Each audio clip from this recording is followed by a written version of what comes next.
Hey everybody, this is T.S. Madison, and if you are trying to grow your business, brand, or product, why not advertise with me? Email me at booktsmadison@gmail.com so that you can get in on our comprehensive advertisement packages. Unique visits, unique subscribers, honey, a broad demographic. Advertise with me today. Quit talking and listen. Get over to my Patreon right now so that you can receive some exclusive content from the TS herself. Who you said? The TS. Patreon is filled with one-on-ones, exclusive content, behind the scenes. You can even chat with me in there. Me and you. It's just me and you. So get to www.patreon.com/TS Madison Hinton, and you'll be glad you did. I promise. You ain't gonna have no other choice but to see me because I'm in everything. There it is, you right ain't gonna there. have no other choice but to see me because I'm in everything and everywhere. Ooh. I'm in film, television, streaming, music, bitch, and pornography. Damn. Bye.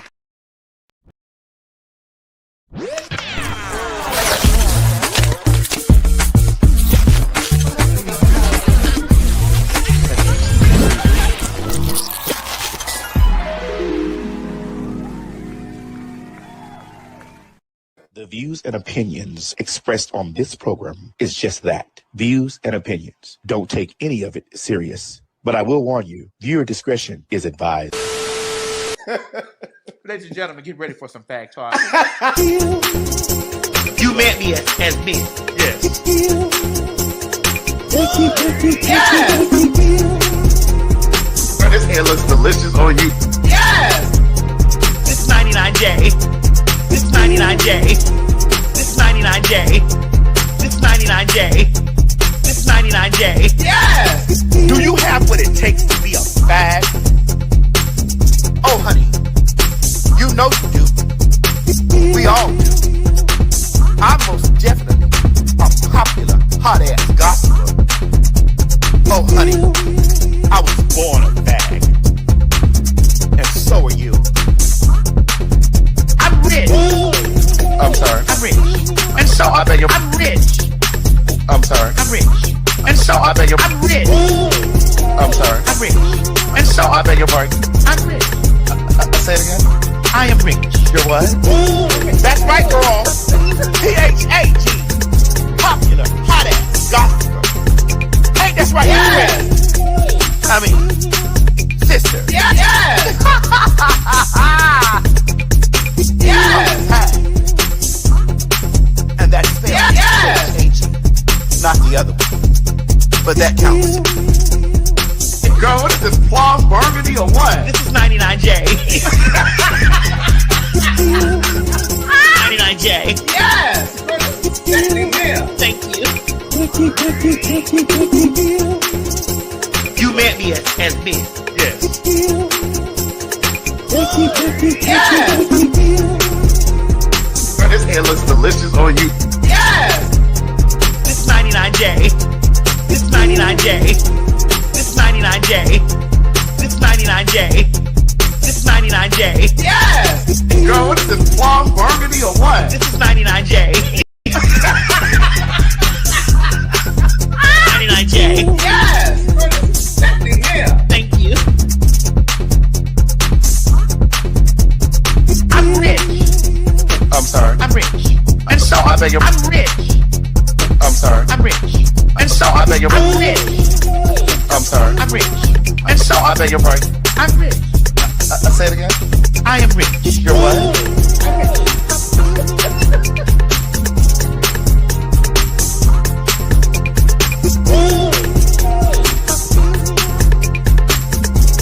I bought it home. They were in their apartment. They were renting their apartment. Yes. Yes. Yes. Yes. And stop worrying about The faggots! right. Yeah. We ain't going nowhere! My God, today.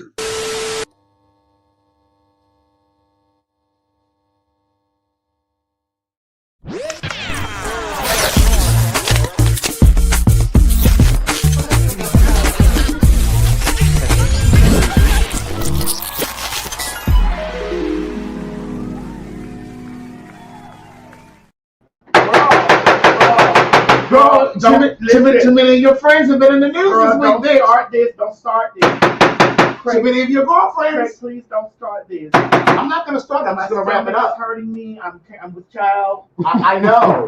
you know, she was in labor all of this time, and you children that were trying to say it was me. I really need you to stop this, Craig. Okay? Girl, I need your girlfriends to get out of the news. Well, girl, I mean, listen, they told their story. They're telling our stories. Pun intended. They're telling our stories, girl. Listen, they said the sound. Is it the sound okay, or is it just yours, Morgan? Just make sure. They said we don't think the music. Let me log in. Let me log in. Hold on. No, go look at the. Go over here. Look at the thing. Well, no, I see it. You see that green? Those green dots? Yeah, I see the green dots. But what are they coming through? They said it's muffled. Hold on. Let me see. What are they coming through? They said it sounds weird. Let me see. Audio.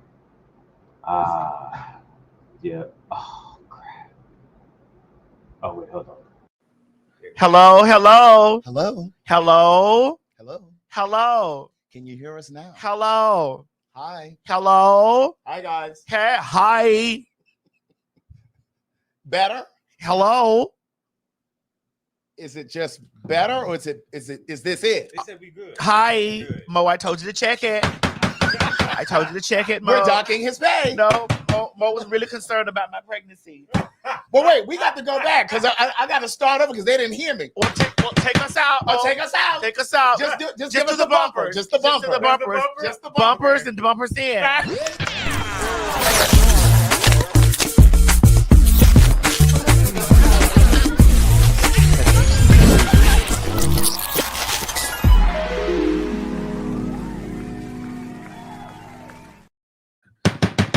Well, why your girlfriend's in the news? Girl, your girls are listen, in the news. they're in their news for telling our stories. girl, your one girlfriend was in the news the other week, just rambling all over on Twitter. We didn't talk about her though. We'll talk off camera. Okay, because I was like, which girlfriend was that? Because I've been somewhere kind of silent. You have. I told you I went to Essence. I had an epiphany after I left Essence. What was the epiphany? That I'm so loved. Oh. I don't remember you saying that when we did. Oh, yeah, I'm so loved. And I was just like, I'm so loved. And I really have no interest in arguing. Oh, yeah, yes, because you told me to tap you if you go. Yeah, I was like, I'm so loved. And I've been leaning into that. Uh-huh. Good. And so I've decided that I'm not engaging. I mean, I do it a little bit now. I will say on Twitter, I gather a girl by a ponytail just a little bit. Every now and then. Yeah, I pull her by her ponytail, just a tad. Yeah. And pull it up in a little bun and say, sit down, niece. You have just enough hair for me to grip. Now I will scalp you. Don't get it twisted. I will scalp you, but today I just got enough hair to grip you and put it in the ponytail at the top like this. Right. But so recently, are we starting there? Where are we starting? Well, let me just kind of. Are we doing the quick one? No, yeah, we're gonna do the quick one because, girl, so much has been going on. Well, girl, Jennifer Hudson's still out here looking a fool. Craig, stop this. Girl, this is daytime television. What is this? Craig, please stop this. I broke the damn It's okay. There's another one over there. What is this? Craig, stop this, please. Jennifer. Listen, they dress her. Girls, she needs some real faggies. Not PHAGs. She needs some FAGs. And then Billy Woodruff is a faggy. Oh, now here we are. This is where we are starting here at our great aunt. Your great aunt. Your great aunt, because my aunts don't dress like this. Our great aunt right here. Give it Little Richard a little bit. Is this a costume for a role that he's going out for? Maybe he's just in costume. I mean, it could be. Because that shake and go party cap. It's giving. A fool. No, it's giving. A fool. It's giving. A fool. Craig, it's giving. It's giving. So you're going to wear it? I mean, if I wore it, it'll be a different look. Yeah. Because I'm a woman. Because you're what? I'm a woman. Well, so is he. Yeah. Well, so is he. Yeah. But wait a minute. What is this jacket, this bolero that he has on? It's giving. Girl, that looks like 1972. Them colors, the shapes. I believe that she's in her era. Of what? She's in her era. Of what? Fashion. Foolery. Foolery. She's in her era. Of foolery. She's in her era. I know fashion. That's not fashion. Well, I mean, she's in her era. That's foolishness. Fashion is It has fashion many eras. In the Eye of the eyes beholder. Everybody has their own different fashion, Craig. Listen, that girl hair it would be tea if she would have if she would have shaved it a little bit more. If she had taken it off and thrown it in the trash. If she had taken it off. No. It would have been tea. It would have been tea had she shaved just a little bit more and had on some large hoops. Some hoop earrings. Let's go back and give it a let's give it a once over. Let's give it a look. Just a once over. Oh. You changed your mind? No. He's giving black Liberace without the jewelry. Oh. Okay. A hoop earring. A nice hoop. And when you're rich, you have a nice. He's not rich. We're rich. He's not rich. We don't know that. We know that. When that lady sat over there and talking about she gets 6-cent checks. But that don't mean that she's not coin. We tell the government something else too. No, she didn't tell the government. She told the American public on a talk show that she was getting 6-cent checks. And she went on to say we told the government that white man was divorcing her and she was moving out of her home. Well, listen, sometimes when you need somebody to get out, girl, you do whatever measures needs to be done. And so they put her out. I believe that she was over that. She was over that girl, and she decided to go forward and tell the world that she was BROKE, and then had the girls motherfucking goddamn divide her assets, which was 6 cents. So is that also why she hasn't got that bottom row fix yet? Yes. Yes. She don't want to get no dental work. Yes. She don't want to give the illusion. Yes. I believe that it's all an illusion. So you're saying this is a ploy? I believe it's a plot that was set up by Todd. Okay. To come to us with the bullshit. Right. When you analyze it from a different era and you look at now, as long as she had her coin, that white man was with her. Well, that's usually what they do. But the moment that her coin separated from her account, so did the white man. So maybe that she had a great epiphany. The white man? No, the woman, the black woman. Maybe she had a great epiphany. And in that great epiphany, she said, you know what? Let me show this girl I'm cooking with grease. And she got on national TV and said, I'm losing my home. I'm losing my home. I'm only receiving 6 cents so that white girl could go on about her business, honey, and gather nothing. Well, we know Beyonce's hairstylist, Ty. Yes. And I asked Ty, I said, don't put Ty in this. No. Ty's not in this. Don't put Ty in this. He's not in this. I said to Ty the last time I saw him, I said, does that lady know we talk about her on PhagTawlk? He said, yeah, he knows. Well, here's the thing. I'm dissecting it, Craig. Maybe you looked at it from the surface. But you got to understand she was with that white woman. So you think that Billy is going to think that you're just dissecting and not being shady? Well, I'm not being shady. I'm actually thinking from the... So you think Billy Woodruff is going to think that I'm the only one? Wait a minute, her name is Woodruff? I mean, Billy Porter. Oh, Billy Porter. Well, Billy Woodruff is a fag too now. Wait a minute. They all Billies. Yeah, the kid. But we're trying to figure out. No, does this not sound plausible? Can I use that word? No, it doesn't sound plausible, but that is the right word. Does this? You see? Yeah. I'm not as dumb as they said. No, you're not. But it sounds plausible to me because if I ever had a spouse that I was trying to get rid of and not have to give any of my money, Craig, I'm a Libra. I will let it. I will stay in there until the lights get cut off, until the bank account is zero. I would have already transferred everything in my mama's name. Well, actually, in my nephew's and niece's name. Right.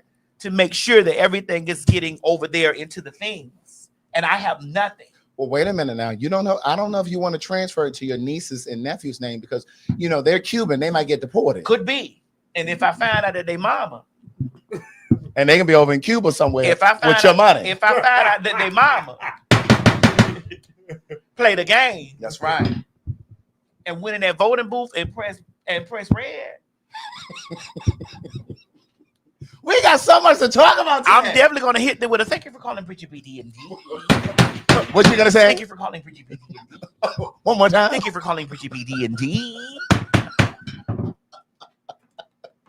since you wanted since you wanted the regime, Right.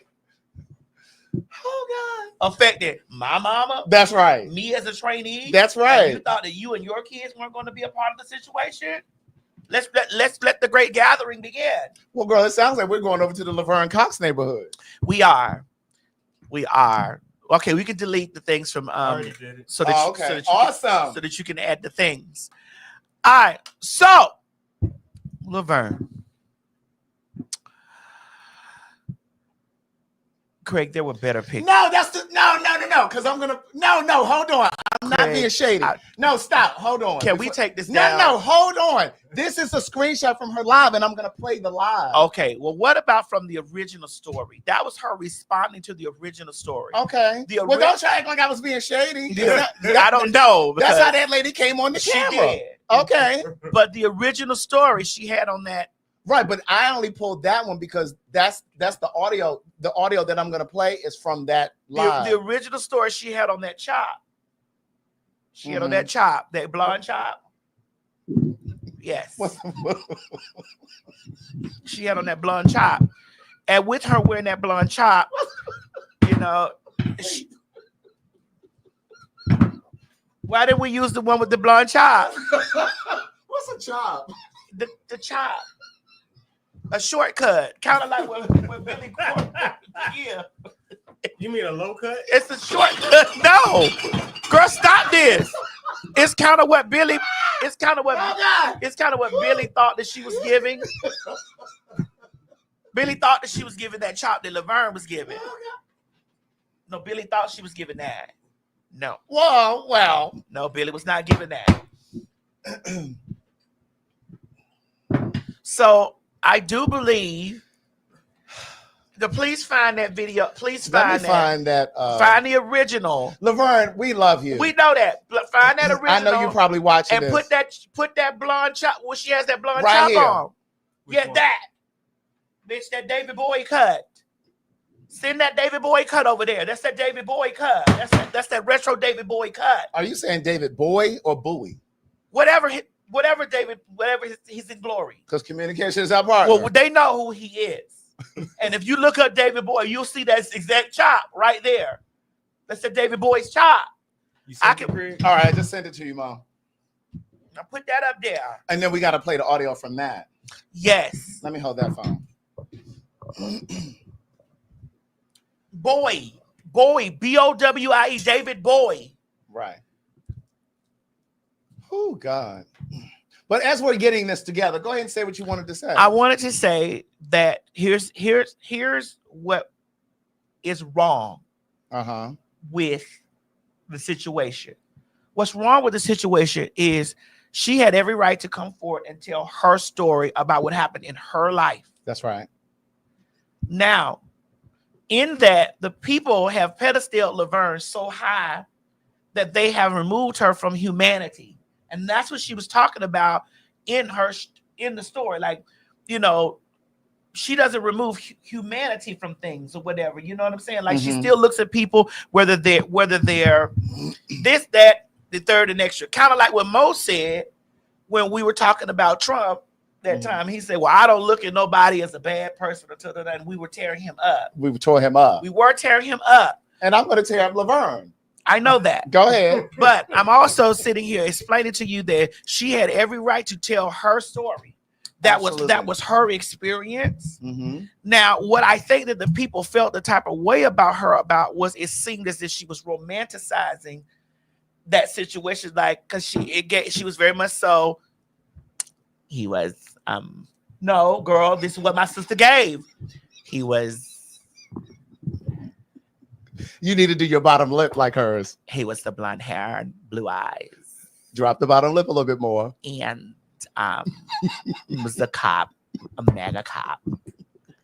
Your voice needs to be a little more gravelly. No, he's a mega cop. And he had blonde hair, blue eyes. So I was looking at it like, sister, no. I was watching it and said, no, don't know. I know that you're caught up in your story. But I was saying to myself, like, sister, no, like come out of that. Yeah. Like, come out of that, because I know that the girls are gonna dig into Right. you for that. Like, come out of that. It's almost like you see somebody about to cross the street and you're like, hold on. Like, wait, come And out of that. You see the car coming, but they You don't know what see I'm it.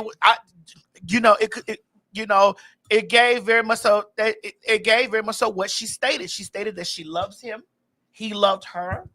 She said that she still loves him and he still loves her. And I watched the. So you think they still fucking? I don't know. I would hope not, but I don't know. And so somebody said she was smitten. And so it was just the fact that the people were so fast to go for it and try to claw into her and dig her back out. Now, it didn't just start there. I'm glad you went there. Go ahead. It started when she came on my podcast. The Outlaws podcast. The Outlaws podcast. And she was talking about the Harris campaign. And she talked about Kamala Harris. Kamala Harris. She talked about the thing. It was when she was talking to it, because it went viral on Twitter. It was like 5 million views or something. It was like this or whatever. And the people were there digging into her. And I'm like, are they not really listening? Well, what was she saying specific? Do you remember what she was saying? She was saying that government is not going to be government until we get the money out of the government. And both parties benefit from lobbyists. They do. Both parties benefit from lobbyists. And she didn't say anything wrong in that. Mm-hmm. She talked about the way that the campaign was ran with the Harris campaign or whatever. Kamala Harris had 3 months. Right. She had 3 months. And so she came swinging. Then she looked, then from what I received from what she was saying, mm-hmm. she came swinging. Then it was like, well, people over here saying, well, we don't hear you. You ain't saying this, whatever. Which she covered all of the things, but she only has so much time to really dedicate. And I heard what Laverne was saying, mm-hmm. but people were so busy listening to the things that she was saying to pick it apart, instead of, because they heard Harris failed campaign. Harris didn't do this or the other. That's what they heard. They didn't hear all the way that she was like really truly breaking it down, like from her perspective, and she wasn't saying anything wrong. Because I truly agree with her about the government ain't gonna be the government until we take money out of it, till we take the lobby to the reason why we fucked up is because everybody paying their way into something. Exactly. Come and on, that's Irene. true. And that's true. Everybody paying their way into something. Everything is getting a favor from the government. And so she was right about that. And her sitting here talking about her at the time husband. Hold on. Her at the time husband, that was her story. That was hers. The only area that I see where the people were gathering her, because they began to gather. Because I was like, wait a minute, is Laverne being gathered? Oh, they gathered her. They were gathering her. And it's just like, I seen them gathering her on the part where it seems that she was romanticizing the man, like, and he was blonde haired and blue eyes and MAGA is it's a New York City cop. And when she got into that tone and she gave that with that David Bowie wig on, with that David Bowie wig on, all the girls saw was her and David Bowie next to each other, and her professing, I love this white man that don't like niggers or trainees or trainee, but specifically, definitely trainee niggers. Correct.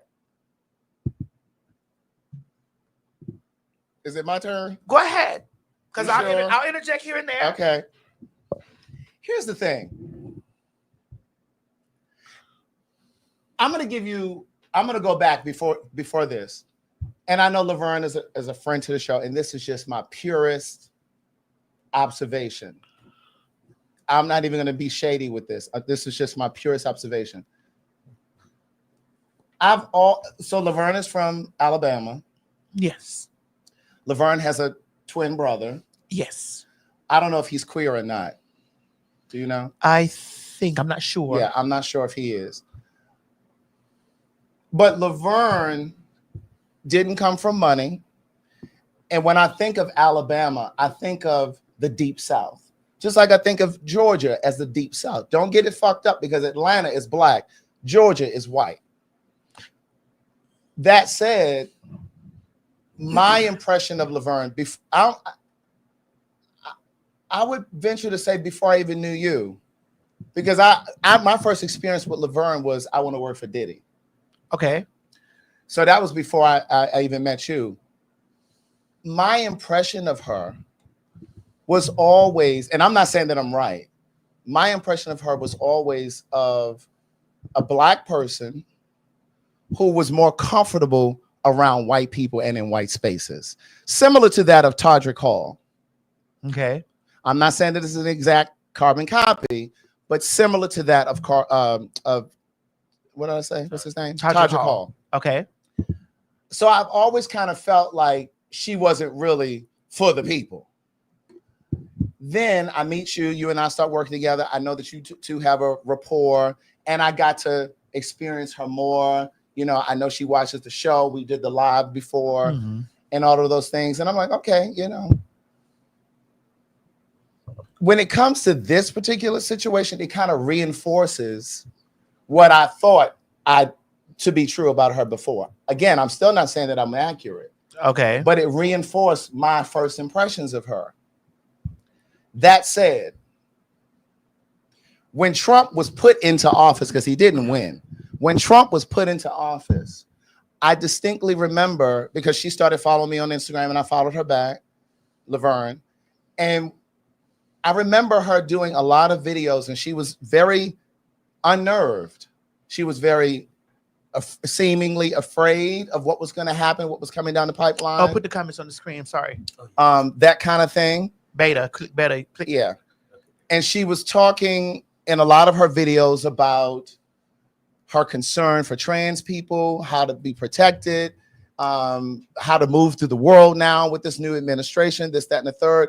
So the idea that several years ago, she was in a relationship with a white MAGA policeman, it baffles me, because you dated someone who was assisting and ushering in the very regime that hates you as a black person, as a black trans person. And when it comes to a relationship, and I understand you can't choose who you fall in love with, but a person's politics, I would imagine, would come forward before you fall in love. I would imagine if we're going out to eat, we're going to the movies, you're coming to my house for Netflix and chill, at some point, your politics are going to come up. Okay. Even if he never said, I am a Trump supporter. If the words, I'm a Trump supporter, I'm a Republican, never came up out of his mouth, you would know just from microaggressions that we all are accustomed to from white people.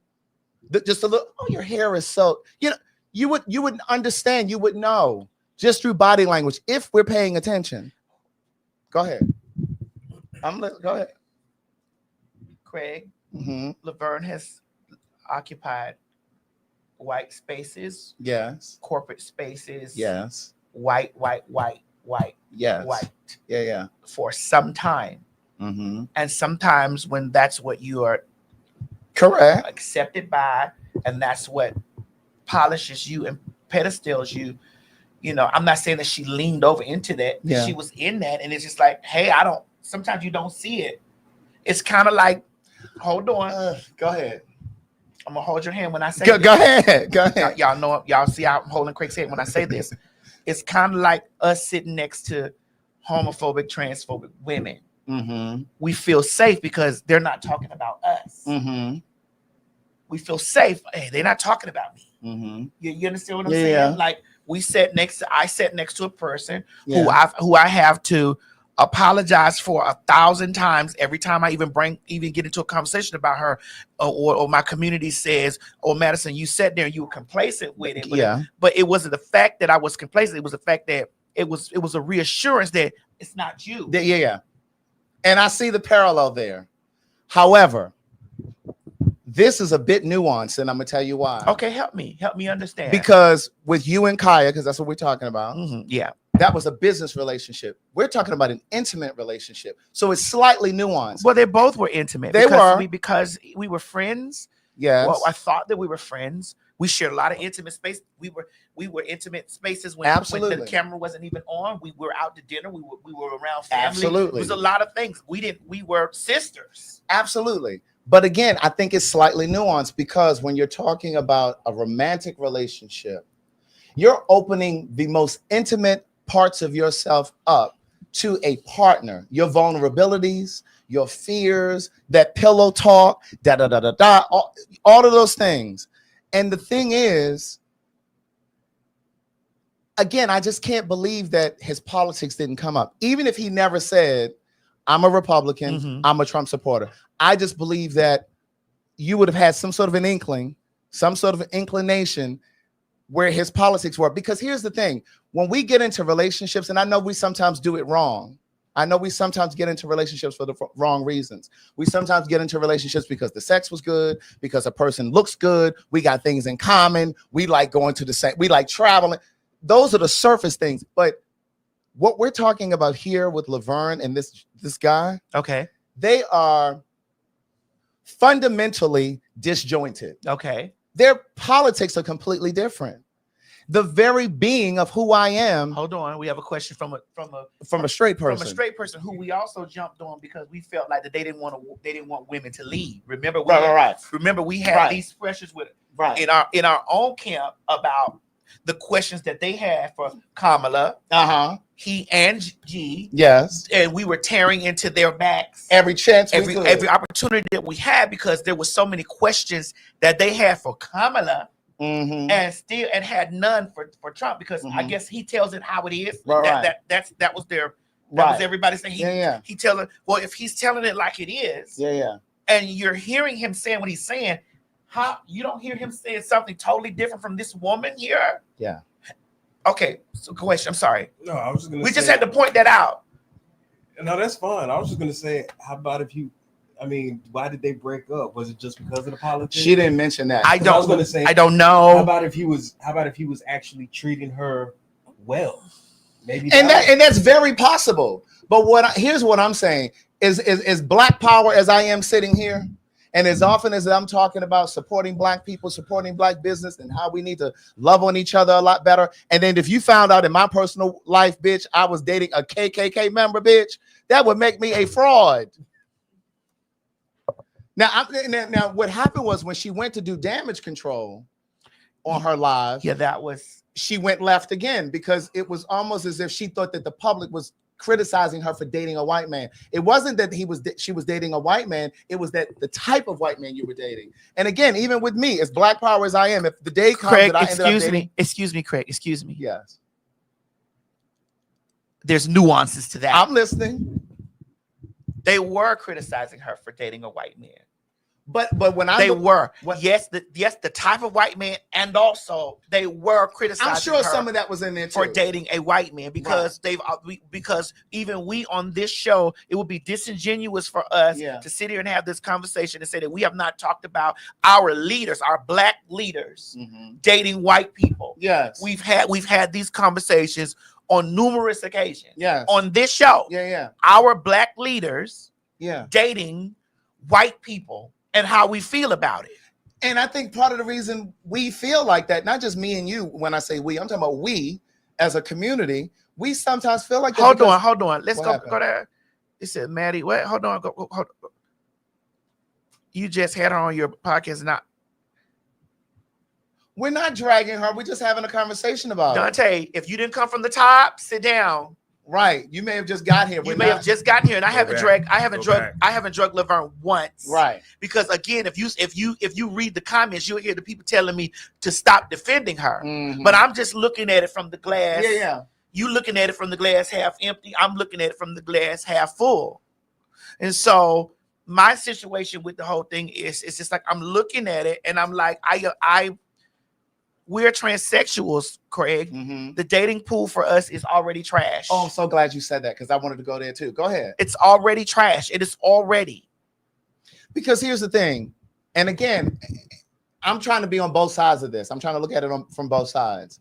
Because the truth is, we've all made poor decisions out of loneliness.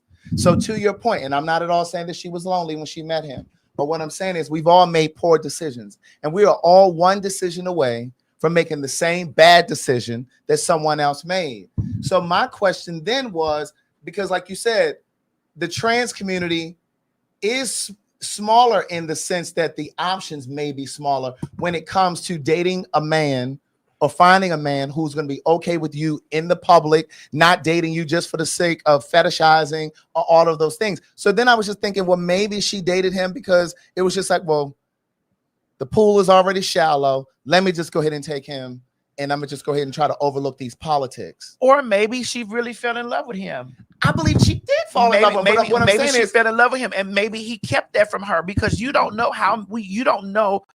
Men send the representative all that we talk. That's true. We talk about that here on this show. I just don't think a representative exists for 3 years.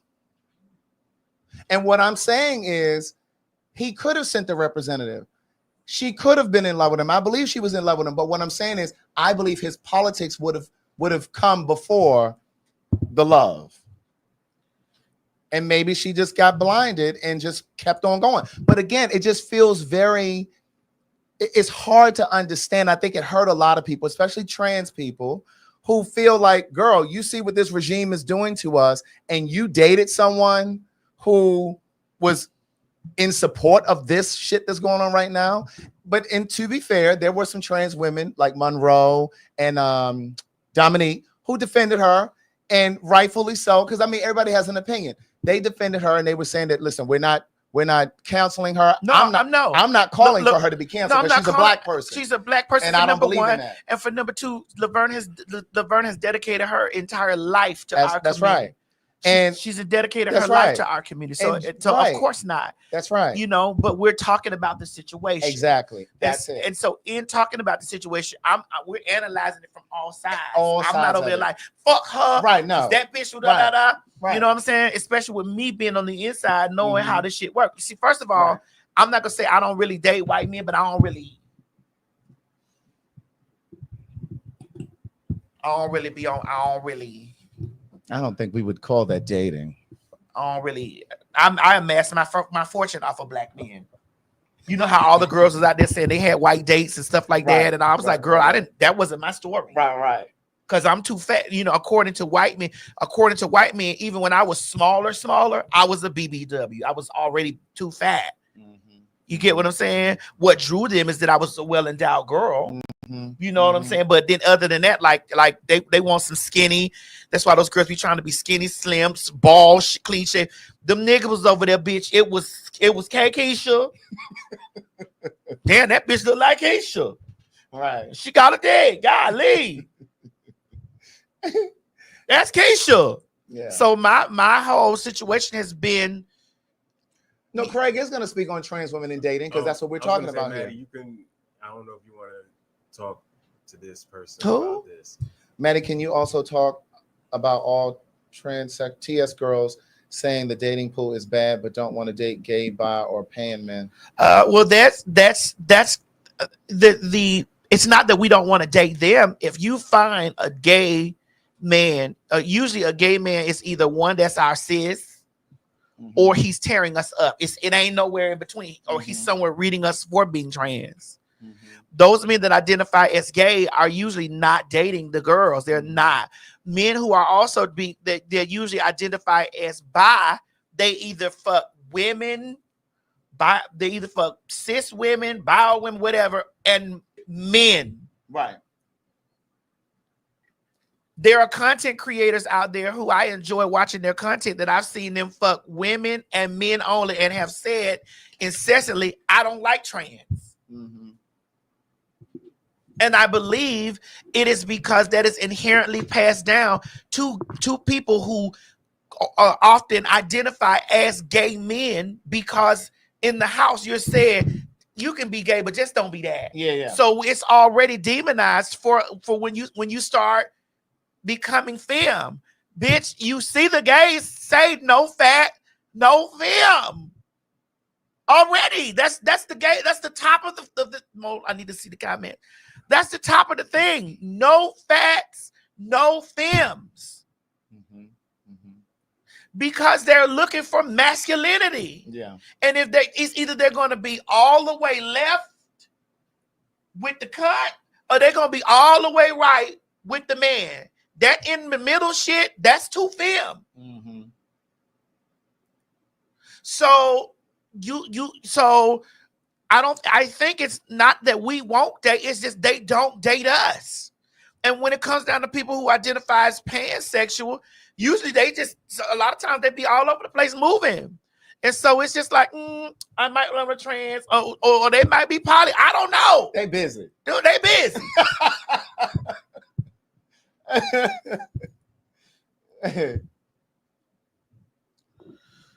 So that's what the queer part, because the trade is a part of the community. I don't give a fuck what nobody say. The trade is a part of our community. They just the silent T.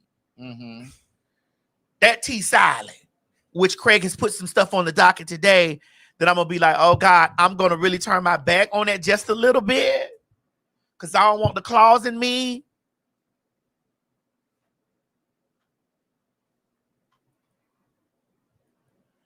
You said, do trans women want gay men? I think trans women want who wants us.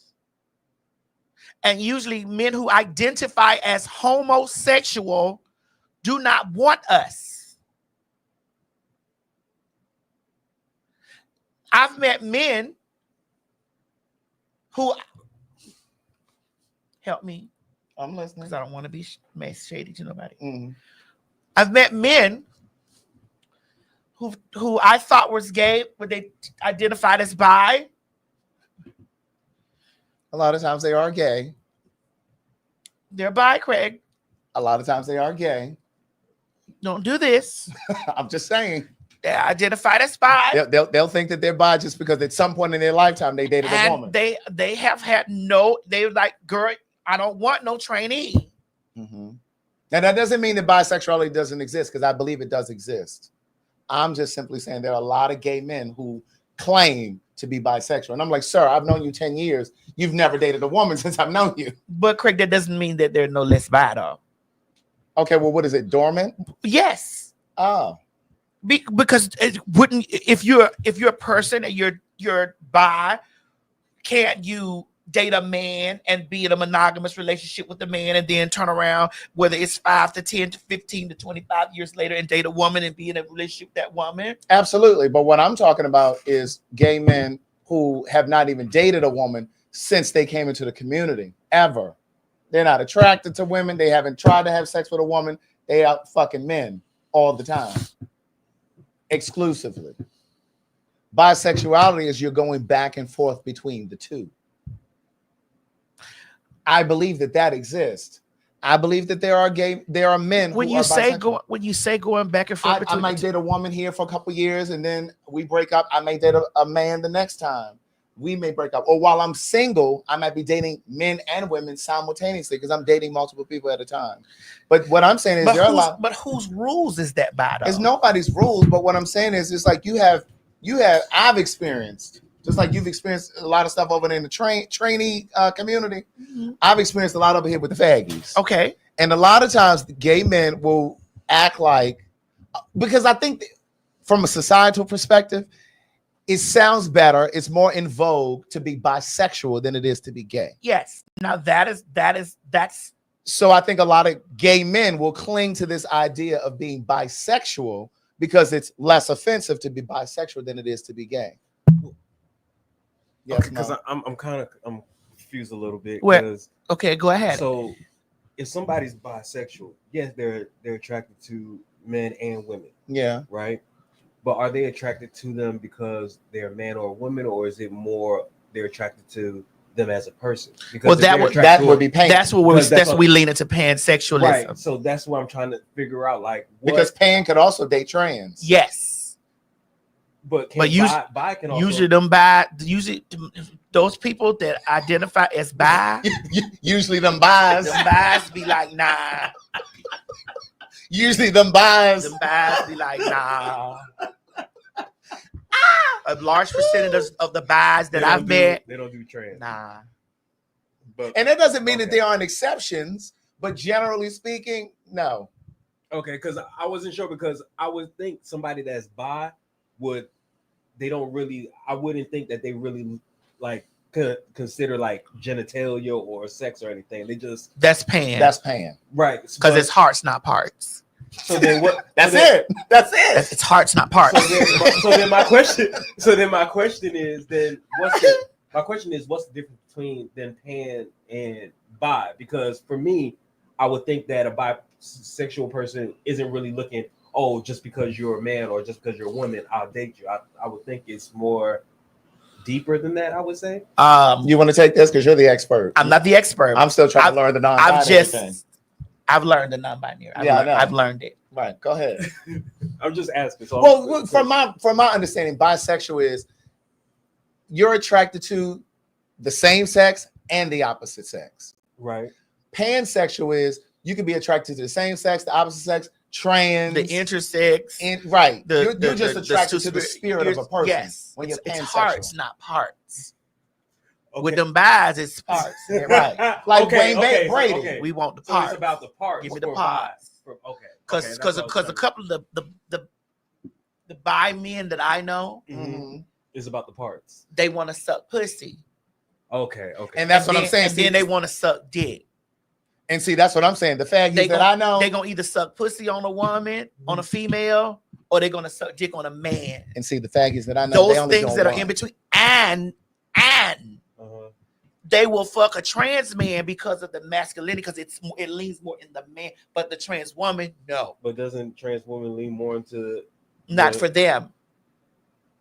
I'll give you 2 bi people's phone number. You know, And what is he gonna do with that? no, and then he can ask. Oh. I need the bumper, please. I just need to see. Please, it's burning on me right now. I have to.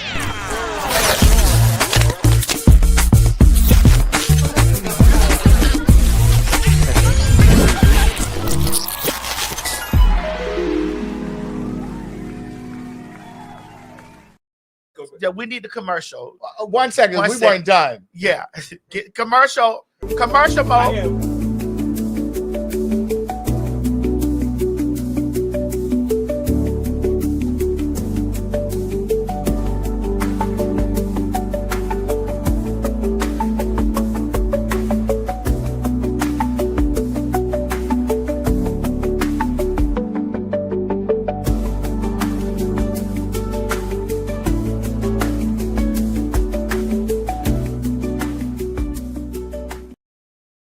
All right. But yeah, All right, y'all. So Houston, get your tickets. We had to talk about that in private. we 'cause did. I don't want to throw anybody under the bus. Anyone else?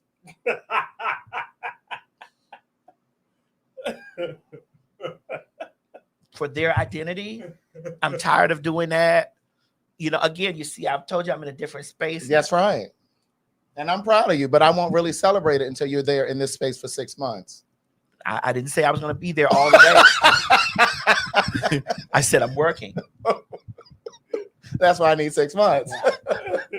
This is your probationary period. I need to see how you're going to act. Oh my God. But Laverne Cox's show is tomorrow, Monday at City Winery in New York. If you want to get the tickets. I would like, I really want her to be vindicated from this. But why is she being vindicated from her story? That is her story. Right. That is her story. That's her experience. That is her life. Why is she on trial? Am I missing something? Well, because if you're going to be in love with a MAGA supporter, then what's wrong with voting for them then? Then the line becomes blurred. If you can fall in love with them, bitch, then we can vote for But them. how about if she fell in love with them before she? And I've already said that. You ain't fall in love before you knew his politics. It's possible. No, it Well, ain't. okay. No, it ain't. Craig, well, you're telling me it's not possible. So It again, I told this story on my live the other day. Mo, find the commercial. I told this story. I told this story on my live the other day. I was talking about, which I'm going to replay it again. It's from when I was in the back of the car. I talked about a black gentleman. I went out of town with Legra. And I have a friend that's in Nashville. He probably watches the show. And he has. I've been knowing him for years. I mean, like years. Like he came to my house when Whitney died. When I had my office over in Conyers, he came, he painted the office and stuff in Conyers or whatever. You know, we've known each other for a very long time. I think I was one of the first to dance in the dark with him. Oh, and so you all... yes, we danced in the dark. We danced. That's past tense. Yes. Right. Yes. This is the dance. And so, we did more than that. Oh. Yes, girl. Yes. Oh, okay. Yes. Yes. Yes. Oh, it was good. Oh, it was. But you see how I'm not more than once over the course of you. Do you know how long Whitney's been dead? Yeah, since 2011. Do you know how long ago I had that office over there? I remember. That was 2005. Yeah, I was gonna say because you just got rid of it when I met you. Yeah, that was then. Right, so I've had that years ago. So we've known each other that long. So we had been in a little debate for a while about him being conservative. I was like, hey, what are you talking about here? He's like, and then because at one point he was telling me, well, I'm not voting for Trump. I'm not Trump. This and the other. That progressed. Yeah. And so I was like, so when I got to Tennessee, I spent the weekend there with Legra because she was on a millionaires thing or whatever that I went with her. And so I was chilling and he came over to see me and whatever. And, he was so fine. He's so fine, so chocolate. Like I like my dark. I likes my dark, bitch. Go ahead. Bitch, dick so long. Bitch, dick was sitting so hard in those pants, girl. I was sitting over there like, oh my God, I'm about to chew. I'm rubbing the things like, come on, let's just sit down and talk or whatever. I'm over there rubbing the thigh like, bitch, I want to do more than talk. I do. But then he sat down and then I said, he asked me how I was doing. I was like, well, I'm trying to get through this regime that's going on here. He's like, what regime? I said, well, this Trump stuff. He was like, oh, Maddie, y'all are always complaining about this stuff with Trump. He said, I'm just going to come on out and tell you. Well, who is y'all? You trainees, you blacks? All of that. All of it. And he was black? Yes. Yeah, I would have cut him off. I did. Bitch, I'm changing barbers because I just found out that my barber voted for Trump. I did. And so he was very much so like, yeah. He says, I'm just going to come out and tell you I'm Black MAGA. I said, what the fuck? Instantly, my hand removed from his thigh. Yeah. I didn't want the dick no more. Wow. Because it's just like, girl, I said, but you over here, you're celebrating someone that like you like trainees, sir. Like you've just explained to me just recently that you're going to really go over the deep end and the type of relationship that we got. We talk like, I know that I'm not the only trainee. I know I was one of the first to knock on the door, but I'm not the only trainee. And so it's like you want to actively date a trans person. How is that going to align with you being Black MAGA when your boss wants the loves of your life to be gone? So I saw a comment in there. Somebody said, opposites attract, Craig. And then the piece that I was trying to get to earlier when I said Monroe and Dominique, I don't know what Dominique's commentary was, but I saw Monroe's. And Monroe was saying, we've all dated a man who we knew was cheating or had another girlfriend or da-da-da-da. I don't think that those are the same. And again, going back to what I said earlier, we've all made poor decisions in relationships. We've all made poor decisions out of loneliness. We've all made poor decisions. But what I'm saying is I think that those are completely different things. It's just like, I don't understand how a person who is a part of two marginalized communities, trans and Black, dating someone and allowing yourself to be in a space with someone to fall in love with them, and that their politics is completely against your existence. Like, it's almost like it's no different from when we talked about these Cuban people or some of these Hispanics and Latinos who voted for Trump, but now they're getting deported. But to me, I feel like this is a bit more extreme because it's just like, if they really have their way, I will vote for Donald Trump.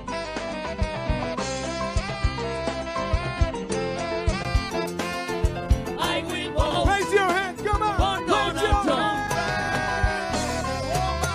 Dale cintura, cintura, cintura, cintura, cintura. I will vote for Donald Trump.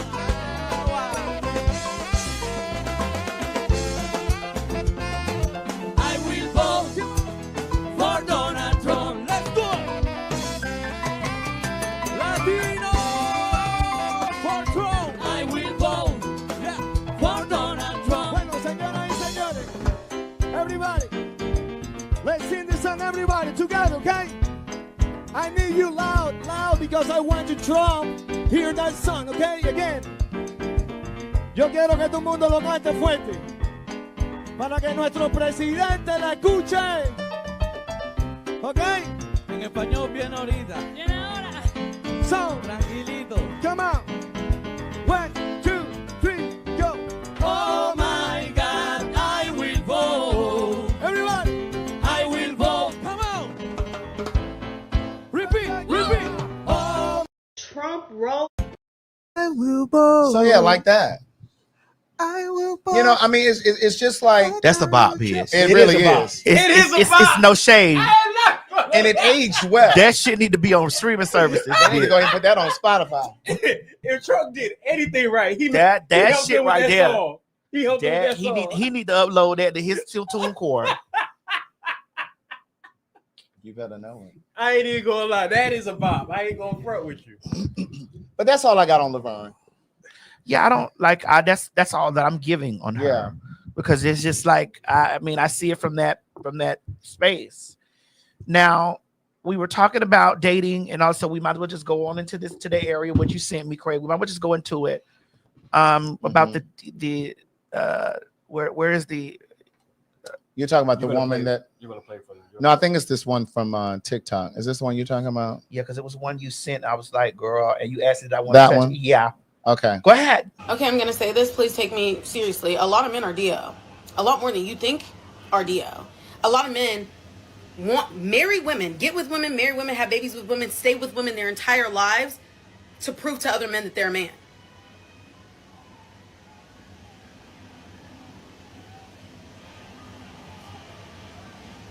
And I'm gonna stand on that. A lot of these men are DO. And I'm talking from birth. Because of the patriarchy, I know people hate that word, but because of the patriarchy, that is what it is, set up by men, they literally walk around feeling perceived by other men. So they're scared to be like, I like men. And they would rather disrespect women than just love them because they hate women, because they don't like women, and they feel it's women's fault that they have to be with women when it's men's.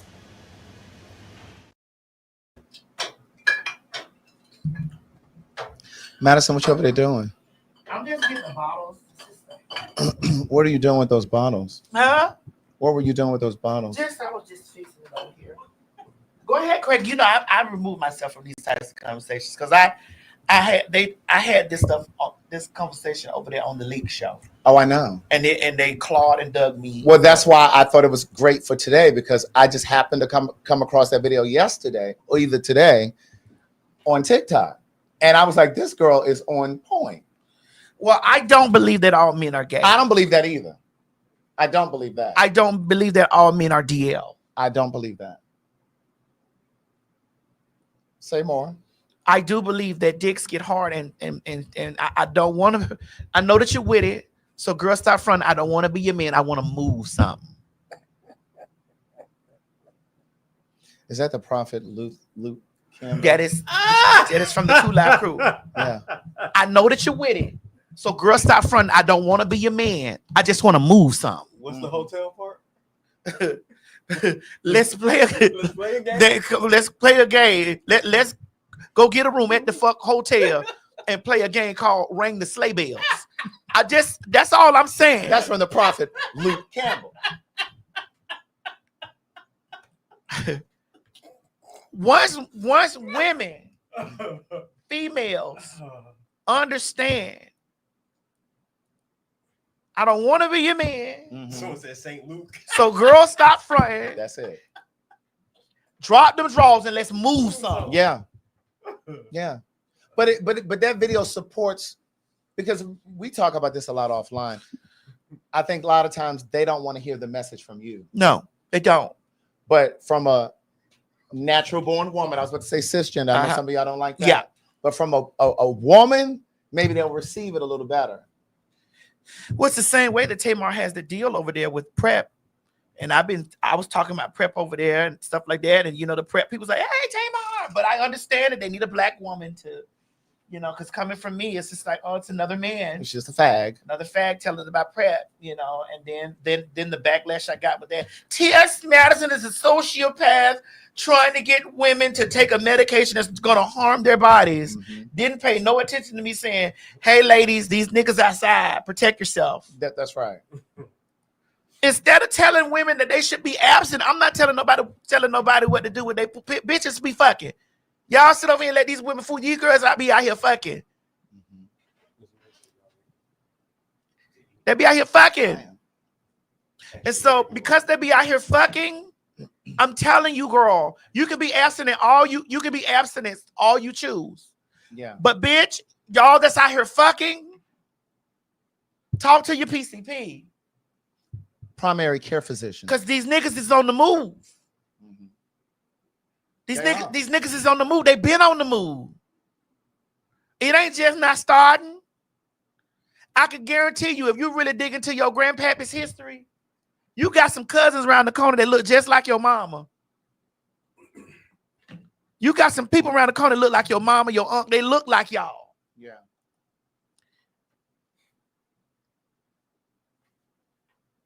And, you know, just to go back to that video. Ain't nobody wearing no condom, girl. Right. Y'all done lost y'all mind. These girls ain't wearing no condom. The porn done told them they ain't got to wear no condom. These girls ain't wearing no condom. The only thing y'all have ever thought about was being pregnant. Birth control. That's it. That's the only thing y'all have ever thought about was being pregnant. And the fags ain't got to worry about getting pregnant. So you know they ain't using no. Correct. They busting all in the bitch guts. Bitches cramping right now. Busting all in bitches guts. And my thing is, girl, while we sitting up here really talking, since we really having this conversation, Let's get in there. the only time y'all go get tested is when y'all think y'all done found the man done got motherfucking goddamn mess caught up with a boy. Y'all don't go get tested no other time.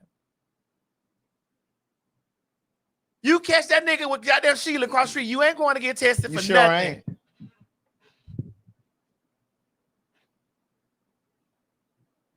Now you're talking good, bitch. You ain't getting tested for nothing. You bitches ain't never used no condom. All y'all ever thought about was, oh my God, I'm pregnant. Girl, you ain't thinking about VD. About what, girl? VD. What is it? VD. Girl, I feel like I'm over there on what's the movie with James Earl Jones and Claudine, bitch? Girl, VD. you got VD. VD, venereal disease for the Bitch. youngsters. You ain't when it got that VD check. That's all they had to worry about back then, though. And you know them niggas, as long as the nigga ain't got no signs or nothing. His dick ain't pussing. Dick ain't pussing. He gone back to work. It's clear to land. VD. Bitch, that was funny. They used to talk about that on Good Times. Yeah, they talked about it on the motherfucking goddamn with Sheila then was on up that hill. Oh, you got VD.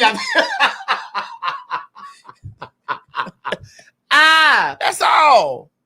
Yes, indeed. Y'all bitches don't be thinking nothing about no condom. Nothing about no condom, nothing about nothing. Y'all, listen, I used to be a motherfucking club hopper with you hoes, bitch. Used to be out in the streets with you hoes. Done been down to the abortion clinic so many times. I knew when we was pulling up to the black windows, girl. Y'all was never using no rubbers. Bitch, I think I'm pregnant.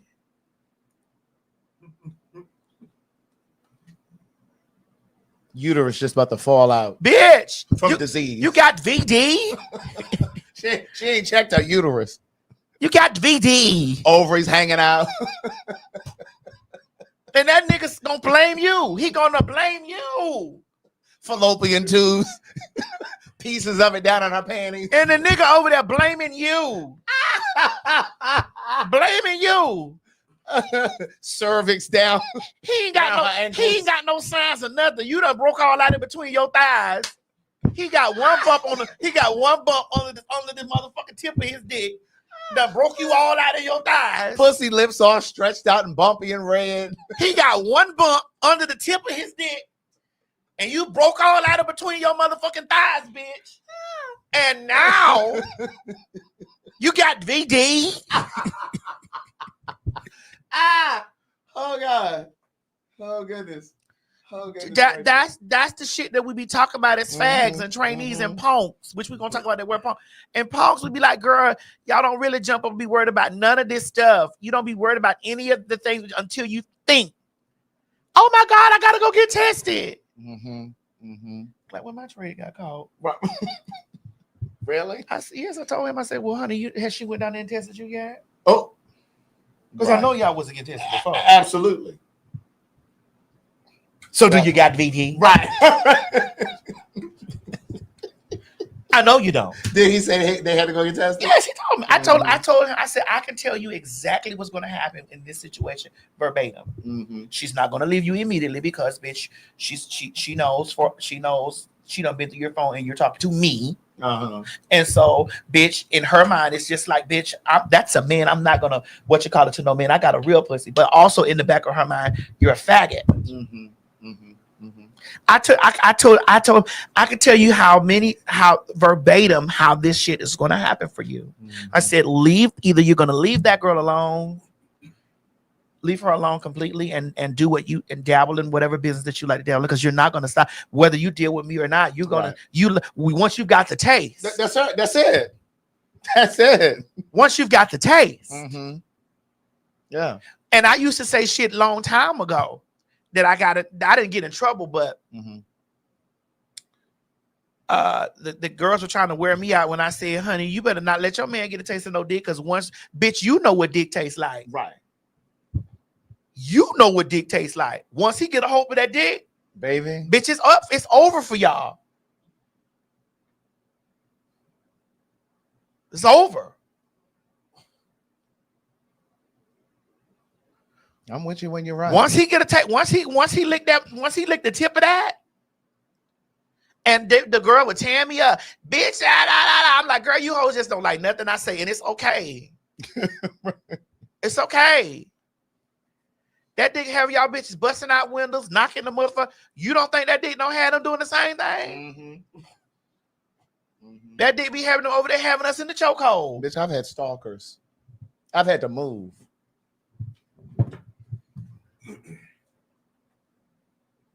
He gets just a tail. That first lick is up. What is it?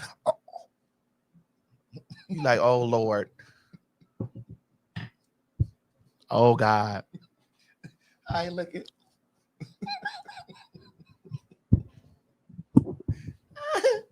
Oh God.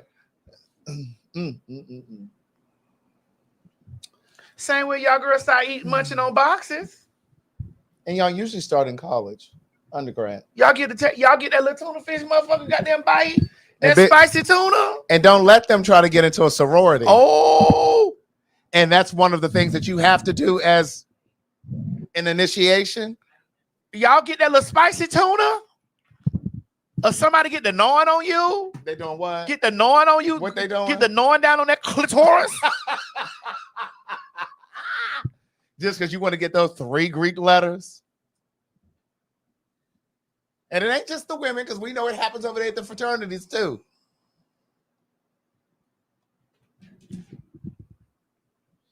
There was more video. It was another video that you had in that same area, Craig. Yeah. I think it was that girl, right? It was that girl right there, and then it was this one. No, that was about punks. No. Oh, this one. No, that one is about AI. Yeah, because you sent it to me, and I was like, Craig, I don't know if I want to really dabble in that. I don't know. Is it this one then, Craig? The one right here? No, that ain't it. Let me see. I think that's something Madison said. There it is. This one? Yes. Okay, I got to play it from the phone. Just play it from the phone. Which one is it? I didn't send it to you. I'm gonna play it from here. How he treats you if you've been phone.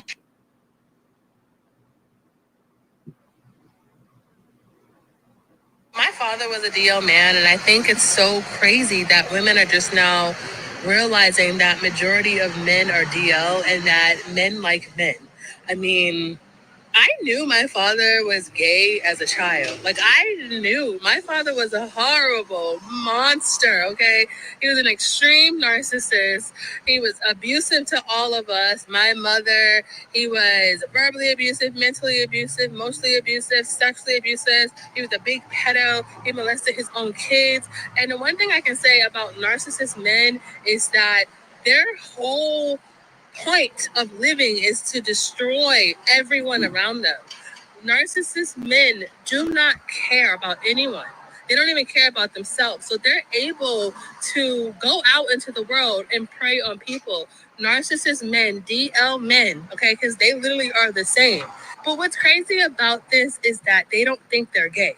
You know, they just look at everyone as an object and as a whole. So they don't care about your gender. They just care about using you, ciphering your energy, belittling you, and making you feel horrible. So you have to be very careful when you meet a narcissist, when you meet a DL man. You know, a lot of them have low self-esteem. They have no self-worth. They have no self-respect. They will do some of the most monstrous, heinous things because they don't care. They don't believe in anything. They don't have morals. They don't have values. They do not care. Their ultimate goal is to destroy everyone around them. Their ultimate goal is to beat everyone, hurt everyone, do horrible things, okay? They're all drug addicts. They're all alcoholics, you know. This is what. That's a general. You Yeah, you gotta check. No, she they got a not. little general right there. Yeah, that was a blanket statement. Right, that was a blanket statement. But Yeah. the piece where she was, and again, we don't believe that all men are DL. We No, don't I believe do that all men are not. gay. I do not believe that all men are gay. I But- do not believe that all Right. men are DL. I do not believe. No. I do believe that. I believe that, girl, you know that you with it, bitch. Stop front. I don't want to be your man. Definitely. I want to move something. That's it. I believe that they want to move That's something. it. And, And part of the reason why they had to come up with new terms, because, you know, like, I know many of us in the community know this, but for those of you who are outside of the community who may not know this, once upon a time, they had to come up with terms like MSM, men who have sex with men, SGL, same gender loving, because there are men who identify as straight, but they're having gay sex. And because when they see billboards or posters about getting tested for HIV or whatever, they don't identify with it when it says gay. So the CDC and the powers that be had to come up with terms like MSM, men who have sex with men, because it's like, well, you may not identify with the word gay, but you are a man who has sex with other men. But they had to come up with all these other terms because a lot of people are just in denial. What they saying on Twitter? Somebody's come on out of that before the girls dig into you. I said that. Billy Shake and go wig, Laverne Chop and Slot wig. Oh my God. That's not what you said. I did not say that. That's Hold not on. what you said. You didn't say chop and slop, You but did. She did not say chop. what'd you and call slop. it though? You said chop. A chop. A She chop. said it was a chop. It was a chop. Right. Like it was a like Right. that's what we call shortcuts back then. We called them chops. Mm-hmm. I thought those were like almost like a style of mohawk. Though. No. That's a David Boy chop. Well, look up David Boy. Hold on.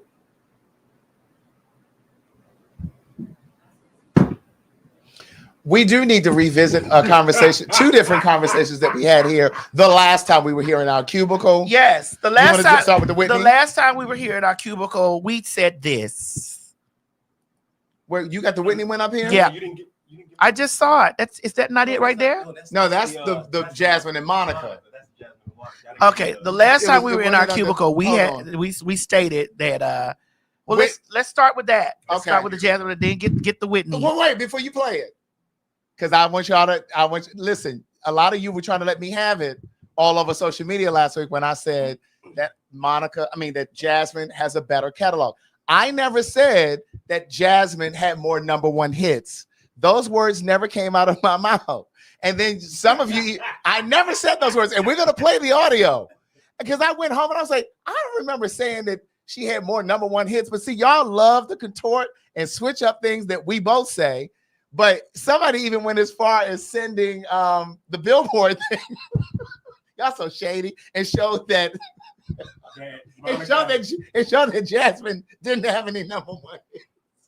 I simply said that if you put on a Jasmine, if I was on a road trip, I'd rather listen to a Jasmine album before a Monica album because there would be fewer skips. That was what I said. I said thank you, whoever. I said thank you, Amaris. I said she had a better catalog. And again, that's just personal preference. Play it. I never said #1 hits. Sullivan came out with them too. Oh, okay.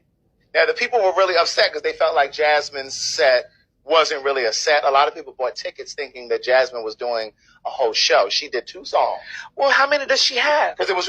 Wait a minute now. Jasmine got songs, bitch. She got more than Monica. Don't play. Oh, don't you do Jasmine? No, don't you do Jasmine? No, I mean, excuse me. Don't you do Monica? I'm not. I'm just telling the truth. Wait a minute. Like, are you trying to say that Jasmine and Monica have our catalogs are equally? They're not equally. Okay, I just want you to understand. I'm saying that Jasmine's catalog is better. That's what I'm saying. So I'm just letting you know. And we definitely not going to get into the throat of the two. The catalog is not equal now. It is not. Okay. Are you trying to say that Monica's is better? Well, I'm saying Monica has a longer catalog. No, she doesn't. Monica was singing while Jasmine was. Be that as it may. If I'm on a road trip, I'm listening to Jasmine. Well, y'all listen to Jasmine. and when you said she has when we were saying a longer catalog, that didn't imply she has more #1 hits. Did you find Whitney? I meant more songs that I would listen to without skipping. But I never said more #1 hits. I never said #1s in terms of the charts. I never said that. So that was the claw that you had on your back. Right. And then they were clawing you on your back. Went under Bobby Whitney, right? Yeah. And so then the Bobby and Whitney people came over there and they clipped. You know what pisses me off about you hoes? Y'all hoes clip what make y'all mad. Right. And we still stand by what the fuck we said. Everybody that watches this show know that I am a Whitney fan. A avid Whitney fan, bitch. Knowing that I will claw a bitch eyes out my butt. I'm also going to tell the truth. Said she can't dress. I said that bitch, we didn't come to see what she had on, and we didn't because she can't dress. Then they started putting all these things, her gowns in the Smithsonian, okay, or wherever the gowns. She still was not a fashion girl. That's not like nobody. Bitch, I wasn't looking on TV to figure out what she had on ever. You're trying to see what came out of her mouth. I didn't tune in to wherever she was singing. Because of what she had on. Bitch, let me see what shoes she gonna have on. Like, girl, let me see. Is those Gianna Versace? Right. Is this or that? Is this motherfucking goddamn Celine? Is this? It could have been. But the way it was put together, we didn't care. We did not give a fuck about that. Like Dolce, what did Dolce and Gabbana that did a whole tour for her? They styled her for that whole tour. But I didn't like the way they put together any of those things. But I really did not give a fuck. I just wanted to hear that lady sing. First of all, I knew when she turned that wig backwards, bitch. I knew that wig was on backwards. I've been wearing wigs, bitch, since I was motherfucking goddamn it, at 17, 18. I'm 48.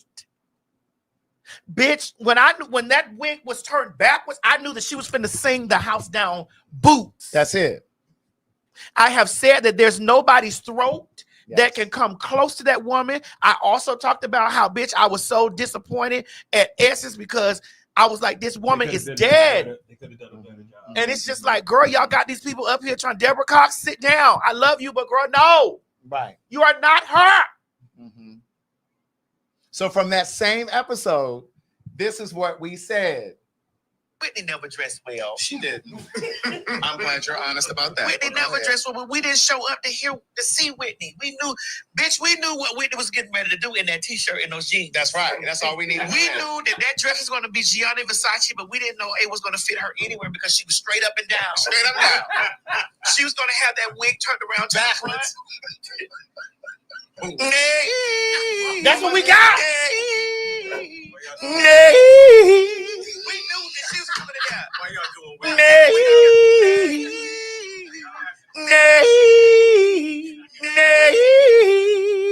didn't give a fuck what she had on. Because that Welcome Home Heroes, that red dress, it wasn't fitting her nowhere. No, it wasn't. It wasn't fitting her nowhere. Whitney was up and down. That wig was turned around in that position. Yeah. And that lady sang, from the moment I saw you, I went out of my mind. I never believed in love at first sight. We didn't give a fuck what she did on. We don't care what Whitney That's right. We never cared. Why do you think Jennifer Hudson is still around?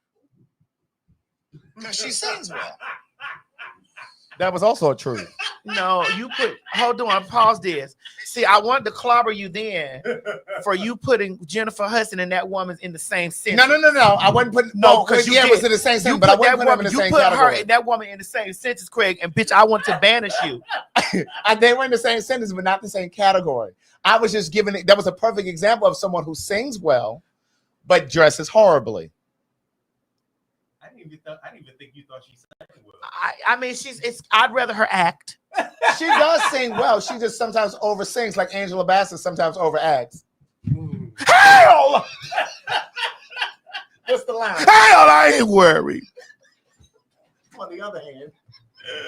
But bitch, you on the other hand should be. Hell, I ain't worried. But you on the other hand should be. Everything is a dramatic presentation with her. But I live for every moment. I do too. I live for every single moment. But don't watch nothing with a headache. I live for every single moment of it. Hell, I ain't worried. But you, on the other hand, should be. Your children are not for sale. I've been to the bank. Yes, that's it. That is her. Excuse me, do you mind if I have a word with my husband? That's it. I've been to the bank. Your children are not for sale. I hate you. That's it. That is it. Oh my God. Bitch, when I say I live for every single moment of it. That Angela Bassett, baby. But no, we love Whitney over here. Bitch, over love. So those people that was over there trying to take those pieces and do all that, like, bitch, you hoes don't have absolutely no idea who you were talking about. Bitch, I'm a Whitney super fan. Mm-hmm. Bitch, I played that goddamn somebody give it up for Whitney Houston, and you were sitting there reading that shit to death. Yes, and I said, bitch, that was that latter rendition of I Want to Dance with Somebody. Yes. I love that. I knew the cadence, I knew the tone. The clock strikes up on the hour. The sun begins to fade. Uh-huh. It's like I know all the yeah. Up to now, it's the light of the acapella version. That showed me out. It was that bitch from the Welcome Home Heroes, bitch, when she had on that goddamn yellow, and she was up there singing. Now that's what she was with the troops, wasn't it? Bitch, when she sang, that's what she was singing that motherfucking I Want to Dance with Somebody. Uh-huh. She couldn't dance worth it. She had two left feet. She had two steps. Bitch, it was two steps. It was that.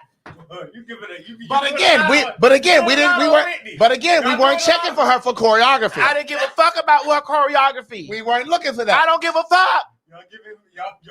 Y'all going in on Whitney. I don't give a fuck. That's the truth. Stand still, Whitney, and sing. That's it. Get you a stool and sit down. Bitch, sing. I've been so many places. Oh, yes. In my life and time. Bitch, sit down.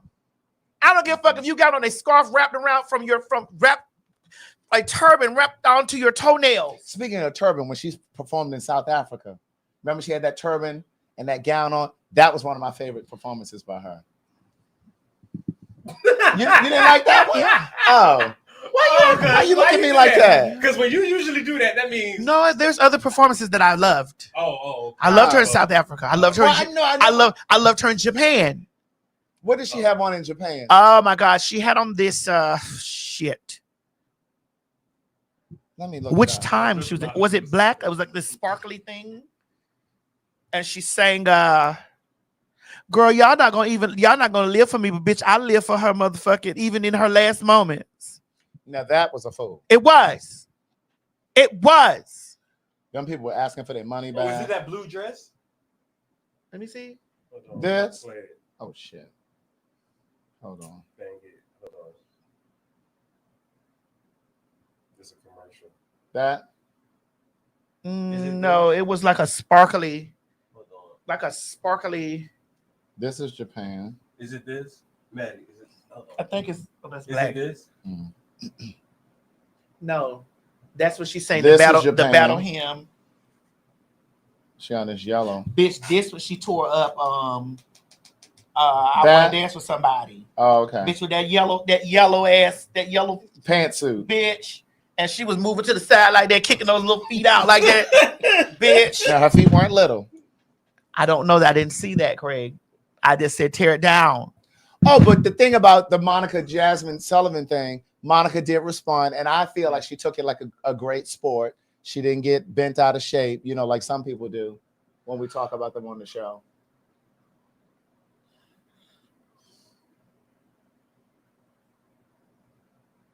What is that? Hold on. Fast forward. Let me see. This was Monica's response here, if you guys want to read it. No, but she's saying down in that. Oh, yeah, that's the one I was just showing. She says, I believe that Craig... You know her performance is by her outfit. She's saying down in that. Bitch, that was pure destruction in that when that wig was turned around. That wig was definitely... Bitch, that wig was turned around, bitch. She tore those girls to pieces, girl, with that one. That's like a onesie, a yellow onesie. That was, girl. So Monica says, I believe what Craig is speaking of is more about preference than catalog. Jasmine is my heart and sings circles around many of us. However, she could never be put up against her big sisters and those of us that have been around decades before with legacies and extensive success. Jazz is one of none, not to be compared. We've all created our own lanes. And I think she handled that very well. But again, I'm putting on that motherfucker. Never meant to call you no man. That's the only song you know. I just want to go back to... Bitch, I'm starting with that. CJB, I didn't want Monica to be anything. Shut the fuck up. That's what you do for you get blocked, bitch. That's what you do. Before. I just said it since she took it like a sport. How the fuck do I want her to be upset about it? That's the only song you know. No, it's not. When we get to going, it's up. We have a road trip coming up soon. I'm gonna stay mad, bitch. And guess what? You about to be looking for a new place to watch the show, bitch. Now how about that? Wait. No, he's gone. Wait. Bye, bitch. Wait. Wait. Wait. Create you another channel, bitch, to watch. Wait. No, they can watch it, just they can't come in. Wait. But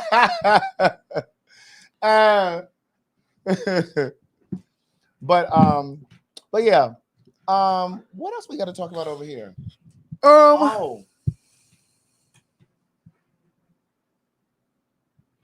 Pour it, girl. Well, let's lighten it up a little bit. I was thinking we could talk about. I mean, we were light. Yeah, we were. We wasn't tearing nobody up. We weren't. I guess we can take this out because we talked about that. Yeah, take that other thing out. Oh, this. Body shamed by my husband simply because I'm not a gym girl and I don't go to the gym often as he quote do or whatever, and I have gained weight. You have. What's the problem? You can't. Well, I'm not sure why you can't understand that you gain weight, and I'm not really attracted to you like that no more. What do you mean? How though? I just had your baby, so what do you mean you're not attracted to me no more because I gained weight? You had the baby 2 years ago. Okay, and 2 years. Okay, and everybody just don't snatch back. So what? I didn't snatch back. You didn't need 2 years to snatch back if you would have got your ass in the gym. It's just that simple. So that's what it is. You don't want me no more because I didn't say I didn't want you no more. You got the opportunity to get. If you're not attracted to me, you don't want me. You don't want me no more because I've gained weight after bearing your child. Girl math. I'm not. That's not what I said. What I said is, yeah, when we get to doing it, I'm not really feeling you like I was when we first came in this relationship. Hell, you look way better. I'm just being honest with you. So it's not. You should understand what I'm saying. If I gain weight and you was in the gym, wouldn't you feel the same way? No, because I love you. At the end of the day, if I love you, then it doesn't matter how you look. What do you mean? I gained what, 25 pounds? So since I love you, I should just be okay with you just gaining 25, 30 pounds and not doing nothing, just sitting around the house. Yeah, sitting around the house, making sure your kid is good, feeding your kid. Like, what do you want me to do? So you can't feed the kids and go to the gym? You already know I be having too much stuff going on, so why do I have to do all of that? You go to the gym. Like, that's what you like to do. That's not what I like to do. But you don't work. At this point, you don't like how I look because I gained weight. Yeah, that's true. You keep saying it like it's just gonna make me feel some type of way. And you should. Like, no, that's how I feel. So that's how I'm gonna keep feeling. You don't pay no bills, so why is it that you got so much going on with the kids that you can't go to the gym? I have a question. So I have never been a gym girly. So why all of a sudden I have to quote unquote be some type of gym girly for you? Because you picked up weight. So you ain't got to be a gym girly, but you could go to the gym, at least try to do something to protect your health. Do something. Do you want to be around for your kids? What do you mean protect my health? Like, I'm not that bigger. What do you mean? You act like I'm on 600-pound life or something. You out of shape. It's just that simple. You walk up the stairs and you breathing hard and shit. You do the too. Kids see you that. What? You lying. You do too. Stop lying. Yo, stop lying. I don't breathe hard. You breathing hard, just laying around doing nothing. You can go to the gym. You can go to the gym. I don't know why you acting like it's such a big deal for you to go to the gym. You don't got nothing else to do. You take care of kids, you feed kids. Right, and that's taking care of kids. Kids is a lot of responsibility. What do you mean? It's draining. I come back to the house and help with the kids. Barely. You spend 2 hours at the gym and barely even getting any type of muscle at that. Now you trying to. Now who's body shaming for real? Now it doesn't. Now because you're talking about me. Oh, he getting muscle at the gym, all right. Nay.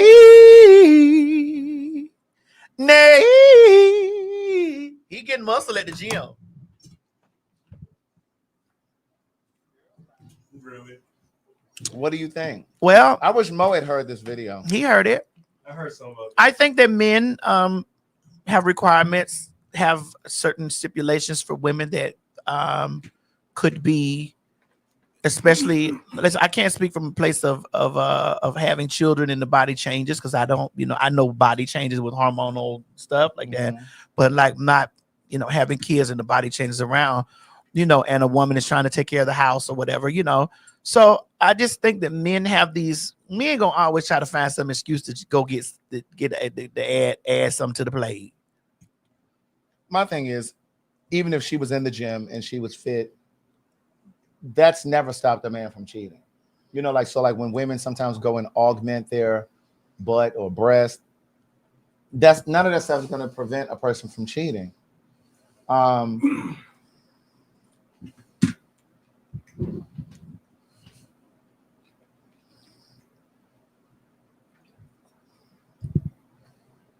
He did say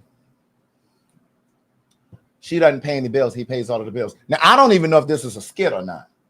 Because my thing is, if I was her, why are you filming this? But it's a scenario. So we just right. So we're talking about it from a scenario standpoint. But he did say she doesn't pay any bills. He takes care of everything. All she got to do is take care of the kids, put them in school, and then you got the rest of the day to work out. Is it that simple?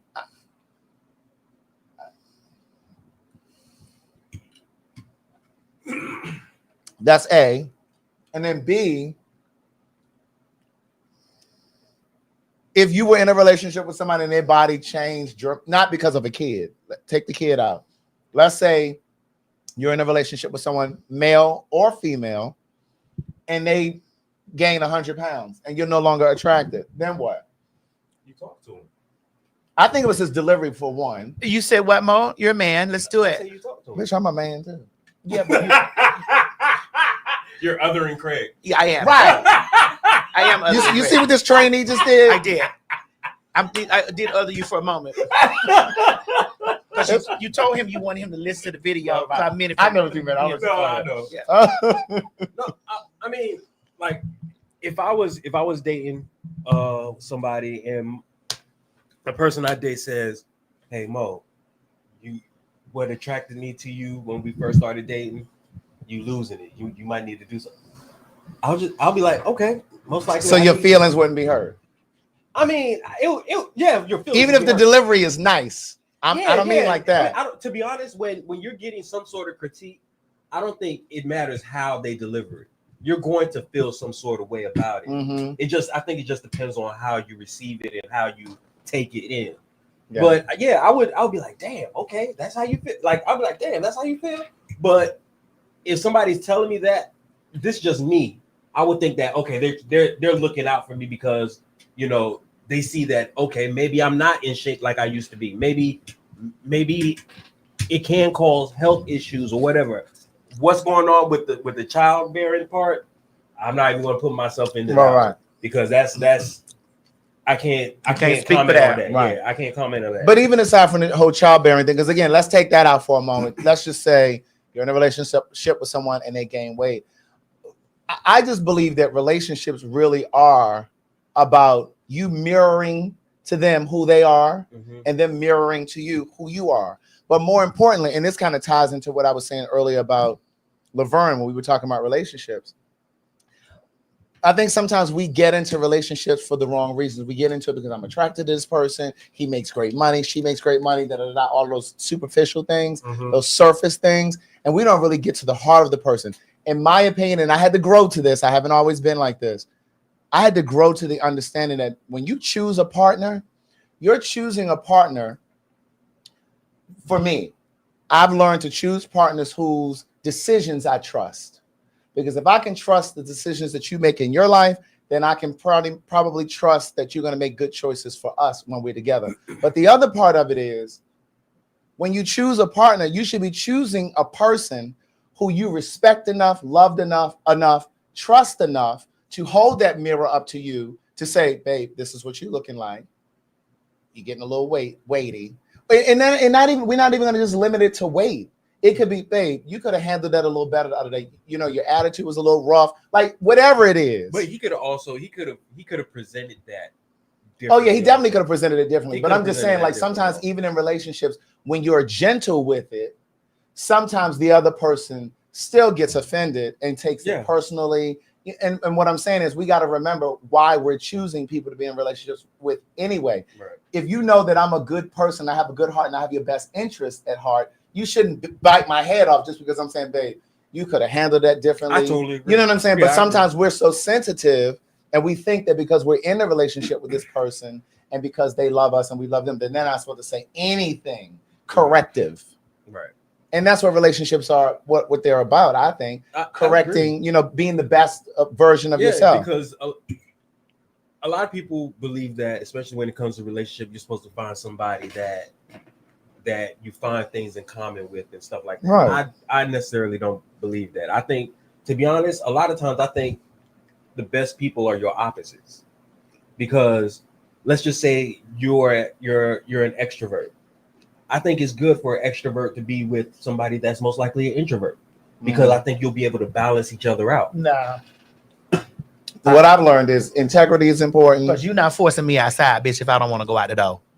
And that's kind of shit tends to be what happens. But at the same time, there are times where they can get you outside the door and you'd be like, oh, you know what? I actually enjoyed myself out this time. And I'm not saying going to a club. I'm not saying going to parties. I'm just talking about like, there's certain things that your partner can get you out of your shell to do that normal people wouldn't do. And I'm not talking about doing something that that's going to be detrimental to you. I'm just talking about things that, you trust this person enough that be like, you know what? If you say we should go and do this, let's go try it. I like my partners to like a lot of the same things I like. Like I like to go to the movies. I like to watch movies. I'm into comic book stuff. I'm into it's stuff that I'm into that I like my partner to be like. Usually when I'm dating someone, it's like, you like that, you this, and it's just like it becomes like, girl, I don't even want to hang with you. Right. Commonalities are important, but I think what's important also is to be able to push. We got to be fundamentally aligned. Yeah. Like see the world similarly. Yeah, like politics. Hobbies, fine, but that kind of shit. But like other stuff that's going to make your relationship grow, that's going to make your relationship move further. I think it's good to always have somebody that you guys can push each other to become better people. Right. It can't just be both of y'all are kind of stagnant or you guys are in the same place. You guys have to be striving for the best for each other, and I think that's the only way that your relationship will be able to blossom and bloom. Bloom. And when I say politics, I don't just mean like, okay, who you gonna vote for? I'm just talking about. But I do mean who you gonna vote for. Well, right. It's like, how do you see the world? Yeah, I do want to know who you. Right. I do want to know that. Right. Especially with us being public enemy number one. That's what I'm saying. So I do need to know that. So then you do agree with what I was saying. I do need to know that. Right. Because it's just like you were talking about calling them on your sister-in-law. So I know damn well you wasn't getting no relationship with somebody who was voting for Trump. Hell the fuck no. You said, Maddie, why you not eating? I'm full. Have you even taken a bite? I did. Okay. You did? Mhm. I took 2 bites. I'm full. Okay. I'm just making I'll sure. eat in the little. I'll eat later. I'm just making sure. Yeah, but he was a little aggressive with her. I mean, that was definitely a way he could have said that. It's very good. It is, but good. I'm full. Yeah, because he didn't have to say I'm not attracted to you, like that. You could have been like, babe. Well, he told the truth. He's not attracted to her.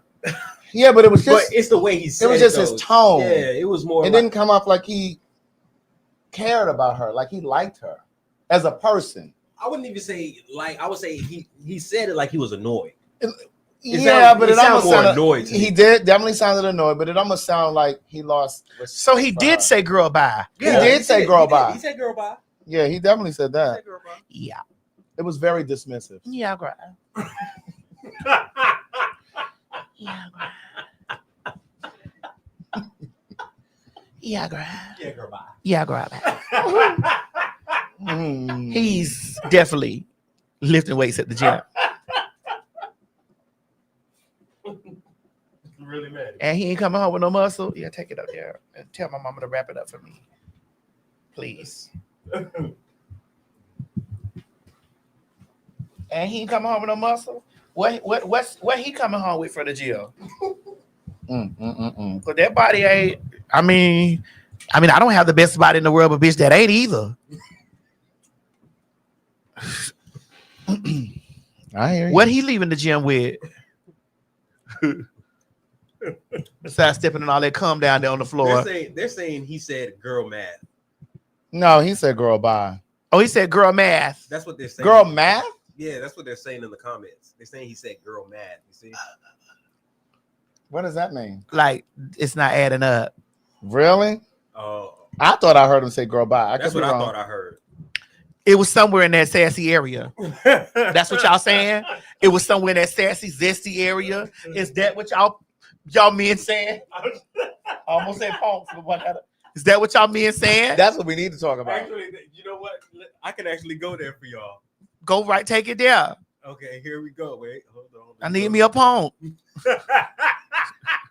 I'm telling you, it's nothing like having a punk friend. It's nothing like having a punk homeboy. A punk homeboy is like having the best of both worlds. It's like having a real nigga and a female at the same time. A punk friend ain't gonna let nothing happen to you. A punk friend will fight a hoe and a nigga for you. See, they can fight a hoe and a nigga. Yeah.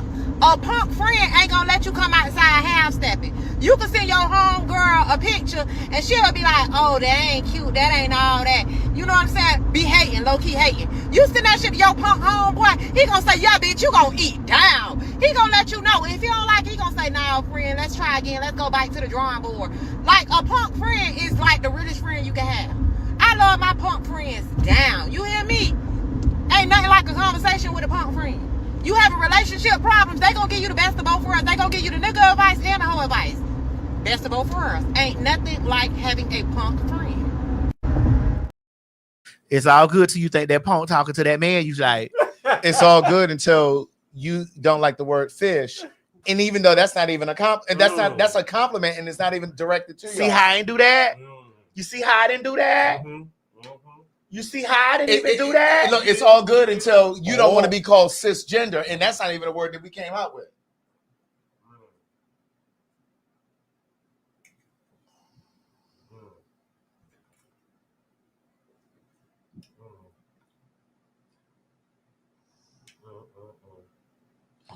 Deliver us. Deliver us. Deliver us.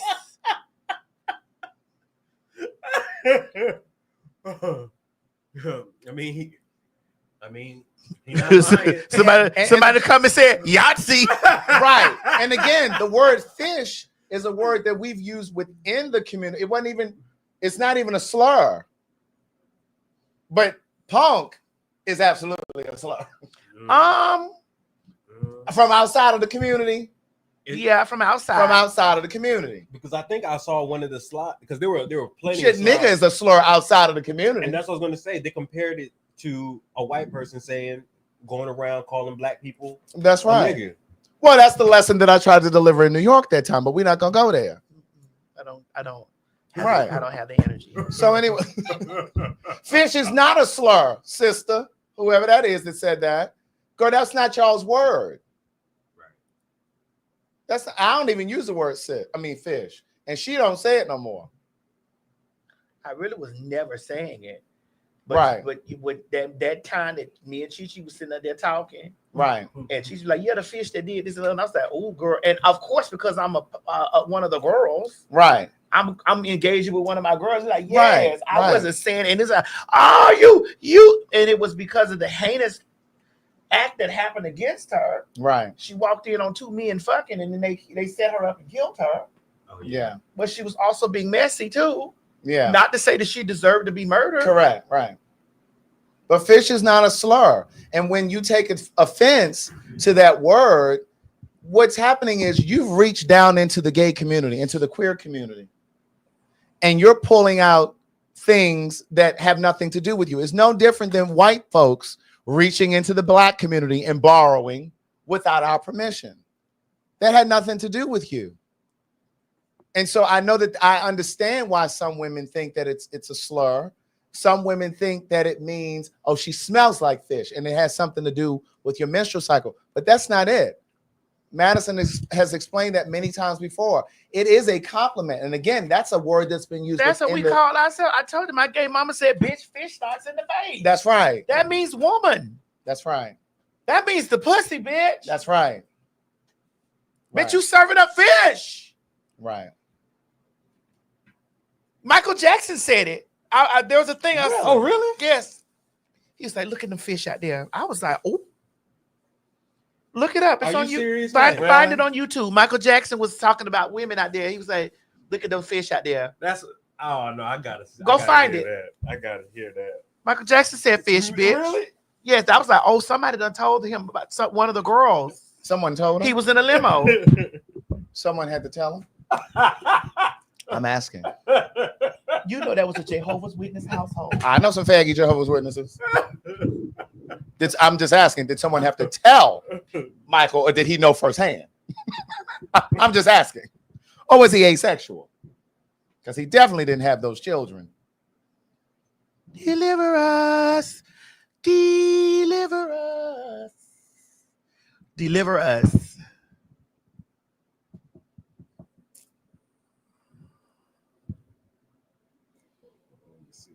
I might actually have to say the word. Say, oh, what you mean? Say the fish word. Oh. Now that's the ones that be feeling some type of way, honey, that done had the VD. Right.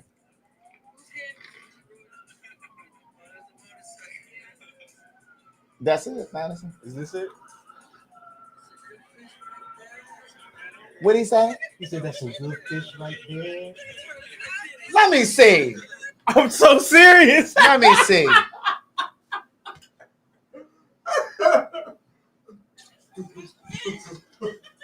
He said fish. And then at the end he said, that's some good fish right there.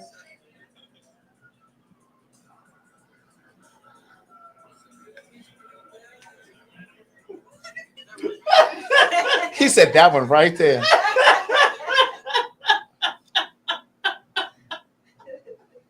Oh, where you be finding this shit, man? Bitch, I know. I'm old. I'm a Libra bitch. And if I gotta ever plead my case in any place, bitch. Somebody said, and then he said, look at her titties. Yeah. Oh. I did not know. I never knew. I did. I'm the ancient one. I'm a holder of knowledge. Houston, Texas. One of the shows already sold out, bitch. And look, they said, and he followed up and said, oh, that's a big fish. Right. One of the shows is already sold out. We have 3 shows coming for you next month. Do not let these shows sell out and then be emailing us and commenting, talking about we didn't get the chance to get it. They sold out too. Yeah, so Thursday sold out. Come on and get the Tuesday and Wednesday show. Thursday is sold out. Attention. You meant me. Attention. Yes. Attention. Houston, Texas. Honey, y'all have been calling for the fags, and now we are here. We need y'all to get up and stop what you're doing right now and run down there and get your tickets at www.PhagTawlk.com. That's right, bitch. August 19th, 20th, and 21st. The fags will be invading Houston, Texas, coming to you live and in color from the House of Blues. Tell them, Craig. Now, Houston, I can almost guarantee that all 3 shows are going to sell out because guess what? They've already started selling. Yes, even before we release this promo. And remember, don't meet me there, bitch. Beat me there. www.PhagTawlk.com. Get your tickets. I'm sorry. Hallelujah. And so I beg your pardon. Say it again. I am rich. You're what? That's right, girl. Come on, get y'all tickets, girl, because seating is definitely limited. The Thursday night show is sold out. We still got some slots left for Tuesday, with some slots left for Tuesday and Wednesday. It's sold out, girl. So y'all come on out there, have us a good time down there at the House of Blues, bitch, on 1204 Caroline Street, Caroline. I think you broke my legs, y'all. Caroline. Caroline. Maverick City. No. Mo, can you tell my mama I want like a tea, like a warm tea? Okay. Mm-hmm. She's terrorizing me. Girl, I tried to tell you, you need to get some warm water, warm tea. Okay. Maverick City. Now, y'all gonna have to help me because I don't go to church and neither does she. Wait, but I can quote a scripture, bitch. What's up? I can quote a scripture. What you need? What you need? Craig, what you need? I'm trying to figure out why this nigga Norman got over there talking about the PPP check was given to us by Donald Trump. Oh. Now, apparently he's some sort of a music exec or promoter or something in the gospel world, and he done got the church people stirred the fuck up. Oh, let me put his picture up here. I forgot Mo went upstairs. Where this nigga at? He's so thick in the pants. So this is Maverick City. Oh, what's that? That's this church group, this gospel group, right? Correct me if I'm wrong in the comments now. Oh, I don't. Oh, yeah. I go to the church I go to is real integrated. It's real. It ain't predominantly colored. I stepped away from that. You had also stepped away from TBN. Oh yeah, gone. So what church you going to? When I go to Miami? You talking about when you go to Miami? Yeah, I go to Miami Vineyard. It'd be nice messages going on here. I listen to the messages. When the last time you went to that church? Last time I was in Miami. The very last time? Yeah. And how long ago was that? I can't remember. But I watch it online sometimes with my mama. And I still love the Lord now. Loving the Lord ain't got nothing to do with church because there's a lot of stuff happening in church ain't got nothing to do with the Lord. Oh, yes, always. Like this nigga. Him right here. So his name is Norman, and he was on Isaac Curry's podcast, and I'm gonna play a snippet for you all. But one of the dumbest things that this nigga said was that Donald Trump gave us the PPP, loan. And see, this is what happens when you go to church sometimes. Church is sometimes like a vacuum.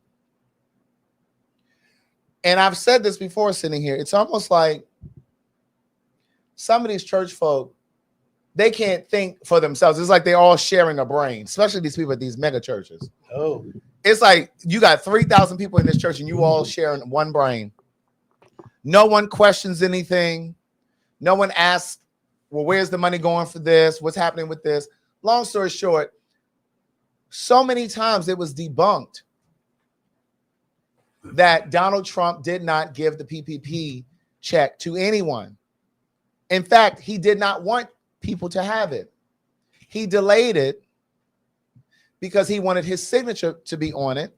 And he wanted his signature on it because he knew there would be dumb niggers like him. Hard E, hard R's. I heard hard that. E, Yeah, I heard hard that. R. I heard that, Craig. Like this nigga right here. My And see, God. I don't trust niggas like him. I put him in the same category that I would put a Candace Owens in, because see, I always take things back to, I said some churches. You ain't got to type in here, not all churches. I heard Candace Owens is backtracking now. Candace Owens is getting sued. We're gonna come to that second next. Oh, she over there messing with that white woman over there, that French president, that French white woman, honey, the first lady over there in front. Let me go. Go on and pull it up. Yeah, I said PP. I meant the stimulus check. I've been saying PPP. The stimulus That check. white woman. And it's like they're perpetuating this thing that the stimulus check was given by Donald Trump. Thanks for correcting. I meant stimulus. And it's just like, no, he delayed it, and he delayed it because he wanted his signature on there because he knew that some of you would believe it. Now, this nigga then sat over on Isaac Curry's podcast and said he voted for Trump and he's a black MAGA. Now, as I was saying, I don't trust niggas like him no more than I trust niggas like Candace Owens. Because when I think about the slave times, bitch, and if we were trying to get to freedom, this is the kind of nigga that would snitch on us. This is the kind of nigga that would alert master when we trying to sneak off in the middle of the night. So here's what this nigga said on the podcast. Let me get to this. Uh-oh. Sorry about that. I'm trying to get this for the. All right, listen up, people. I thought I sent it in here. I think you did. I didn't send it in the. What did I send it? I thought you did. I didn't send it in the Instagram. I thought you sent it in the Instagram. I don't see it. It must be in the. Was it in the text? Oh, you got to put this in here too. I definitely want to get on that. I think I do. Okay. I think I do have it. Let me. Where? Yep, I have it. Let me get over here. I got to go to this lady's page. Let me put it up. Well, while you putting that up, I just want to move him down really quick.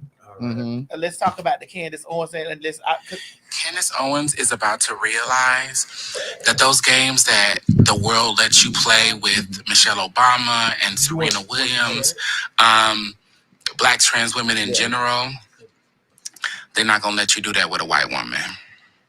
And they're surely not going to let you do it to a white woman who's not from the U.S. And furthermore, they're going to remind you, you are a black woman with a modicum of talent that has had opportunities and positions you never should have been in. This whole lawsuit, I don't care if that woman has 10 dicks. I hope it brings Candace to her knees, because most importantly, why do you give a fuck? That lady is married. Her husband's the president of France. And you bitches are in her business like she's some random ragamuffin off the street. This lady's in her mid-50s, early 60s, with a husband she's been with for years. She is the first lady of France. Candace, have you ever been to France? Have you ever been to France? Help me understand. I want to hear how you're bringing the black experience in your home with your biracial children. I want to hear that. I want to hear who's the black woman that finally got you with a good hairstylist so you can get that shit straightened all the way down to the root. I want to know what ancestors wake you up at night and remind you that you a sellout ass bitch. I want to hear about that. You worried about a lady in France whose husband is the president, about what gender, what sex she was assigned at birth.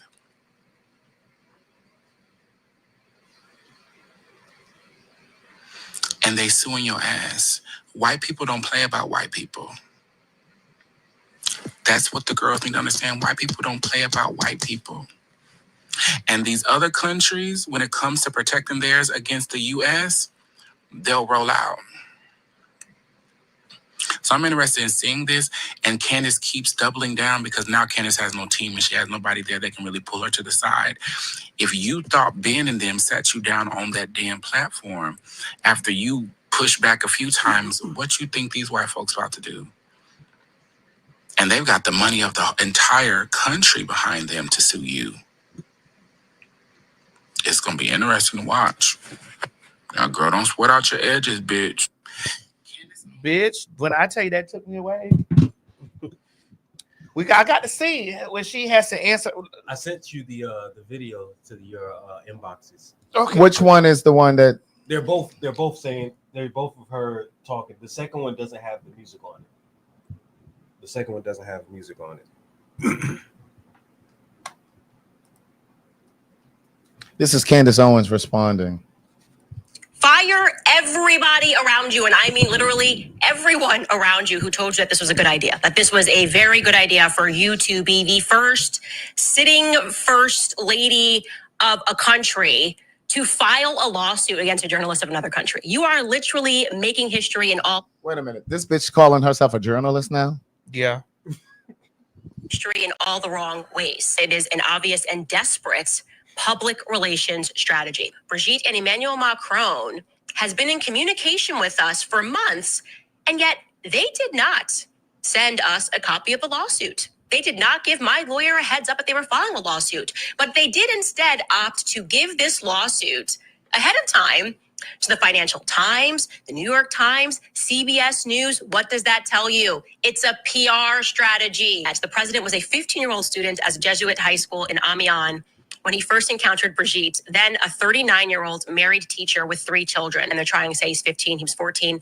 According to the filings, they, quote, formed a deeper intellectual connection when she directed a production of the 1971 Milan Kundera play, Jack and His Master, in which Macron played the lead role. And later, the two began meeting regularly to collaborate on another play. My thing is this. Even if this woman was trans, what the fuck does that have to do with her? Why is she in a whole nother country? I hope that this lawsuit is not settled out of court. I hope they bring that bitch to her knees. Like that's what Dominique said. Like I want them to rattle her finances so desperately that if her children have a trust fund, that she has to dig into that trust fund. I hope that they bring her husband to his knees so bad that he divorces her. Like I really want this to be the thing that uproots her. Like she is so aggravating to me. It's just so annoying. Like I hate to even hear her talk. Like the way that she forms her lips, fixes her lips, and she pronounces things. It's like, girl, like where are your black friends? Like, and the thing that annoys me about her is that this girl sued, I think it was her high school, because they had they discriminated against her, and then she got the help of the NAACP to sue them, and then you didn't switched over. I was watching this thing about Clarence Thomas, the Supreme Court justice, and how his ass grew up in abject poverty, and then he got a lift when he went to an Ivy League school, and then he started trying to dismantle affirmative action, through all of the positions that he's held. And it's just like, so it's almost like you done climbed up and you done made it, and now you done kicked the ladder down so no other niggas can climb up. Like, it just disgusts me. And my thing, this thing about Clarence Thomas is, what is it, Loving versus Virginia? That's the Supreme Court decision that happened about interracial marriages. This nigga, this girl, what's her name? Candace Owens and Clarence Thomas are both married to white people. So all of these politics that you all are voting for and speaking for, what happens if they turn around? Because white people will turn that shit around on you. What's that line from Karina? Karina, I told you about white folks. They make you think you're part of the family, so they ain't got to pay you for your time. That was Jennifer Lewis's line. She told Whoopi Goldberg. Whoopi Goldberg was the domestic. Ray Liotta was the man. He was a widow. He was keeping his daughter because the wife had died. And Whoopi Goldberg was the cleaning lady and the nanny. She needed a job. And she needed a job. She really wasn't none of those. Right. She was none of those things. And she kept going over there working late. And she came home one night and Jennifer Lewis said, you know how white folks do. They make you think you're part of the family, so they ain't got to pay you for your time. These white people have these niggas thinking that they are. There always comes a time, and I know we have white viewers, but I'm just gonna keep it real with y'all. There always comes a time where white people will show you that you're not on their level. There will always come a time that they will show you that they do not see you on their level. They're either going to snitch on you at the fucking job when you think you're getting too big for your britches. Because see, some of you niggas, you go to work and you get to bragging too much. Them white folks don't want to hear about you getting no new house and no new car. Mind your business. I mean, keep your business to yourself. Them people will have you thinking that they there to celebrate you. They waiting for you to think that you climbing up, bitch, so they can kick you fucking back down. Keep your business to yourself. Jesus. There comes a time when we heed a certain call, and the world must come together as one. Yeah. There are children dying. Yeah. There Michael Jackson was looking annoyed. Oh my God. Tina came in there. Because she was living in Europe by then, bitch. So she had an accent. She had an accent. There.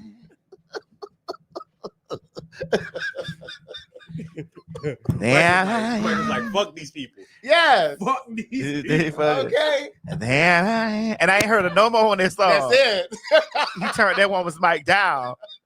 Oh, you think you Bruce Springsteen, girl? All that growling and shit. Yeah.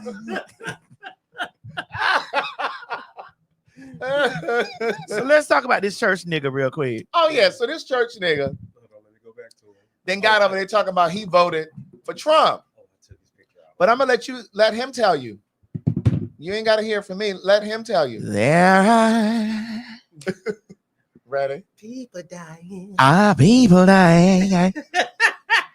We're taking out our lives. It's true, we make a better day. Just you and me. / gospel. Okay, we gotta go back. Is that music? God, I hope not. What was the turning point that you made when you knew that something different had to happen to resurrect or reshape the Christian / gospel industry? I mean, I'm gonna be straight up. I knew it the first day. It was stale. The gospel norms wasn't working no more, man. Y'all sing too hard. Y'all over sing. Stop doing that. Nobody want to hear no runs. People keep saying, "We want choir music." Like, choir music would have never died if people want to listen to it. I see it. Joel, Stan, Kirk Franklin, T.D. Jakes. How can I find somebody to tour me that's not normal? Oh my God, I'm so sick of him. La la la la la. Why? What I do to you? I think people see me as competition when I'm not. So let's go here, Travis to Matt. At that time, it was a little chumps to me. Right. You know, I find chance in my church. I'm the one who got the big arms. We running worship. What I'm calling them for? You got my old background singer leading your thing. You don't care. They don't get it. You know who get it? White people get it. First off, everybody know I'm a Trump voter, regardless how y'all feel about that. So, you got a really good PPP too. Trump, thank you for that one, bro. Oh my God. But so many people dog me, man. People work for me that dog me. From 30-year-old young black dude from nowhere, Georgia, with no background in music, and I got more Grammys than most people you know. So that's why I kept saying PPP, because that nigga says it in this video. He said he got a PPP thanks to Trump. He doesn't even know what he's talking about. And so my thing, and I guess he got it for his business, but the point is, none of that was Trump's doing.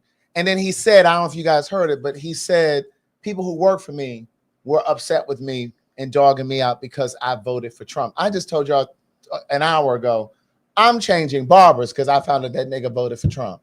So it's just like, we have to hold each other accountable for this kind of shit, because you are putting us all, this is a detriment to all of us.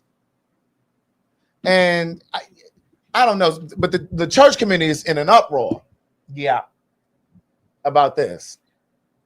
And my thing is, people were so upset with Chrisette Michelle. I keep going back to that. They were so upset with her back in the day when she performed at, and she still ain't bounced back, bitch. When I was at Essence Festival, she was with me. Did I tell you that? Well, she wasn't with me, but she was with the group that I was with. And she came down there, and I'm just like, they just have not let that lady bounce back yet. But people like him get a pass, seemingly. Nelly seems to have gotten a pass. Because I can't begin to tell you how many people still talking about that reality show with him and Ashanti. Why are we even watching it? Why are y'all even watching the show? You know, so it's just going to be very hard, Craig, to tear black people away from the thing that destroys us. Snoop, has gotten a pass. That's right. Religion. Right. Can't tear us away from religion. Right. I don't have any assets up here for it, but I definitely wanted to talk about the Ralph Lauren thing. There's a Ralph Lauren campaign, and there's a black guy who graduated from Morehouse College who is the artistic director. I may be wrong on the title, but he's the head designer over there for Ralph Lauren. And so they did this whole campaign to pay tribute to the upper crust black folks who have been vacationing in Martha's Vineyard or, for decades. And so they have this whole line, and it's like they're wearing cardigans turned around and tied up and very preppy. So there's this whole conversation on social media right now where people are like, oh my God, that's so great. It's a black guy, there's a black guy the Oak Bluffs. Thank you, Marcus Atkins. Oak Bluffs is the part of Martha's Vineyard where black folks predominantly vacation. And so there's this whole community of black people that are on social media that are just like, oh my God, it's so great. Ralph Lauren did their thing with making this black guy the creative director and all those things. And I think that's great. That is absolutely great. My only ask, and let me just say this. And then there's a black brand called Actively Black. You guys may have seen it on social media. They're black owned, Actively Black. And I don't know who this gentleman was with Actively Black. I don't know if he was one of the founders, if he's the president. I don't know who he was, but he was a spokesperson for Actively Black. And he said that they have very similar aesthetics as this Oak Bluff thing.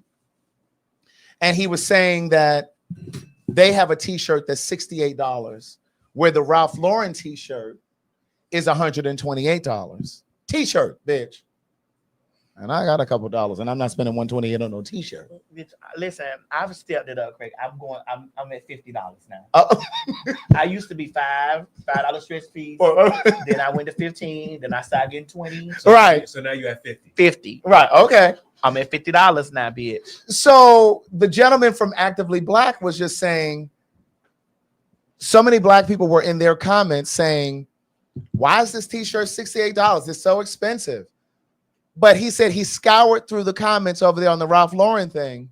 No one's complaining about the $128 t-shirt. It goes back to things that we've talked about here before, things I've said before about how we sometimes think that when we spend more money for the white brand, it's of a better quality. Sometimes I think it's our ego, and we want to go in there and show these white people that we can afford that. But then when you supporting a black business, it's why is it so expensive? Or can I get a discount? But nuance. Can we do? Go ahead. Now, black people will price gouge.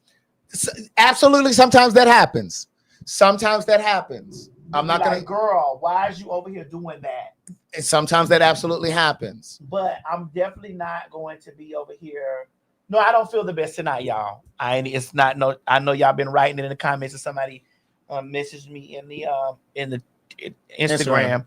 No, I don't feel the best tonight. My stomach is hurting me like really bad. I've been having contractions. But the other piece of it is, I commented in some of these social media chats about this whole Ralph Lauren thing with the head guy from Morehouse College. And what I said was, I think it's great that they have one of us at the helm, but this is not anything brand new. Remember, what's the guy's name that died who was over Louis Vuitton? I know y'all know what I'm talking about. He and Kanye used to run together. I can't think of his name right now, but you know what I'm talking about. So this is not uncommon that they've put us at the helm, because they've always wanted to gentrify our culture, right? Yeah. That's nothing new. What I simply said in the Virgil, yes, thank you.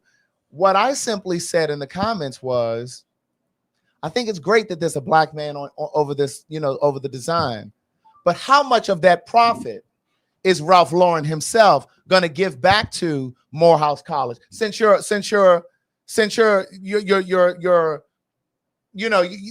inspired by the college student, you know, that whole thing, black excellence and success and Oak Bluffs, blah, blah, blah, blah. Ralph Lauren is a multi-billion-dollar company. Yeah. And you want to know how much they're giving?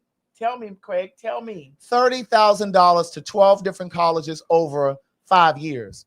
$30,000. And do you know how many niggas was in those comments saying to me, oh, you just need to celebrate that it's a black guy? No.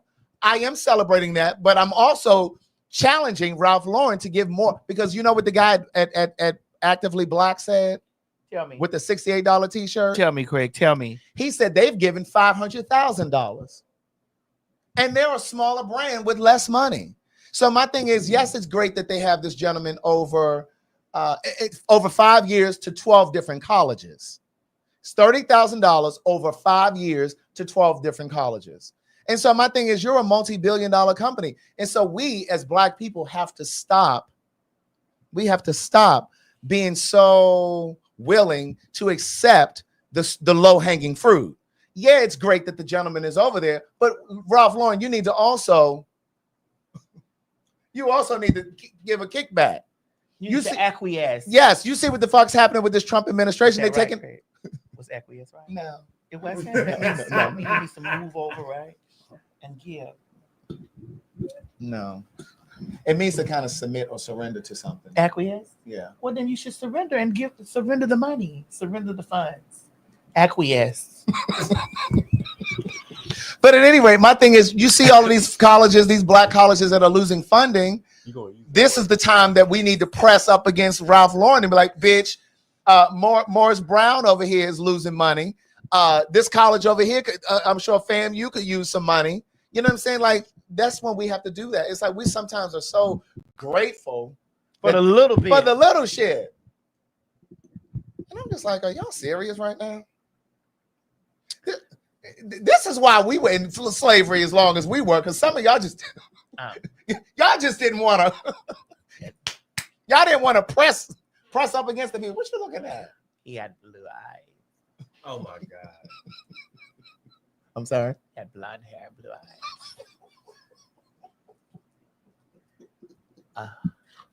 What happened? He had blonde hair, blue eyes.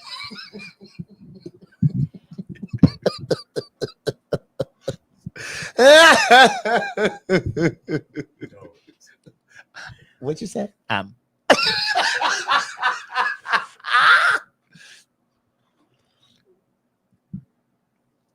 He had blonde hair. It's hot. Oh, was it? It's hot. Craig, you the terrorist. Oh God, because you are crazy. That just quickened unto me. I see. Talk about white people, they just quickened to baby. Craig, that's why I can't. And I love everybody, but I just that's why I can't form no relationship. Mm-hmm.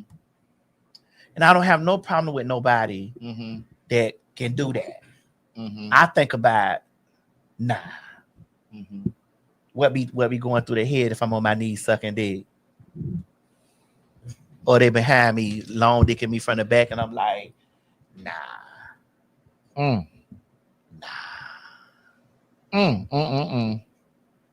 I be wanting some of the light skin ones to be careful too. Hey, watch it. I had a whole conversation with a friend of mine. Really, Maddie? Light skin? Light skin. Be careful. Can they say nigga? Yeah, but be careful.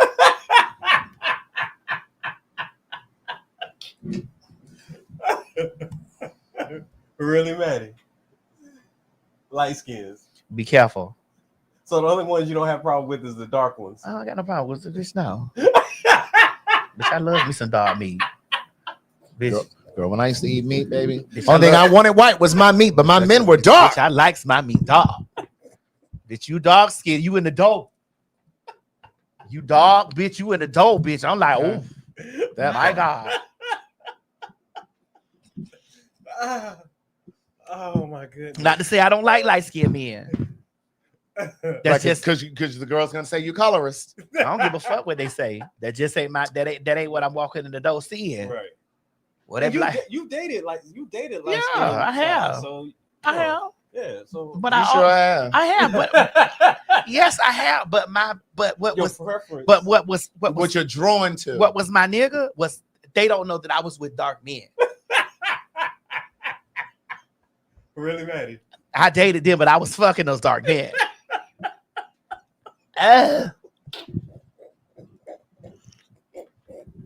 Ain't nothing like having some black dog skin balls hanging over your face. Like teabag. Oh, like I could pull this tea bag out of here and be like, yes. Oh my So God. what I hear you saying is you were cheating? Yes. The Bible says, do unto others if you have them do unto you. And it also says turn the other cheek. And I did. Right over.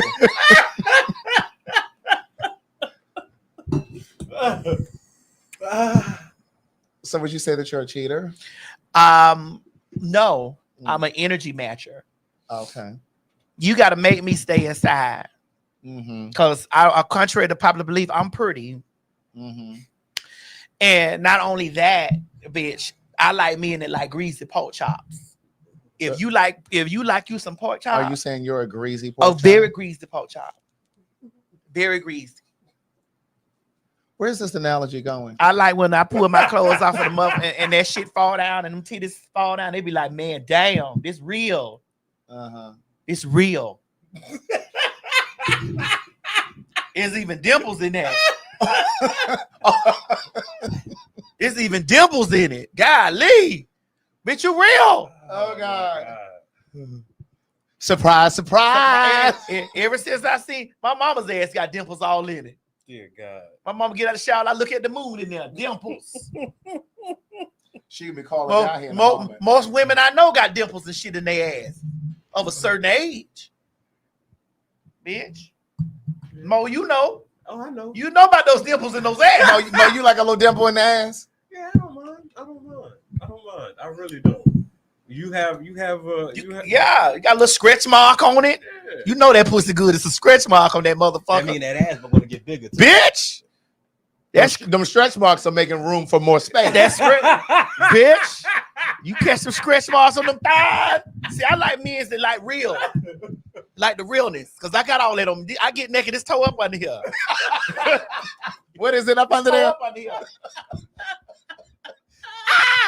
Oh, God. I don't need no motherfucker crack over there talking about what's that. Bitch, it's a scratch mark, ho. What is that? Oh, my God. It's a dimple. It's the birthmark. Bitch, don't ask me about that. You don't know nothing about that. Don't go to ask me about that shit. Oh, my goodness. Dear God. Really mad. Yes. I can't. That's why I know gay man. I can't deal with that. The gay man over there want you to have no fat, no film. Get the fuck out of here, bitch. If you film, some fat gonna be somewhere. You gonna have to trim the meat off it.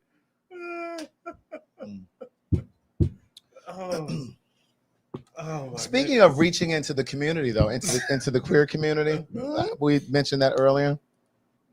What happened? You know, this has become really big on social media. Oh, talk about it, Craig.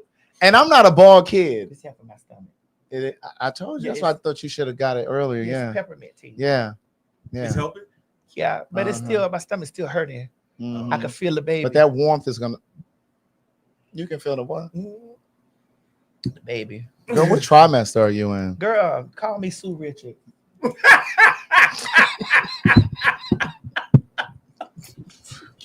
You know what? Franklin moving in here. You know how she invisible? She can do those 4 shields. Franklin is moving in here. Oh, God. Oh, my God. It's an omega level. Something wrong with when this mutant come out of here.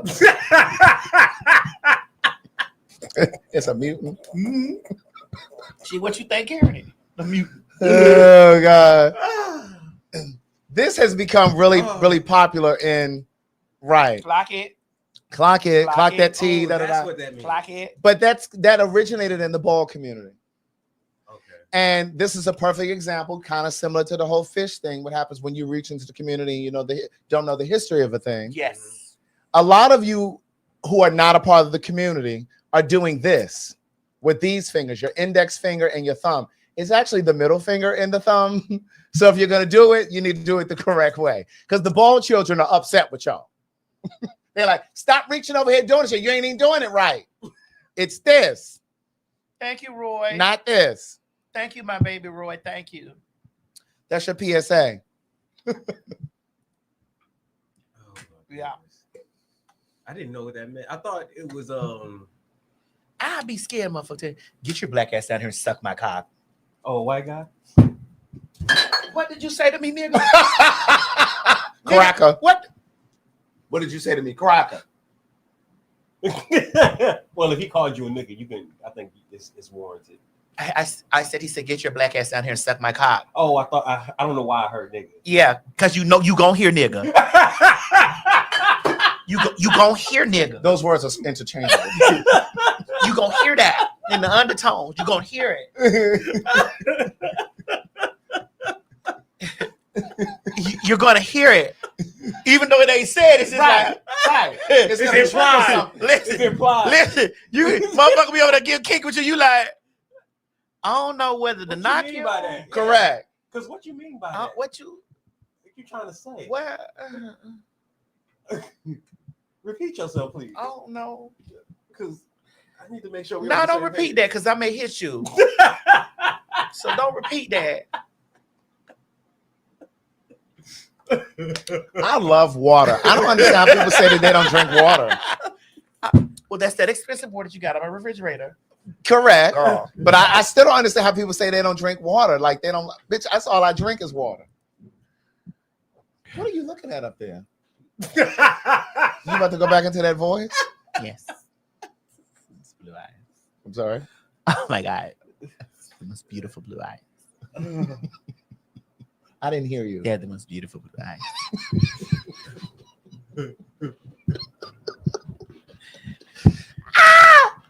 Oh God. Oh my God. Blue eyes, blonde hair. But Maddie, I love my girl. you know you got to do all of that though. I love my girl. That bottom jaw be going. I love my girl. She don't mean it, Craig. Listen, Listen, she don't mean you it. the one brought us back over there. Because it's on my mind. You the one that brought it up. though. 2 and 3 times now. Yeah, because it's on my mind. You the one that said if a white man come and say, "Bring your black ass I'm over gonna here." suck my dick. I'm like, That's right. Mo. You look conflicted. Yeah.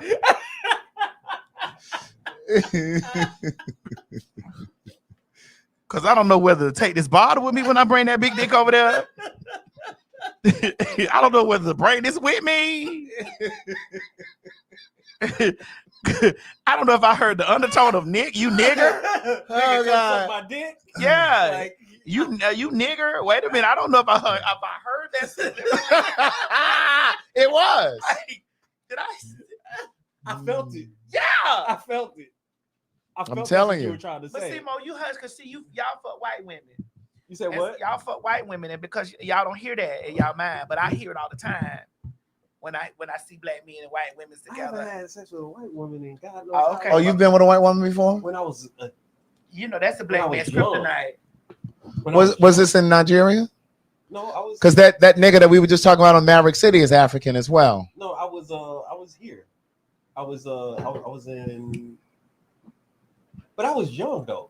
And listen, Mo, you don't have to explain. That was your experience. Yeah, I was young. But again, I'm just be saying y'all don't hear the undertones. Well, that was never said to me. Bring your big mandingo cock over and put it in me. That was. First of all, don't say the word cock to me at all. I need you to say dick or Dick, don't talk to yeah. me at all. No, yeah. Yeah. It's like I want to have all your black babies.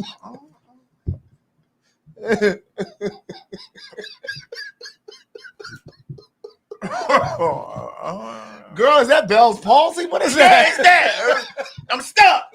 Because I don't know what the fuck to do right now. Oh God. I only Okay. had one bad experience where I really wanted to kill somebody, a white person before. Wait a minute. Wait on, let's talk. Let's share. No, I was young. Girl, the way we leaned in. No, Yes. I was young. I was like my friend. I think I was about 13. Ah. My friend, he was a Boy Scout, And so there was this Boy Scout convention, and my friend invited me to go with. They have Boy Scouts in Nigeria, or is this here? This is here. Oh, this is in America. Okay, go ahead.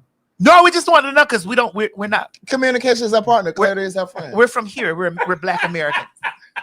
Yes, it was here. We're not African American.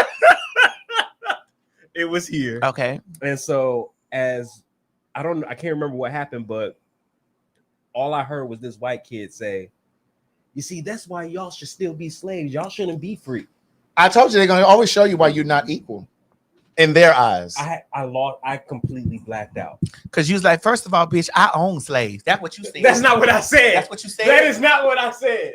And see, thoughts. That's right, what you said. right. And see, some of you Africans, that is not what I said. you want to be in close proximity with them. I just heard your thoughts. That is not what I said.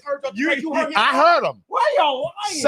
Some of you Africans want to be in close proximity with those white people, and so that hurts you to your core. That's not why it hurt me to my core. You thought he was your friend. No, my friend. I was with my friend. There was another kid who was white that was talking to me and my friend. I didn't know the kid from a can of paint. You were trying to be his friend. No, I wasn't. I didn't even know him. What? Don't project on me.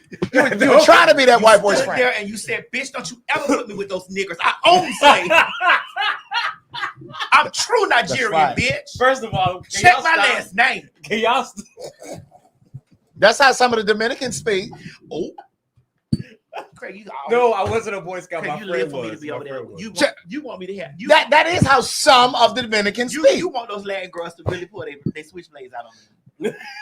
You want those Latin girls to really want those Latin girls. Some of the Dominican girls who are darker than me and Mo do not believe that they're black. You want those Latin girls to twirl me. Am I lying? Somebody said too many N-words in this podcast. Niece, log off. Yeah, because this podcast is unapologetically Negro. And we use nigga, punk, fag, hard R, faggot, cracker, dagger, cracker, hard R on cracker, nigger, hard R. This is not your conventional podcast. It's not. I have that on Outlaws. I don't use that over there. That's right. But bitch, over here, it goes down in the motherfucking compound over to this motherfucker. It does. And whoever that was that just put in the comments, you said, look up Norman's wife. Thank you for that. I can't see your name because it went by so fast. Yeah, he's married to someone. She looks like she's white. That Maverick guy that I said is Norman, and he said he got the PPP money from Trump. Mm-hmm. His wife looks like she's white. I looked them up. Because there's some niggas, bitches, niggas in this bitch. It's niggas in this bitch. It's niggas in here. All day long. It's white folks in here. It's niggers in here. And it's some crackers that may trickle through. It's some faggots out there. It's some dykes, bulldaggers, punks, sissies, cock eaters. We get demonetized all the time, girl. We don't do this for the money. We get demonetized. We don't do this for the money. That's true. We're demonetized probably right now from the top of the show. This is what you got to understand. I think as soon as we log and I personally, and this is what I need you to understand, and that I've been preaching for the long. This is not Laverne over here. See, this is Laverne is going through this because y'all are used to y'all have never got Laverne in her raw true form because she has to work. She has to dance to the beat of a drum that keeps her in a space. I don't give a fuck about that kind of shit, and I've never gave a fuck about it. Right. I don't give a fuck about that, and that's why somebody wrote in the comments earlier and said, Madison, you occupy white spaces too. But when I walk in those white spaces, I let them know that I'm the hard E and the hard R, that they better not ever USE. That's better what? I'm the hard E and the hard R, that they better not motherfucking USE. Bitch, or it'll get real rough up in here. What's he gonna do? It'll get real rough up in this bitch. And I'm not saying Laverne lets people use the hard, that you use it or whatever. Well, I don't know. I don't either, but I'm pretty sure that MAGA cop. I'm just saying, when I walk in the motherfucking building, bitch, I'm black like that, and I let it be known. And that's probably why that people will get 50 steps ahead of me, because bitch, I don't get into that. And I'm not saying that she get into that, but bitch, I don't play none of that. Mm-hmm. You done seen me occupying white space, say, hey, don't you play with me in this motherfucker. Mm-hmm. Ain't you done seen me do it, Mo? You motherfuckers better not play with me in this bitch. What are we doing here? What are we doing? Because I'll take this motherfucker out. It'll be a blackout in here. I'll blindfold you motherfuckers in this bitch. Y2K all over again. I'll blindfold you motherfuckers in here, bitch. You would think that's what you would, bitch. You would think we 1999. I'm T.S. Madison everywhere I motherfucking go. And bitch, that's why it has always been a little bit difficult for me to maneuver through things because people's like, oh God, they're getting there like, you just too raw. what's she gonna say? What's she gonna say? I'm gonna say what need to be said. You just better watch it. You just better watch it. Going to get raw. Because the same way I walk into them black space, because I walk into them black space too. Hey, y'all ain't finna be stirring me in this bitch. Right. You think you finna sit around me in a circle and sir me, bitch? Get me the fuck up out of this motherfucker, because I spit on one of you pussy assholes in this bitch. Yeah, bitch, that T worked. Tammy Faye, that T worked. A little bit. It's moving. So to whoever that is that's different here, it's different. You may need to go watch The Outlaw because I don't say. Well, I mean, I say some shit over there too. It's not as But I don't get deep like this.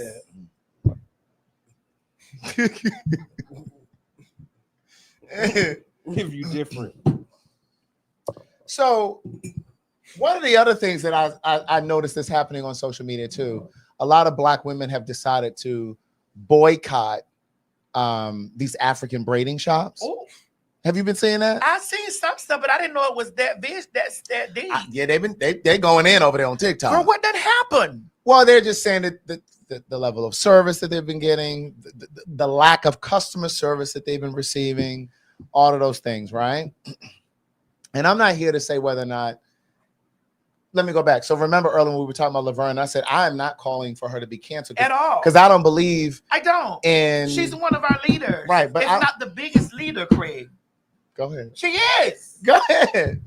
I just want them to know this, so when they go to chop, because you know they'll chop shit up. Right. You know how they. But do they ain't it. gonna chop this part. No way. You never know, because I just said, bitch, I'm a different girl. They gonna chop the parts when you call her wig choppy. I said it to her. That bitch, this is the wig is. That's what you call a shortcut. They gonna chop the part when you were imitating her voice. Well, she said that was her. Look, his beautiful blonde eye, blue hair, blue eyes. And she was looking in the fucking sky. Bitch, my sister was in love with that nigga. I mean that rocker. My sister was in love with him. Right. Oh God. That motherfucking cookies and cream Hershey's bar is tearing her up. Not cookies and cream. That's the only white chocolate I've seen over there from Hershey's. They have regular white chocolate though, man. Okay. I hated white chocolate. I don't eat chocolate anymore, but when I used to eat chocolate, I hated white chocolate. I never liked the taste of white chocolate. I like the cookies and cream. The cookies and cream is nice. I enjoy cookies and cream. I know.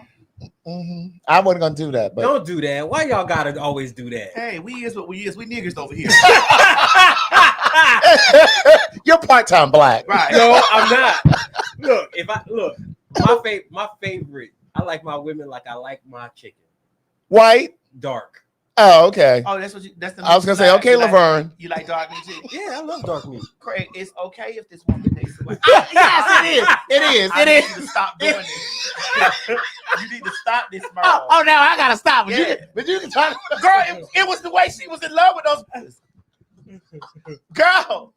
Oh, I gotta stop. But you can circle back about 3 times. It's very much so you give it like she ain't supposed to motherfucking love her white man. No, I'm not saying that. But I will say this, and I forgot this. Because you had a problem a long time ago with I did have a problem with black people dating white. Most importantly, successful black people. You had a problem. That's what I was with gonna say. Specifically, black people who are successful, because I just feel like you're giving the fortune and the wealth and the experience and the success right back to them.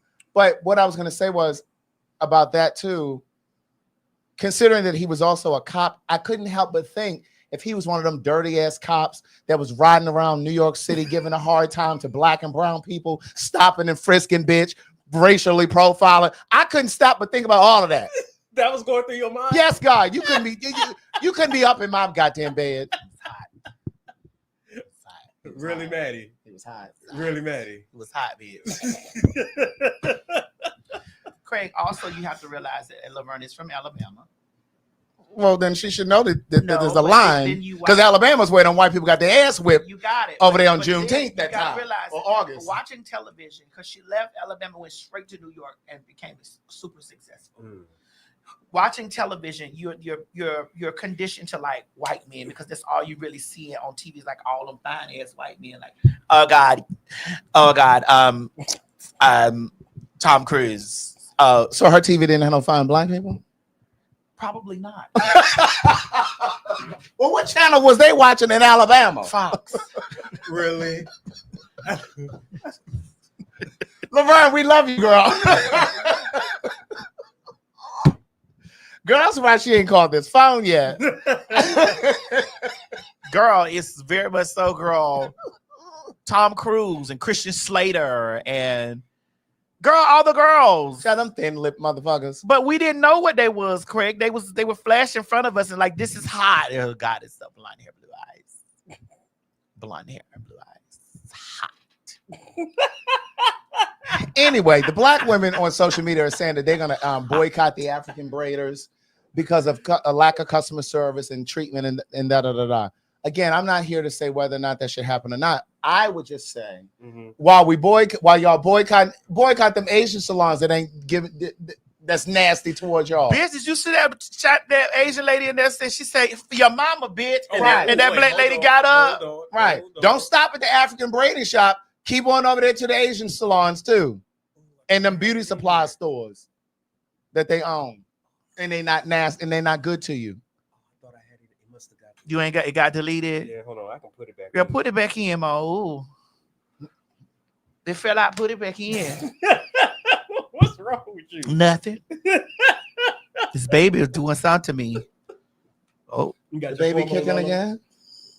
You got your hormones all over the place? My hormones been all over the place. Ever since I seen Galactus walking through the city. Oh, big Galactus with those blue eyes.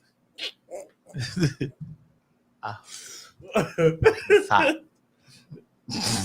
Oh my God. Oh my freaking goodness. Girl, my sister gonna cuss me out. Yeah, she is. Mhm. She is. Oh well. She know how I give it up, bitch. And she know I got her back with the whole situation, bitch. But she does know I give it up. Oh my goodness. I understood what was going on. It was just like everybody in the public, everybody want this. When you have built yourself, I don't build myself up for perfection.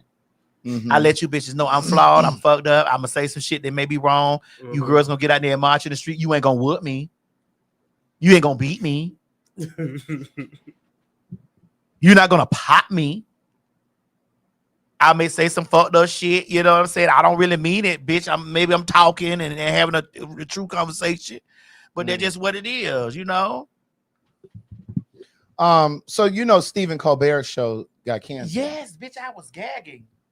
They canceled the show because he's been very critical of this Trump administration. Oh, I was gagging, Craig. Well, they brought up the reason I heard was because he brought up the fact that that bill that he just signed was supposed to unite Paramount and Sky. He signed a deal for them to merge, Right. Paramount to merge with But another they're company. They're saying that that's a front to Absolutely. bribe Trump for money. That's why we're going to go to that Elizabeth Warren video. But let me say this real quick. That the one right there. Right. But what happened was Stephen Colbert's show was canceled because he basically called out Paramount Pictures because they had run like a promo video or something. Trump threatened to sue Paramount. They went on and cut Trump a $16 million check to avoid going to court. But it was just a frivolous lawsuit. But they cut the check. And what people are saying, insiders are saying, is they only cut the check to not be a nuisance to him because Paramount knew that they were going to try to do this merger, this big merger, and they needed the president's signature. So if you play that video with Elizabeth Warren, she explains it. Okay, go ahead, Huge breaking news just dropped. Trump approved Paramount's $8 billion merger with Skydance, another giant media company. This could be corruption, and here's the reason why. Maybe you saw that Stephen Colbert's show was canceled last week. Well, just 3 days before it was canceled, Colbert called out Trump and Paramount, which is CBS's parent company, for making a deal that looks like a, quote, big fat bribe. Those were his words. So what's that quote unquote potential bribe that Colbert was referring to? Trump filed a sham lawsuit against CBS, but instead of fighting it, CBS's parent company, Paramount, paid Trump $16 million to his future presidential library. So you gotta ask, why'd Paramount do that if the suit was, quote, meritless? Well, maybe because they needed Trump to approve their multi-billion-dollar merger, which Trump just did. The appearance of this wink-wink deal basically lets every other company and every other billionaire know that Trump is open for business, apparently happy to accept offers in exchange for favors. On top of that, this deal is bad for competition and could make it more expensive for you to stream your favorite TV shows or movies or sports or whatever. So, just like I've been doing for weeks, I'm calling for an urgent, independent investigation into this Paramount deal to see if this was actually bribery. And make no mistake, these CEOs may think that they can get away with anything they want, but they are not immune from the law. Bribery is still illegal. None of us can be silent about this, because you better believe Donald Trump isn't stopping here. Already, he's seemingly running the same play by suing the Wall Street Journal for publishing a story that Trump doesn't like about his parent relationship with Jeffrey Epstein. Look, every single one of us needs to show Trump and the CEOs that we see what they are doing, and we will not be silenced. And you know that white nigga is in them Epstein files. Yeah. Of course. And the woman, Ghislaine, or whatever her name is, the woman that's in jail, who was Epstein's right-hand person who was helping him to procure those women and girls that they were, assaulting or sexualizing. She's asking for immunity because they're now trying to get her to talk. Oh. She's already in jail. Now she's asking for immunity. And then on top, Ghislaine, yeah, Maxwell. And then to add insult to injury, did you hear recently that they just burned like 500 tons of food? It was a foreign aid program. They had 500 tons of food stored for like impoverished countries and children and whatever around the world. When I tell you the food was set to expire, and that white nigga told them people to burn it. And I believe it cost an additional $100,000 to incinerate the food. Now you can correct me if I'm wrong about the amount of that, but the food cost $800,000. It was in storage. It was $800,000 worth of food. It was 500 tons. It was about to expire. And instead of them distributing it to poor children, they went on and incinerated it. And it cost the American taxpayers, I think it was an additional $100,000 just to burn it. This is the kind of shit that people voted for. Yeah. This is the kind of shit that people said, oh, well, we don't need to vote. Yeah. Voting doesn't matter. These are the kind of decisions. And they're even saying, I've even seen things where they've talked about, how you go on your weather, you pull up the weather. Oh, they said it's 130,000 per Google. 130,000. Thank you. And you go and look up your weather. Sometimes that shit is not even accurate. And many have been saying that's part of the reason why Texas flooded, Houston flooded, because he's removed funding for like the instruments and things that they use to predict the weather and to give people warnings to say, oh, bitch, it's about to storm. Get up out of there. Like, same shit with the planes. Same thing with air traffic control. So, and then I saw something, I think it was yesterday. They have, they're hiring ICE agents, $100,000 a year with a $40,000 sign-on bonus. And bitch, how much do teachers make? You got all this money for ICE agents, but bitch, you can't pay teachers.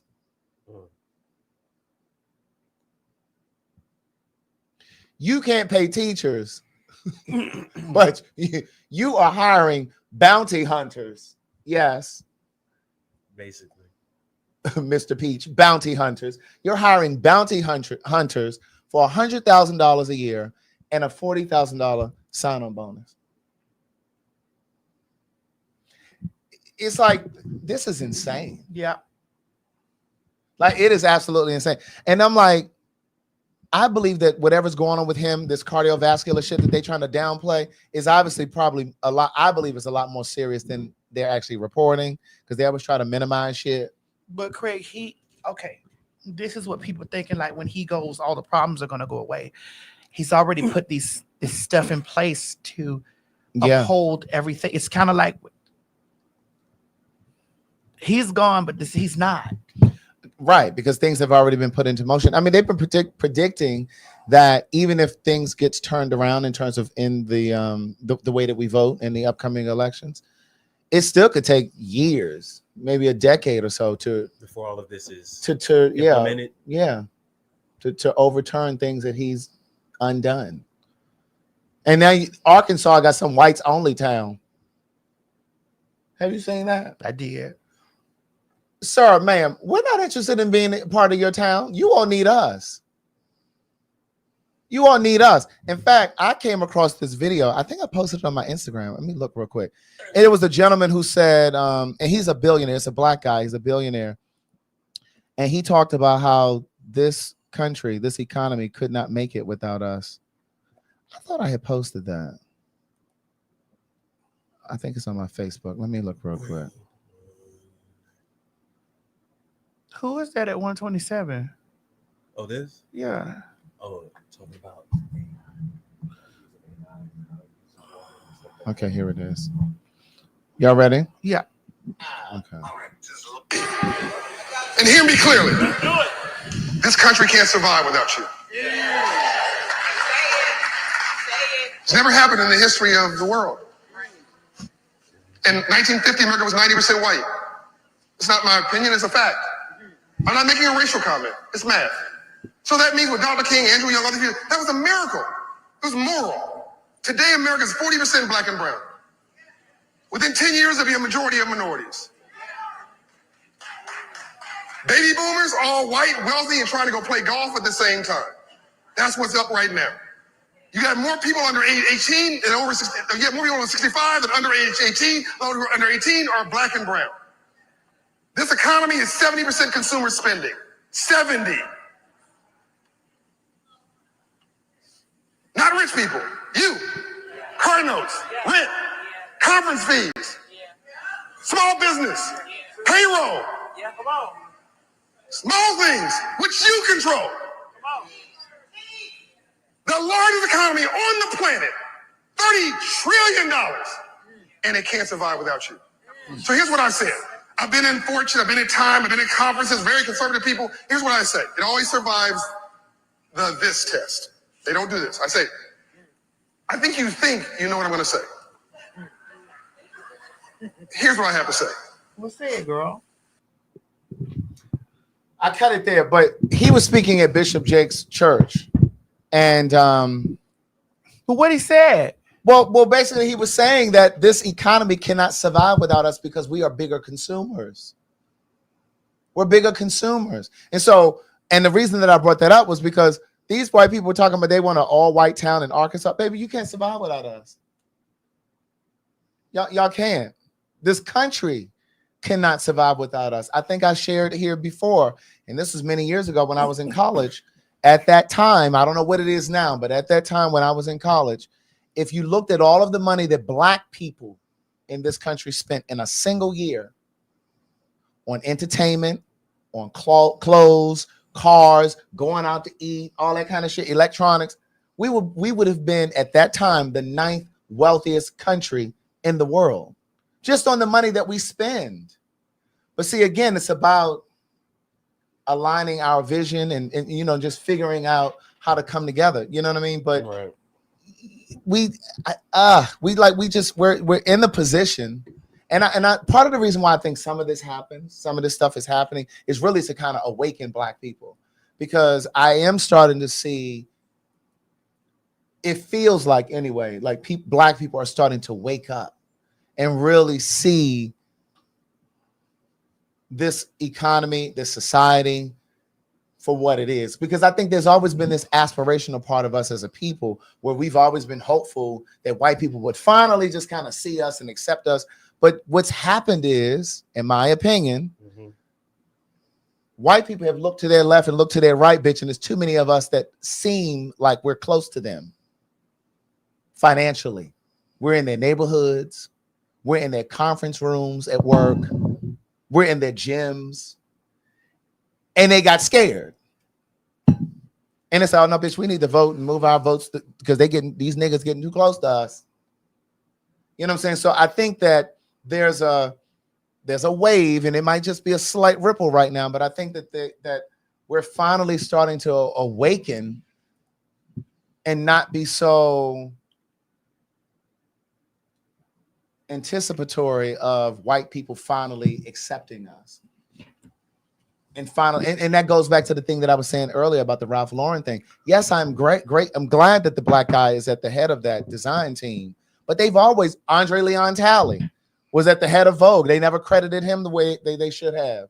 So the fuck what? It's a position. What I'm saying is, Ralph Lauren, give us part of that motherfucking multi-billion-dollar profit that you're making. It's not enough to give us a job, bitch. You've always given us a job. It's not enough for us to just entertain you. We've always entertained you, but you had niggas walking through the back door to come entertain you. Couldn't even stay in the hotel, but they coming to entertain you. So it's not enough for us to tap dance for you. Give us a part of the pie, goddammit. Yes. Speaking of part of the pie, AI. Oh, yes. Let's play it, Mo. AI is drinking up all of our fresh water, and everything on our phones are starting to use AI without us even consenting to it. I recently was on Google on my phone. Like, you know how it's your main browser when you buy an iPhone? If you're on Safari, Google is going to be your main browser. And I was realizing that every time I searched anything, AI was giving me an answer before I even could look for the answer myself. And people would say, like, why don't you just Google it, like, get off of ChatGPT? But Google is also using AI through Gemini. And so I switched it in my settings. I don't know if you can do that, but you can go to your Safari settings on your iPhone and switch your search engine if you want. And I switched it to Bing, which I did not know is owned by Microsoft, because Bing also uses AI when you search. So then I switched it to Yahoo. But AI is drinking up all of our fresh water. Like, only 3% of water on Earth is drinkable, and AI is using it all to cool these massive computers. And I don't want to be responsible for not having water to drink. Like, I've used AI before. Like, I'm not saying I haven't used it, but I'm making the decision now to not use it everywhere that I can, like, without it being shoved literally down my throat. Like, if I can switch from Google to Yahoo, I will. And I'm not gonna just use AI anymore. Like, it doesn't make any sense if we're not gonna have any drinkable water. I know you guys heard it, but I just want to kind of drive the point home. What she's saying in that video is, every time we use artificial intelligence, aka AI, it is depleting our freshwater drinking supply, because a lot of that water is used to cool the computers, the technology that's used to generate the information that you're asking AI to give you. So what she's saying is, even when you go to Google and like when you go there and say, what year was Dr. King assassinated? Google didn't used to use AI at one point, but now you'll say AI, it'll say AI, da da da. And I think I've even noticed that on my Alexa device. Instagram does it too. Yeah. According to ChatGPT. Yes. Yeah, and so Instagram does it because when you go to your search, if you search something up, once you press the search button, it's going to do that generating thing where it has you know how they have that little let you know that like it's working. It's working, yeah. So Instagram does that too. I'm not sure about Facebook though. And then just to go just a little bit deeper. Oh, Facebook does do it. They say Yeah, Facebook and just to go a little bit deeper, this is where Elon Musk comes in. Because a lot of this technology, these plants are being built in Black communities. They're being built in they're being put in, and see, that's environmental racism, but see, that's a whole nother conversation for a different day. That's environmental racism, because we don't know what kind of harmful rays and radiation and shit and that shit is in your backyard. Your children are out there playing. Well, you know, Meta is in Georgia. And that town down there in Texas where Elon was just approved to put that whole plant, and over in Memphis, they're doing shit like that too. It's very similar, and I don't know if I've ever talked about it here, but it's very similar to what's happening with in the Carolinas. Again, environmental racism. A lot of those pig farms, like when you go and buy your bacon and your pork chops and whatever those slaughterhouses, that's what I'm trying to say. Oh, a lot of those are in Black communities. And when they slaughter those pigs and they hang them out in the yard on those barrels, like when they gut them and they hang them out there in the sun because they have to cure it to make bacon and whatever else the fuck they do, there's an odor that emits. And it is not a coincidence that a lot of those Black people in those communities are now they have cancer, because you're sniffing those toxins. You got rotten meat. You know what it smells like when you go into a space and it's rotten meat. Just imagine if there's a pig farm in your community and they got pigs out there, and then they spraying they fertilizing yes, they're fertilizing, they're using pesticides, but they're also getting rid of that pig shit. And those fumes are out there. So now you're smelling pig shit and you're inhaling that. And there were studies and stories about how, yes, come on, Aaron Brockovich, you better take me back. That was the premise of that movie, Aaron Brockovich. Julia Roberts was the star of that. But there have been stories about these and documentaries about these farms in these Black communities and how the cancer rates increased in those neighborhoods, in those communities. Just something to think about. Ooh. Again, this is why it's important to vote. This is why it's important to be engaged and to pay attention to what's happening.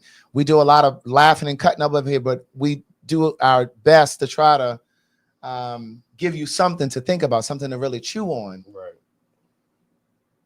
You know, so just think about it, especially for our college students. I know a lot of you probably are using AI.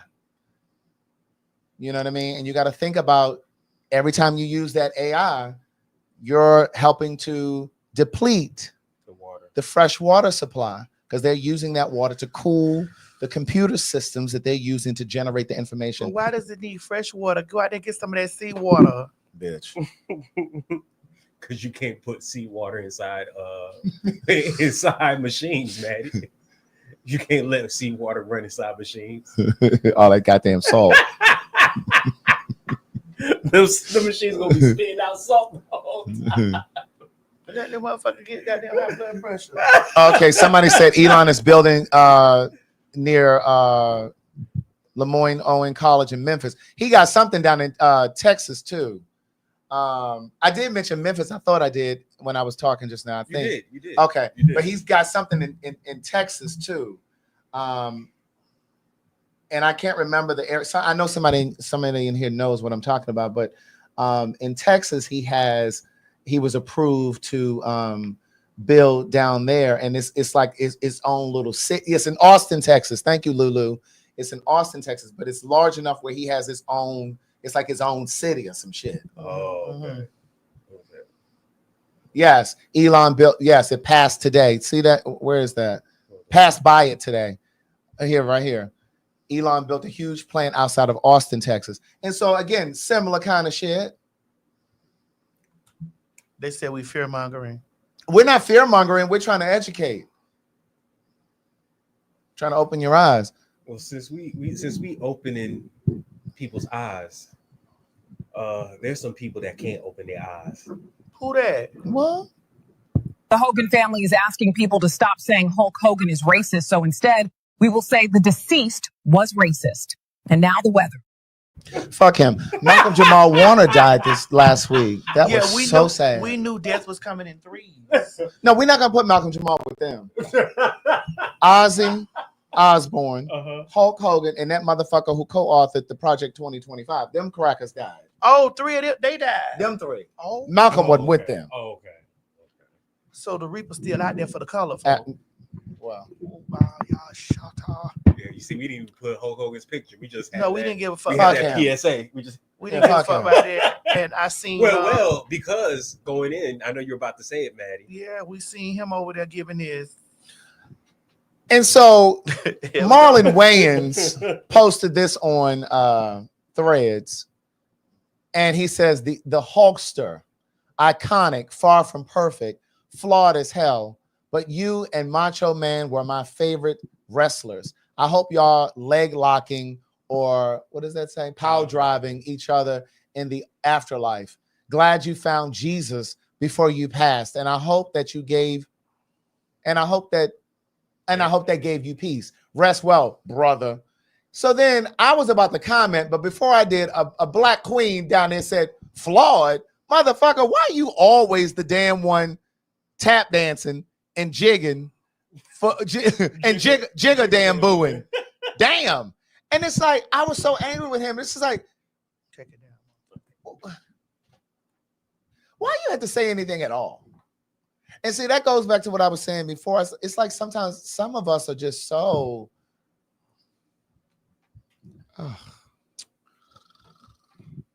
Don't do it.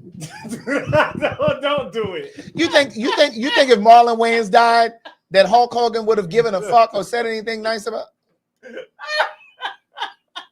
You see where she's about to go with this, right? What'd you want to say? I didn't hear you. Again? What? What? Nope. What? What? Was there something you wanted to say? No. Just stop. What were you thinking? Oh, and the guy from City High died. Yes. You remember City High? Do you really? No. Yes. Oh, yeah. Yes. Yes. Claudette Ortiz. Remember she was on Divas out there in LA with Kelly Price. Yeah. And Lil Mo. But yeah, he died. I think it was last week. But I didn't say enough about Malcolm Jamal Warner. That was really sad. Yeah. I heard he died trying to save his daughter. Oh, yeah, they were saying that they went out swimming. And they said he's actually a really good swimmer. But the undertone got it. But listen. This is one of goals for me. Yeah. I'm gonna tell you, like, I was just when I was in Cabo 2 weeks ago, we were standing right there where the water's just around your ankles. Cabo is not the place to go swimming either. Not on the beach. You don't really see people on the beach at all. And when I tell you that riptide, first of all, when that water comes crashing down around your ankles and then it withdraws, it takes all of the sand from under. So you pretty much fall every single time. Gone. And if that water pulls you in, that's it. And they were saying that he went swimming with his daughter and they were able to rescue his daughter. But by the time they got him out of the water, he had already passed. And one thing I saw said they did CPR for about 20 minutes. Another said they did it for 45 minutes. But they were also saying that there were signs out there. There were red flags out there to warn you of danger. And then there were signs in Spanish and in English. This happened in Costa Rica, for those who may not know. So I don't know if he just didn't see the signs or if he ignored the signs. Because I'm gonna tell you, when we were in Cabo, I did not see those signs. Oh, somebody said no. That was all about. Wait, where do you see it? Hold on, let me go up. They said, I think it was that one. With this one? Yeah, that. He actually was out by himself. He took an early morning swim. Oh, okay. Yeah. See, I saw conflicting stories about that. Some things said he and his daughter were swimming and they got her back to shore. And then some said, no, he was out there by himself. But there was another gentleman that got caught out there too. And he was in critical condition last I heard. Oh, yeah. God. I don't know. Time? Yeah. I don't know who he was. I don't know if he was trying to help him. I don't know. But it was another guy that was in the water as well. But he was in critical condition. I don't do big body But I completely did not see those signs. So I don't know if he missed the signs or what. But this thing kind of hit me because I met his mom many years ago through a friend of mine in LA. And then several years ago when I was doing the podcast that I invited you on, I have a podcast called So Much to Say. Mm-hmm. And that's how I first met Madison. She came and did my podcast. Mm-hmm. I had his mom on that same podcast. His mom's name is Pam Warner. And so Malcolm Jamal Warner's daughter at the time was probably a toddler. The daughter now is about 8. But this was around the time the Bill Cosby stuff was happening. And his mom came to my podcast and she said that the whole idea that all of this stuff happened to Bill Cosby with these women and all this other stuff in the court system in jail was because he was trying to buy NBC. She said on that podcast that was an urban myth. He was not in the business of trying to buy NBC. But that's all she would say about it. She wouldn't really go into any other detail about Bill Cosby because she said they were like family.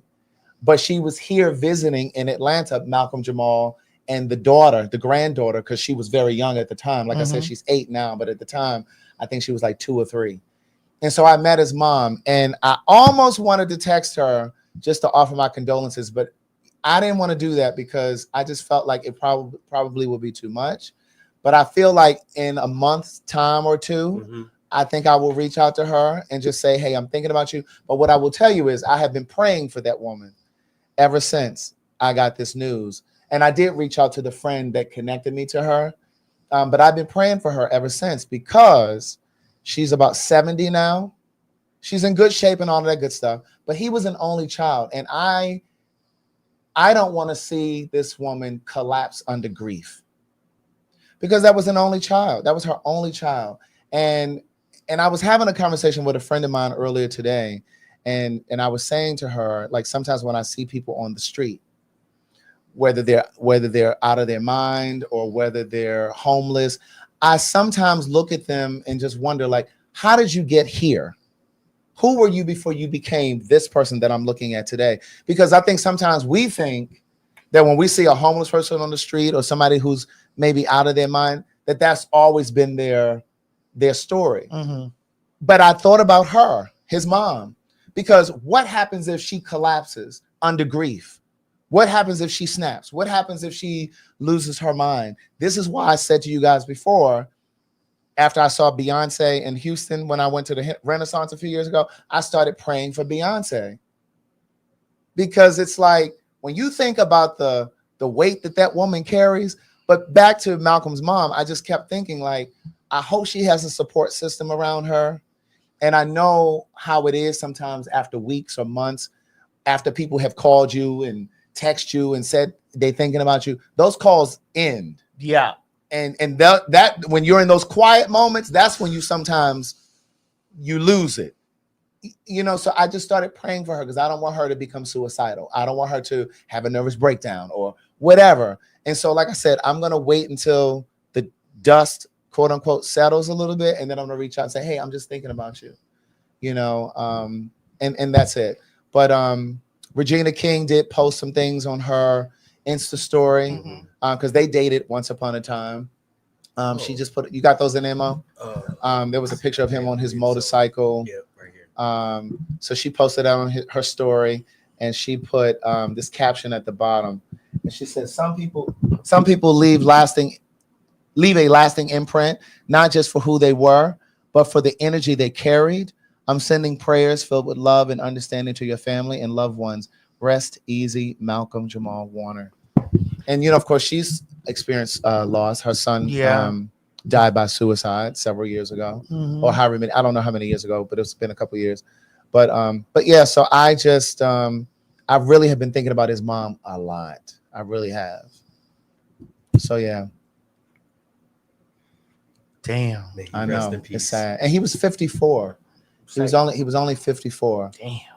Yeah. And he had a wife. And they lived here in Atlanta. I think I said that already. But yeah, it's just really sad. It was very, very sad. Damn. So yeah. Oof. May he rest in peace. Yes. What's that right there, Mo? Which one? This white couple? No, This one? Yeah. Oh, this. Well, you know, some people, you know, they were trying to get out of the country. Oh, yes. What is that?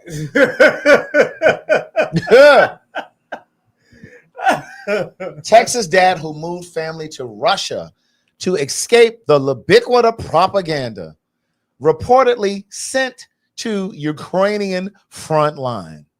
So he didn't move to Russia and they sent his ass to the Ukraine to be on the front line of the militia, the military. Yeah. So what I'm understanding, he was anti-LGBTQ. And so he left the country because he didn't want to be around you faggots and trainees. Well, he about to leave. Because I doubt he has any military. Case closed, that's case. Right. We listen. Now that couple right below him, I know y'all done seen this story already. Yeah, they've already made it a thing at sporting events that they'll catch you on camera, like they'll put the camera on you, and then you'll act the same way they acted when they got caught on camera. So Well, it's a whole thing now. For those of you who may have missed that story, the guy was the CEO of a small software startup company, and this woman was over HR, human resources. So that's a conflict of interest. And in most companies, and they're both married, and they were both married to other people, and they were at a Coldplay concert, and enjoying the music, and they happened to put them up on the screen, and it went a buzz on social media. Now, here's the thing: most companies, there's a no fraternization clause in the employee handbook, meaning that you're not supposed to be dating fellow coworkers. That's why a lot of times people who work together won't tell you that they're working; they be dating undercover. But his daughter even posted a video all over TikTok. That shit went viral on TikTok. What the daughter said? Basically saying that this was my father having an affair. He was out there with somebody else and posted the video. Do you know what I think really messed them up though? It was the way that they reacted. But even if they hadn't reacted, yes, but even if they hadn't reacted, someone would have probably seen that. Someone would have probably seen it, but I don't think I don't think it would have been as big of a deal though. The other voice.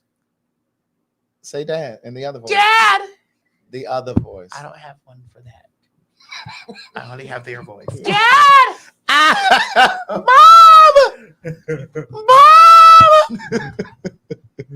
My father's gonna they kill lost him. their jobs. Yeah. But then he also went on. This when I read this, it looked like he was trying to play victim. When I read this whole thing, I can't really see because something's blocking. Well, what did it say, Mo? Hold on, I have to read it from my phone because that thing is blocking the top of it. Hold on, real quick. Oh yeah, the numbers blocking. Yeah, the numbers are blocking it. So it says, Dad, Girly Maddie, Mom, what's happening? What's going on? I think. Did you send that to the group chat message? Let me see if it's in the. Oh no, yeah. Here it is in the text group. Okay, I can read it. Okay. So he says, I want to acknowledge the moment that's been circulating online and the disappointment it's caused. Disappointment? Is that how you classify that? Mom! What was supposed to be a night of music and joy turned into a deeply personal mistake playing out on a very public stage. I want to sincerely apologize to my wife, my family, and the team at Astronomer. That's the name of the software company that he was the CEO of.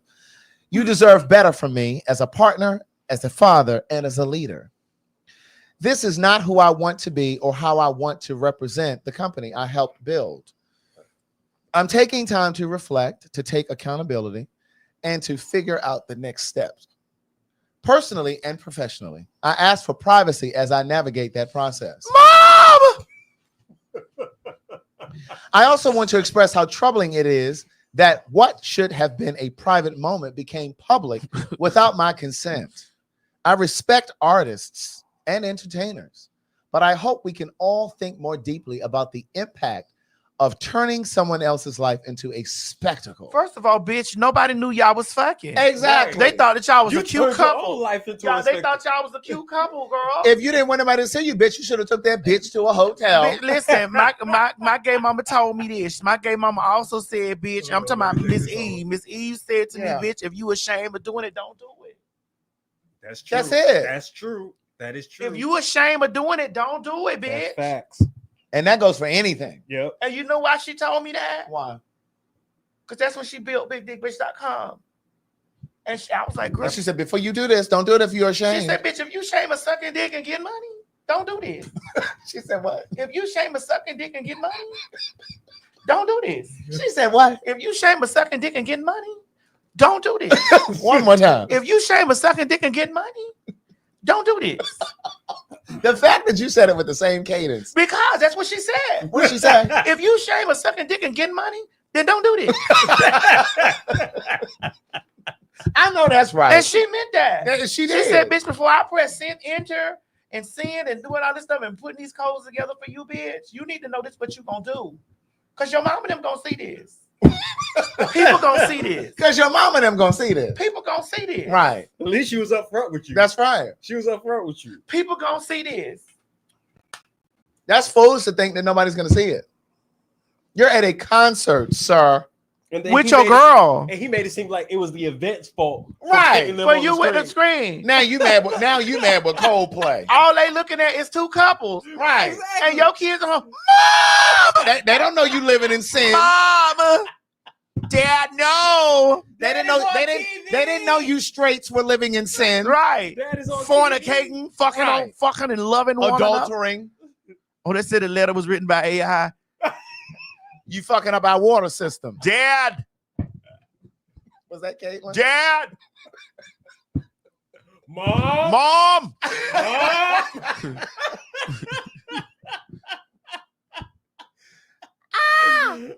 Oh God. Dad. Mom. What are you doing?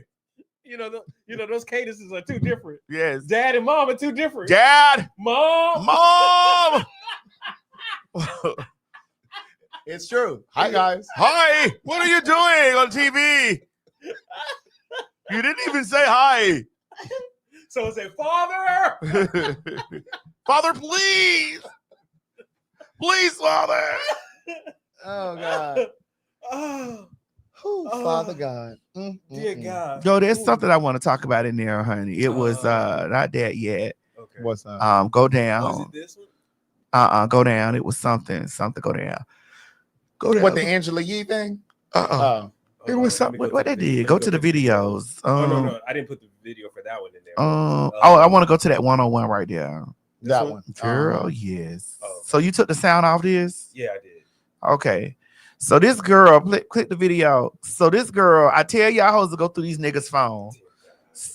So she got him drunk enough for him to be asleep. Go with that pimple on his arm. Girl, listen, she better look at it. Right. All that shit that was in his phone. She better know what kind of breakout that is. Right. You got VD? And it's showing on his shoulder blade. You got VD? My Girl, God. listen, she was going fast. I mean, look at this.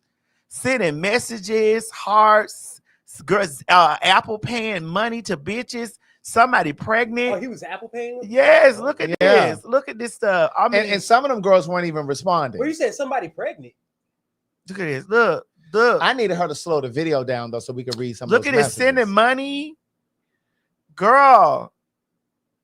Oh my God. But here's my thing. After you do all of that, go. You need to leave. If you're not gonna leave, go. What's the point of doing all of this and then broadcasting it for us to talk about over here on PhagTawlk? Because you're gonna get VD. Or the sweet. That's VD. That's what? VD. That's VD, girl. That's VD. Dear God. Oh God.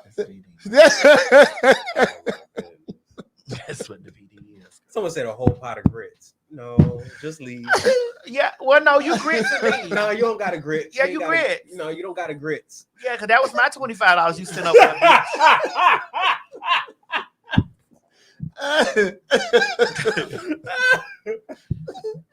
So it's just like this is why I tell y'all it's really not even beneficial to be in these relationships if you're gonna get VD.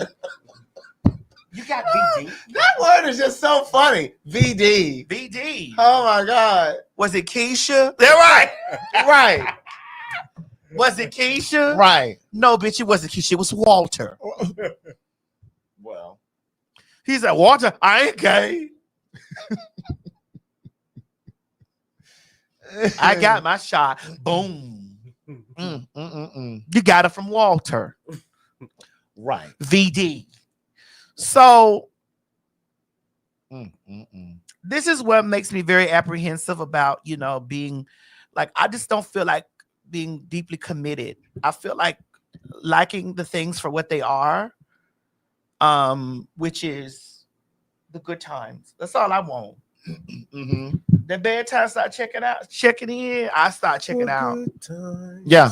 I start checking out, and I'll be on your side forevermore. It's just that's what friends are for. Yes, you got VD.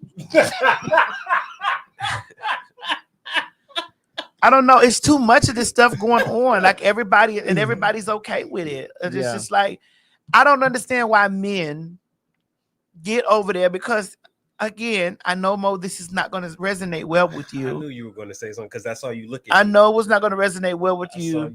But 90% of women are bred to be mothers and wives. That's on their bucket list, to be a wife and a mother. Because that's the way girls are raised in this country, though. To be a wife and a mother. You aspire to have a man, to find a man. And be a mother. And these men will go become a husband and a father, but they also are a boyfriend, a jump off, a night creep, a paymaster, a quickie. And I just don't understand, like, what is the purpose no more? Because this is so glorified. It's so glorified.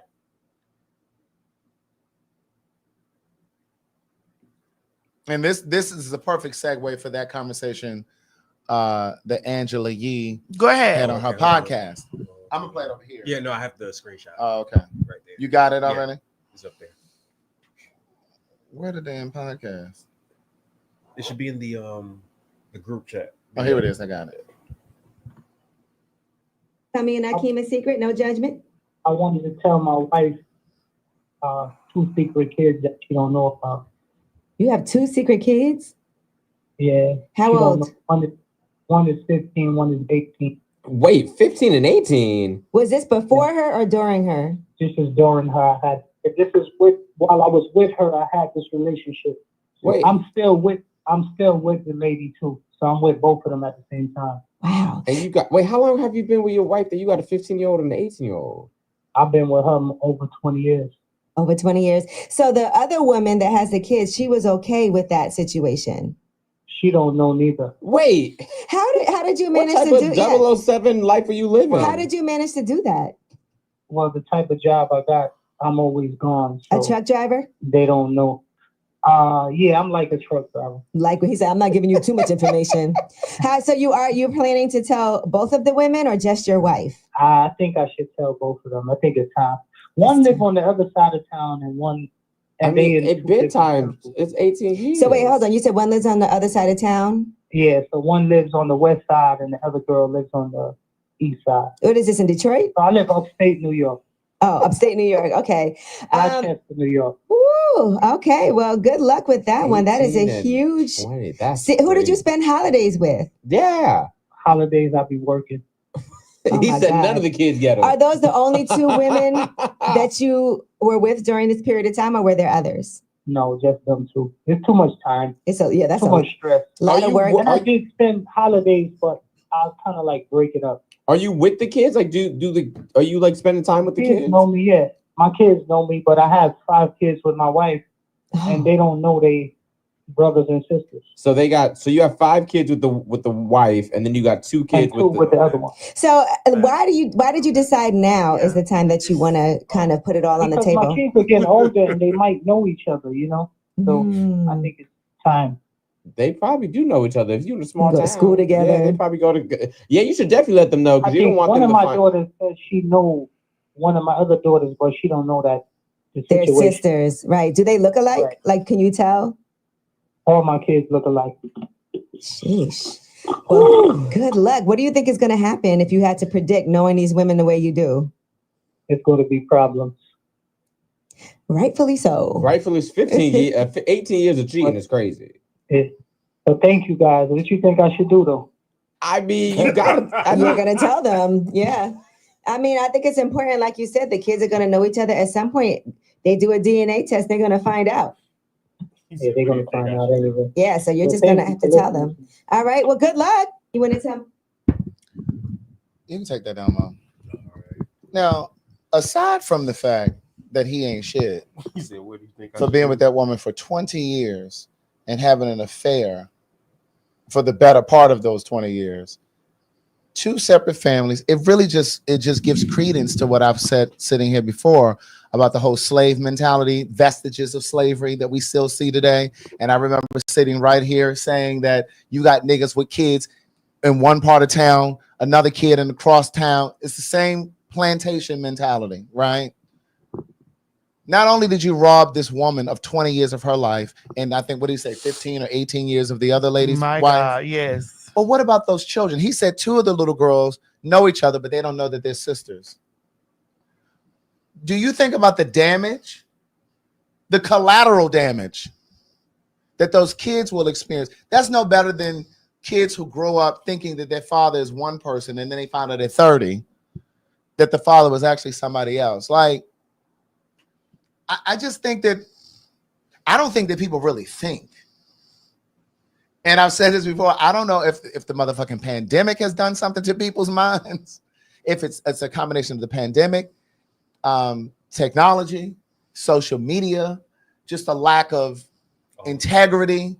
Like, do you not even care about the wife as a person? It's always a man, though. As a person, you don't even care enough about, what if she has a nervous breakdown when she finds out? What if she loses her mind? Like, I don't think we really think about, we don't see each other as spirits, as souls. Like, this is a spirit, this is a soul. I don't want to intentionally fuck you over. Like, I don't want to go out of my way to do this. I don't want to be methodical behind your back, calculating behind your back. Like, that's some grimy shit. What do you think I should do? And then you call in on a radio station. Yeah, we don't recognize his voice, but you gave enough clues. You said that you live in upstate New York. You said you're something like a truck driver. You've been married for 20 years. Maybe your wife is going to recognize your voice. Maybe one of your cousins, maybe one of your friends, maybe one of your wife's friends. Or maybe the one that you have the affair with. Maybe one of your children will hear it. Like, do you not think? P up there in Rochester, girl, him and Adina up there at the store. He probably worked right at the FedEx. Boom. He drive one of them delivery trucks for the FedEx where she works. Free come to the day. Unto the door. And we can boom. Oh my God. But this is the shit that keeps me wondering whether or not I will ever attempt a relationship again. We can spend time, we can hang out, but listen, you go home. Yes. I don't want you to live in my house. I don't want to get a house with you. Yes. I want you to go home, because integrity seems to be quite the challenge for people. Because I don't want to be in the same house with you and you don't like me. And you behind my. Can you imagine if you were in a home sharing bills and responsibilities and all those things with someone, and then you find out for 20 years, 20 years, You've been canoodling with another bitch. Craig, you living in the house, waiting for the moment to come where you go to work so that you can go to your other family. Yes. Or he's waiting for her to go on a girls' trip or go to work or take the kids to school or go to a PTA meeting. And then you over here cross town with this other girl. You fabricating stories and lies just because you want to go spend time with her or you got to go do something with her. You telling me you ain't got money to do this, that, and the third for our children, but you said it's taking money over here. I tell y'all this all the time, girl. There are a lot of married single men.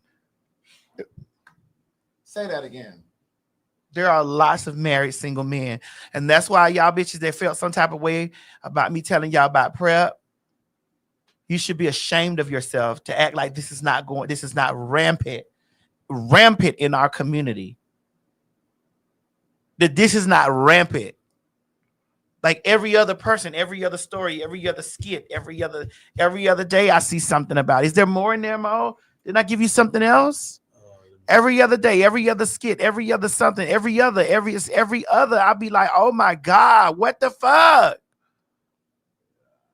Look in the videos. We got to follow that up. Mm-hmm.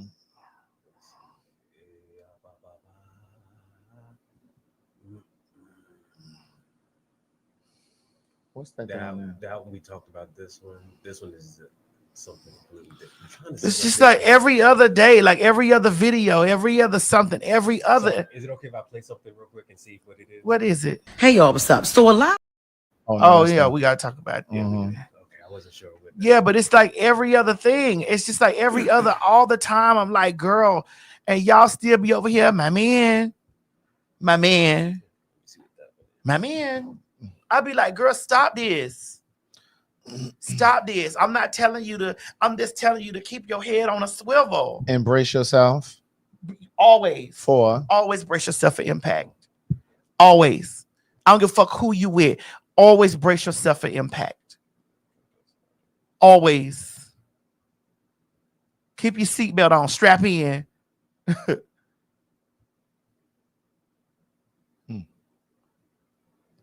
The main one screaming, it'll never happen to me to be the first ones that happen to. And let's just presuppose that his wife has really been down for him, like really holding him down. And this is the kind of betrayal bullshit you do behind her back.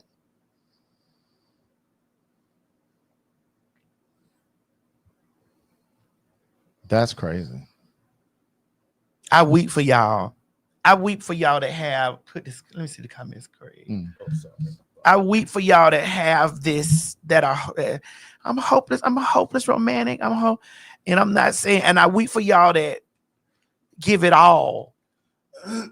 I be like, bro, give some. Right. Save a little bit for yourself. Give some. Dr. Sledge, this has everything to do with slavery. Maybe you don't see the connection, but it absolutely has something to do with slavery. It's a slave mentality.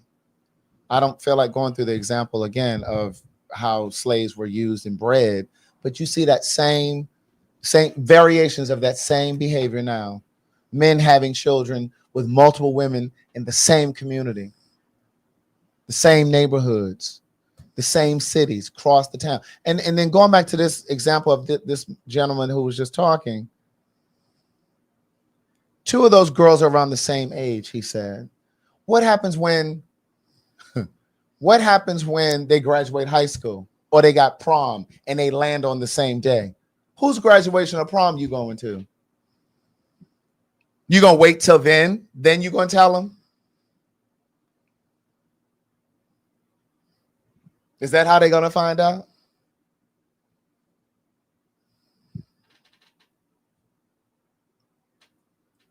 But then there are some women who feel like, well, I can't survive without him. I can't make it without him. You know, a lot of you girls are dykes by motherfucking, y'all be bulldagging by default. You dykes by default. DVD. Dykes by default. Ask that nigga to get in the bed with you and a nigga you like. Babe, come in here and suck this dick with me. I want to do what you're doing to me.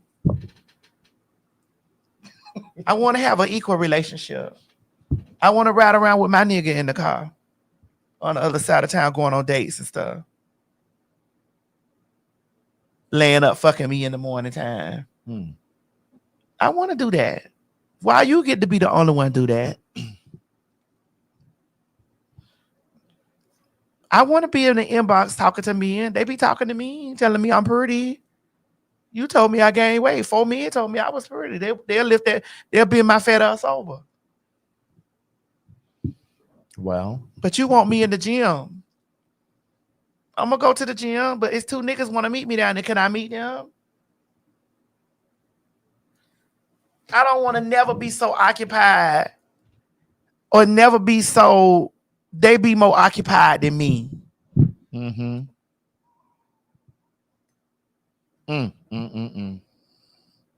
Any input mode? Yeah.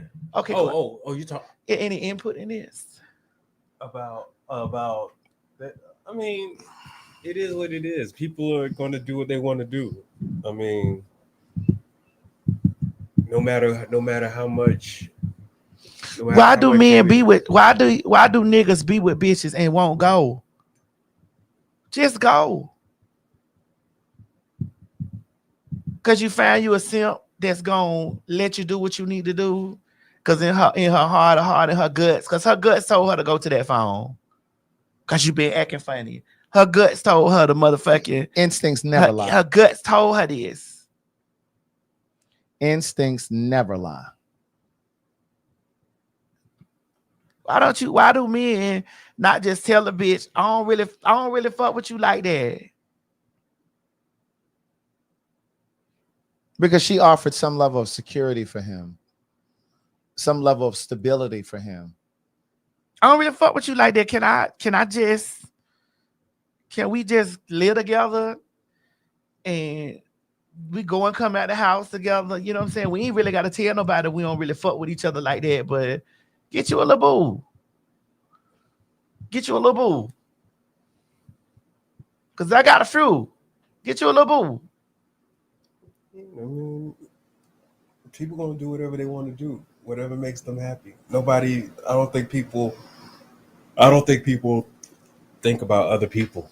It's just about what makes. And niggas be really out here thinking they good dudes because they don't get caught.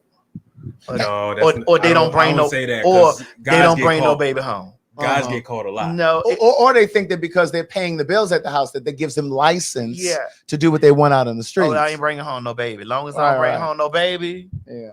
Nah, guys get it's caught. Like, nah, you still not no good dude, shawty. Nah, let that girl do her. Tell that girl it's okay to do her. And I don't think that enough people go into relationships thinking, well, what value can I bring to this relationship? What value can I bring to you when we get into this partnership? I think most people go into relationships thinking, what am I going to get out of this? I think that's true. You know what I mean? I think that's what a lot of people do. Yes. It's not because I want somebody to go to the movies with. I want somebody to come over and spend the night. I want somebody to help me with my cell phone bill a little low, or I need a few extra dollars. Somebody to take me out to eat.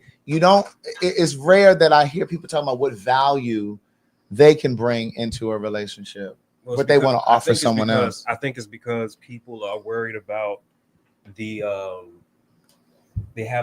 think majority of people have a scarcity mindset, or not even a scarcity mindset. I would say like a victim mindset, in the sense of let me get what I need first before I deal with any other bullshit, basically. What does that mean? Like, I'm going to try whatever I can get from this relationship that's going to serve me. I'm going to get. As long as this relationship serves me, that's all that matters. And then once this relationship has served me, I can leave. I think that's how a lot of people see a lot of relationships now. When I believe relationships are about both parties trying to make each other better. Both parties are trying to be a support system to each other. But now I don't think it's like that. I think it's just about me. What can I gain from this relationship? Mm-hmm. And so when one party is thinking like that, the other party is going to think like that. And then you put two people that are having that same mindset together, all you can ask for is a terrible situation. But somebody in the comments just mentioned Wendy Williams. Like Wendy Williams cracked once Kevin came home with that baby. She knew about that woman all those years. That woman, they live a few miles apart. Kevin bought that woman a house a few miles apart, a few miles away from his home with Wendy and his son, their son. Now, I'm not going to necessarily say that that was the thing that cracked her completely. I think there were a culmination of things. I think that her mom dying may have contributed to it. You know what I'm saying? And then the pressure of all of that with the ex-husband, the pressure of career and having to be on and at the job every day. You know what I'm saying? Having a history of substance abuse, trying to manage that through all of that chaos. So I think that may have been like the final straw, Sam, like Sam said. I think that somebody in the audience is named Sam. I think that may have been the straw that broke the camel's back. Like I have a cousin, and I write about her in my first book. She was dating this guy, and she was a virgin. She was a virgin when she got with him, and she found out that he was cheating, and they ended up getting pregnant. Now, I was a kid at the time. Now, looking back on the story, and like I said, I wrote about it in the book. Looking back on it when I was writing the book, it made me think, because she ended up having a nervous breakdown. I forgot to say that. She ended up having a nervous breakdown. And at the time when I was a kid, I remember hearing little chatter from like family members saying, oh, he did this to her, because, she was stressed out and, that whole thing.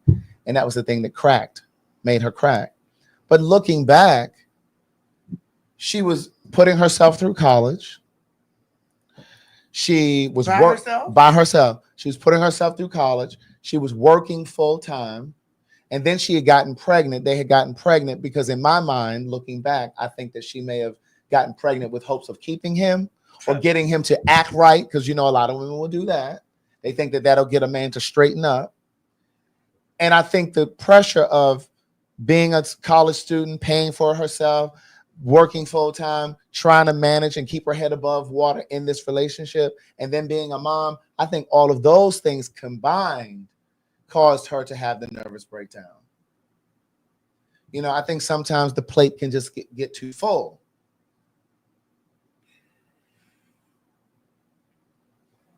And instead of removing that nigga from your life, I say this. You try to manage. I say this, and then I just, because this drains me even talking about this. Mm-hmm. I need to give it another one. Yeah. Mm-hmm. Yeah, I know another one. I say this. You got to say, if I keep him, what am I? If I save him, what am I gaining? Yeah. And if I let him go, what am I losing? Yeah. And if both answers to the question is nothing. Yeah. If I keep him, what am I gaining? Yeah. Nothing. What's going to be the penalty or the consequence of staying in that bullshit? And if I let him go, what have I lost? If both answers to the question is nothing, do yourself a favor and release that. I remember having a conversation with my sister some years ago. She was in a marriage. And I said to her, why don't you just leave? Did I choose a bear? Right. Well, I was like, why don't you leave?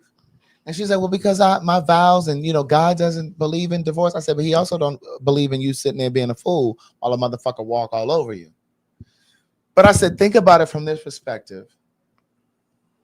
If he is already cheating within the first couple of months of y'all being married, my God, and you're already second guessing yourself, already insecure, who are you going to become in 5 years? Where's your self-esteem going to be in 5 years? Because that's what happens. Your self-esteem and self-worth are chipped away. And next thing you know, you have no self-esteem. And it's harder 5 years down the line. It's harder 5 years down the line to leave than it would be today.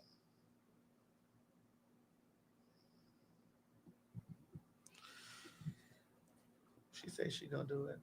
Okay. Okay, thank you. And then I think that's how sometimes when relationships become abusive, it's because your self-esteem has been chipped away at for such a long time that you're in a place where you allow a motherfucker to put their hands on you. Yes. You know what I'm Their saying? hands and so listen, I'd rather motherfucker hit me than mentally abuse me. I'd rather motherfucker swing on me instead of getting in my mind. Because that mental Bitch, abuse.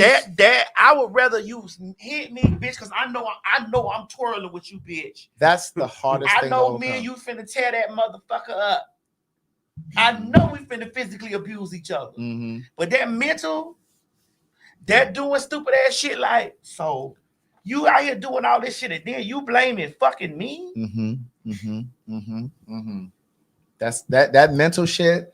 It will follow you for years. I'm serious. I'd rather motherfucking nigga swing on me because I know what's up. Right. Than to be playing that pussy shit in my brain. Like, so nigga, you mean to tell me you think I don't see? You think I couldn't see you?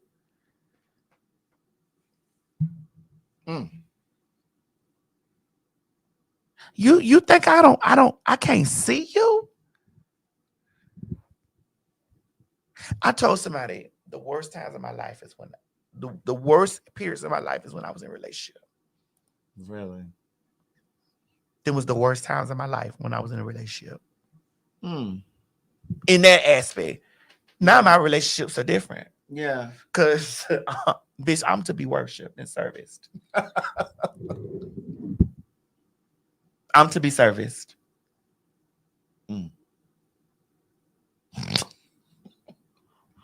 I'm to be serviced. What are we doing? No, I'm not calling you all day. No, I'm not checking in with you. I may miss a few days of talking to you. We may not fuck for 6 months, but I'm fucking. What are we doing? This is somebody you're not in a relationship with. Oh, yes. Oh, okay. So going back to what I asked earlier, so you're a cheater. Because I definitely got. No, I'm not a cheater. I'm an energy matcher. Well, what if they're not doing that? They do. He said, "What if they're not doing?" They do it. You said That's not the question. You said you're matching energy. If they haven't done that, what are you matching? Brace for impact. You saw that look, Craig. It means brace for impact. I wanted to go back to let that bitch know. I saw Brace it. for impact. The answer is brace for impact. Really, Maddie? If they're you just say you're matching energy. So if they're giving you a certain energy, that means I don't cheat if I'm telling them. My phone ringing, shouty. Keep me in the house. Get your hands off me. You're filthy hands? Yeah, your filthy goddamn hands. Get your filthy goddamn hands off of it. What you want to say? I want to say, bitch. I forgot, but I want to say it. Well, you said if I'm telling you I'm not cheating, and that's when I turned away. If I'm letting you know. But that's not matching energy. That man. is. No, it isn't. Because if Sir, my phone is ringing. Maddie, if he hasn't done nothing. Sir, my phone is ringing. Maddie, if he has not. I'm not fucking yet. I'm not fucking yet. Your pattern is off. What's going on? Your pattern is off. What's going on? You see? You're not working that much overtime, girl. You're not doing that much overtime. That job, it's not reflecting on your check. I'm gonna need you to stop misgendering him. Them. Excuse me, them. I'm Polly. I have sister wives. Oh, I'm Polly. Dear God. I'm Polly. Legion, for there are many. I'm Polly. Oh my goodness. I want you to understand my phone is ringing. Craig, you can't go through this world without your phone ringing. Maddie, you still didn't answer Craig's question though. Okay, what's Craig? Ask him again so that I can. He is not doing what you're saying you're saying he's doing. If he's not doing it, and the energy he's showing you is legit, wholesome, good energy, what are you doing? I'm answering my phone. What the fuck? Yeah, there's some toxic shit. Thank you. Thank you. Thank you. Hold on. Somebody said Maddie just be talking. Mo. Nah, she ain't talking. Nah. Nah. There's some toxic shit. I told you see what I tell Nah. you. I told you. That's toxic, man. I sat right across from my husband, bitch. It was like I had to get me a new boy. Give me a boy. And I'm over there like, what's going on? Girl, and then I looked across, the room, and I said, "Oh, that's what's going on." And he was just so flabbergasted. I reached to him like this. Come here, boy. Oh yeah, we were at dinner.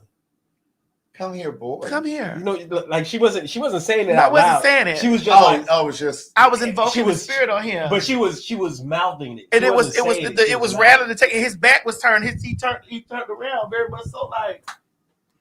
And then I first looked over, like something just told me we were all having a conversation, and then I noticed I wasn't hearing Madison's voice no more. So then I looked at her and I see her doing that, saying, "Come here, boy."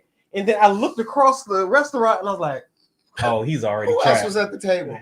All of us. Yeah. All of us. All of us. Ask everybody. They'll tell you the same exact thing. She's a cold-hearted snake. Look into his eyes. Oh no. Uh-oh. Girl, don't be a fool now. She's a lover. What did she say? She's a lover boy at play. He's a lover boy at play. He don't play by rules. Uh-oh. Mo was gagging. Yeah, because I was like, as soon as we I all saw at the table having a full discussion about this and the other. So I saw the boy. See, the boy was, he was dark. I was like, oh. and I was like, oh, he's already caught. I was like, he caught. Yeah, and then it was these whores. He got caught in Charlotte's Web. Yeah, basically. Then it was these whores walking around with they pussies, with these stuff jacked all up in their pussies, girl. I guess they were trying to let me on. I felt they were trying to let me on. They were walking back and they kept forth. walking. I'm like, girl, sit your funky pussy ass down. Bitch, we see you in this goddamn white thing. She on this white cat suit. Now she had a nice body, but bitch, she was cocky in the face. Yes. Tell the truth, Mo. She had a nice shape, but she was very clocky. She was a trainee? No. She was just had very strong features. She was very clocky. She was a brick. She was. And she I didn't just say kept all that. walking. I just say she. You don't she have had to. strong... I got this. From now. You just let me know. You just let them know that she was clocky. So they just walking around, and I guess they was. First of all, as a woman, I'm gonna say this, and I'm gonna leave this on the floor. As a woman, you don't have to do all that. You can see your pussy. I can see her vagina lips, just pussy lip, just walk. I was like, oh God. It's like, girl, and them dingy ass white shorts on, girl. I'm like, girl, you gonna have to. You keep walking and pulling those panties up and down, girl. You're gonna need to take that to the wash. And there was another girl in there. She was. They were together. They were together. They was at a table full of boys, and it was like it was a lot of men in there. So they was just doing a bitch. I sat there. Craig, you should have came over there. I told you where we were at. Bitch, I sat there at that table and I was like, let me see which one of these men in here I want. Why these girls over here walking their motherfucking pussies, marching their pussies right to the bathroom. I was like, this one.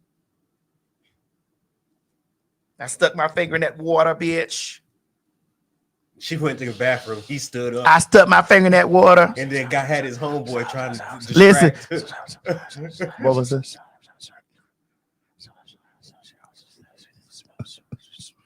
What was it? I told her she dabbled. But the gag was all the male energy at the table was moving. Cause even our friend at the table was like, he was like, huh? I said, I'm not talking to you. Like, I'm not talking to you. This is not for you. This is not for you. This is not for you, honey. He was like, huh? I was like, oh Lord. And even our friend over there on the other side, I was like, baby, listen. Yeah. This how I know she a nigga too. It had called our lesbian friend. I was like, no, this is not for you either. But this is not for you. Sit still.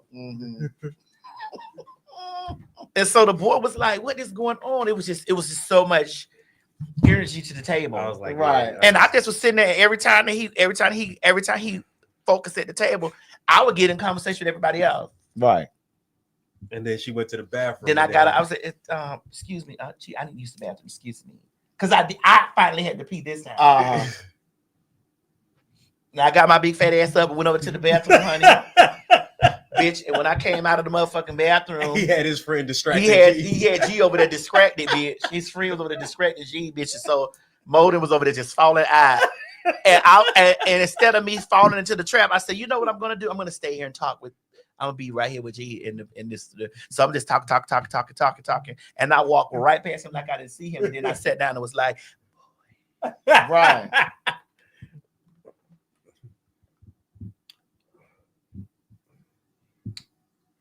By the time all the situations was done, the waiter came over and said, "I have something for you." I said, "I know." The waiter, he says, "I have something for you."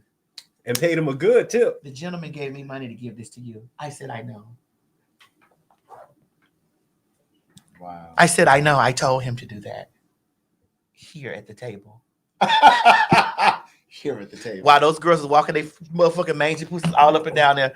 I was like, "Girl, sit your mangy pussy ass down." Girl. Yes. That is too funny. If you are a real seductress, girl, you don't need to. This is why, Craig, I really want. I don't dabble.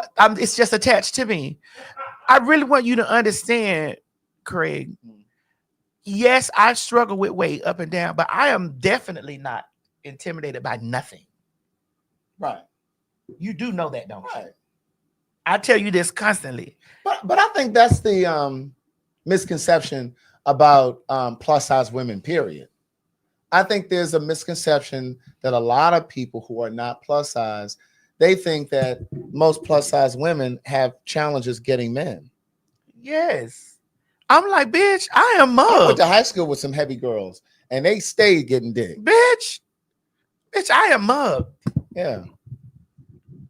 And I know what to do.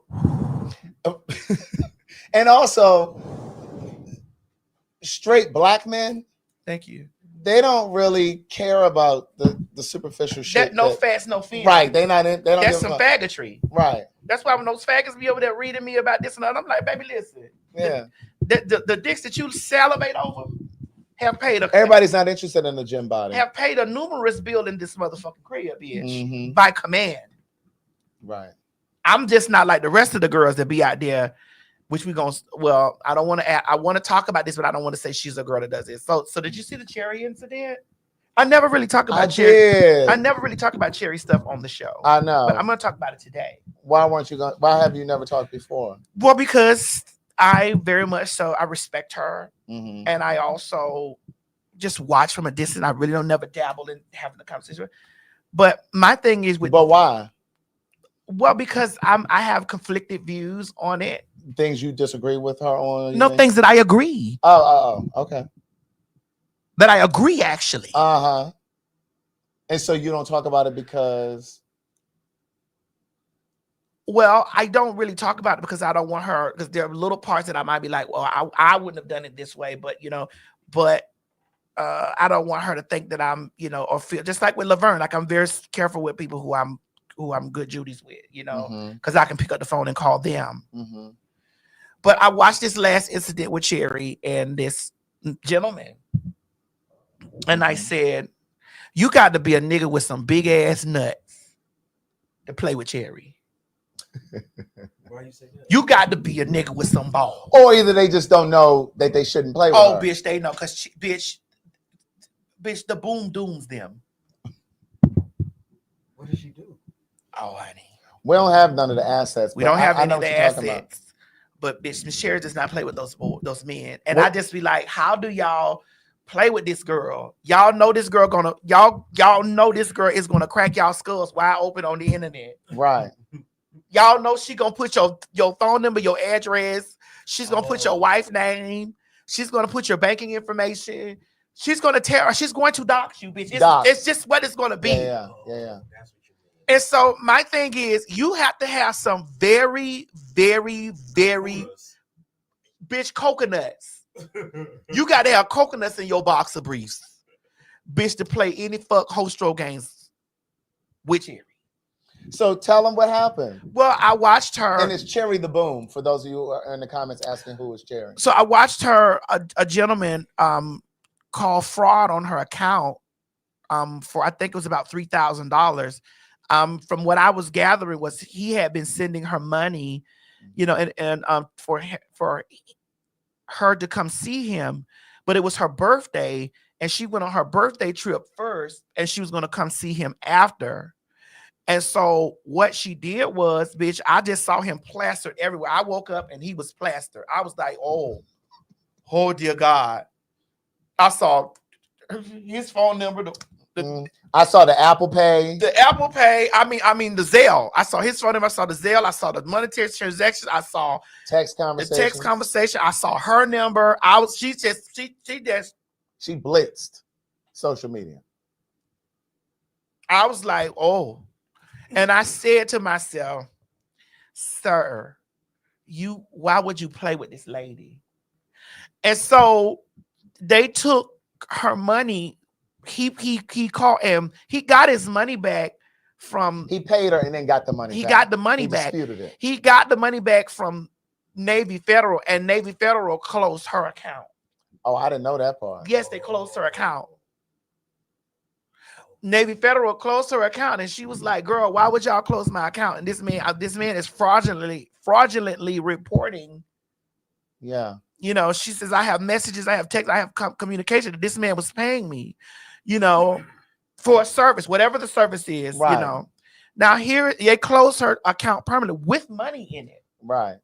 Now, if you know anything about banking, they're gonna mail her the check. They're gonna mail her the check, the balance. The balance that was in there, you're right. But that may take 7 to 10 business days. And it all depends on how much money she had in there, girl. Right. I saw so many women on there mad at her and saying that she's competing with the wife. They had more vitriol for Cherry, saying that she needed to be worried about his wife and kids. And I'm like, well, why don't he need to be worried about his own wife and kids? Because they're his responsibility. That's not hers. And that's not to suggest that we're saying that it's okay for anybody to be involved with somebody's husband or wife, but you have the responsibility in that relationship, in that marriage. You have the financial responsibility to your wife and your children. Not Cherry or not anybody else that's outside of the relationship. It's like, bitch, so why does she automatically become like? Why is it her responsibility? Now she got to care about his wife and kids? Right. Bitch, why is it her burden? Why is that? Like, why is that not his priority, number one? First of all, bitch, you wouldn't be in this place, and he's a bottom. Well, they usually are. Not all of them. Well, not all of them, but a lot of those married men love some dick. Did I ever tell you all about my second book? You did. Run it. And then we'll come back to this because I want to elaborate more. Right there. When I released my first book, I remember thinking very heavily about Elon Harris and how he did it, how he managed to reach millions of people around the world through his work, and how I would do it. His readers became my readers. I write because it's my passion. I write with Black people on my mind and Black gay men in my heart. Toni Morrison gave me the courage to say that out loud. Yes, I can write about white people. White people can write about Black people. Anything can happen in art. There are no boundaries there. I could write about anything, anyone, but I choose to write about our. All right, so there go your book. In your book, you talk about the married man. He was not DL. He just was a faggy. It was a fairy. But you said something interesting during the commercial, and that is some of these men have a humiliation kink. Yes, it has to be, because it's just like, why would you play with that girl like that? They want to be found out. Like, why would you play with that girl? Like, why would you play with that girl like that? Yeah. Like, why would you take this girl's money from her account? This girl. Now, here's Cherry. I know that you're still in the business. You have a lot of things that these men need to wire you money to Western. You need to use Western Union from now on. Western Union still works, and what's the other one? They have it at Walmart. Yeah, that green dot or something. No, Western Union. It's the Walmart Pay and or something they call it. Western Union It's a and money order. MoneyGram. MoneyGram. Niece, listen to your auntie. See, I'm an old hoe. A lot of y'all girls didn't think that no niggas was dating me and fucking on me because I wasn't the status quo. Cherry is pretty, she's petite and light skin and she's tatted up and then whatever. Bitch, those men were dating. I've dated those men, okay? I just ain't never get into the thing like that because what you gotta understand is, bitch, I didn't play with those men either. Now I told y'all that story how I took that check that one time. And I had my girlfriend run that man's, got his mama's. Yes. Yes. Got his mama Social Security number. And I told him, are we doing the last four digits of motherfucking, is this not her name, but are we doing Catherine Cryer? Are we going, and do I have to go get Miss Catherine Cryer? Right. Bitch? Yeah. Yeah. Am I going to have to punish your mom? Or how about your dad, Joey? Right. Do you want the house over there on that lane's windows going or the one over here? Right. Because I can show up simultaneously, bitch. That was really important what you said. I never thought about that. A humiliation kink. Yeah, it has to be a humiliation kink because it's just like, why? If you know, Cherry is notorious for terrorizing those men that do something out of character that she feels out of line. Yeah, out of line to her. But it might either be the humiliation kink or they're just so oblivious that they don't think that can happen to them. Mo, if they see Cherry motherfucking on the internet, if they see her on the internet, if they came across her through the internet, they've seen it. They've seen that she is a hurricane. And they know that, bitch, you better buckle it down. Or, bitch, the roof is coming off. Take cover. Take cover, bitch. Or just motherfucking don't do it. When you get the hurricane warning, don't go in there. When you get a tornado, when there's a sign of a tornado, don't go in the tornado. Well, bitch, with the Trump cuts, bitch, we might not get no siren warning. You might not get a warning any longer. Find out when it's at our doorstep. Right. Danielle, you said Cherry is constantly outing men that piss her off. It's for sure a humiliation kink. It had to be. Just like she got into it with that guy, the basketball player, you know, and his PR team cleaned it up. He got drafted. But he used the line. He didn't know. Yeah. Well, according to sources very close to me. What the sources say? Honey.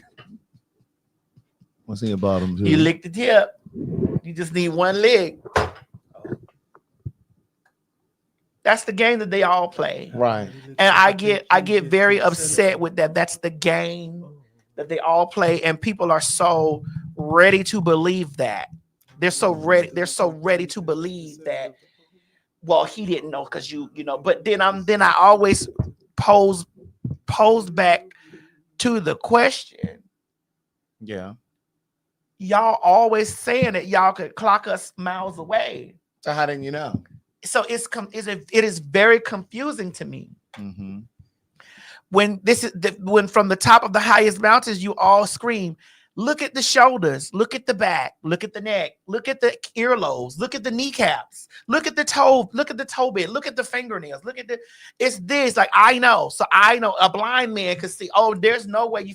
So when men come through with the same thing of, oh, I didn't know, you immediately believe it. And I'm like, how does this? And like you said, in that case, he licked the tip, so he definitely knew. He might have thought it was just of others. Okay. Oh, yes. Okay. He might have just thought they were elongated clips. Yeah. Thank you, Mo. You know what? Yeah. I think we've come to the end of the show. Probably. You said it's not women saying that. Yes.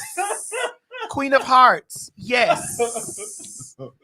Yes. There are women that are saying that they they saying that we are always somewhere trying to fool men. Well, how is it that women are always able to point out the trainees, but the men can never figure it out? Until it's too late. Until after they didn't fuck. And I'm going to challenge another statement.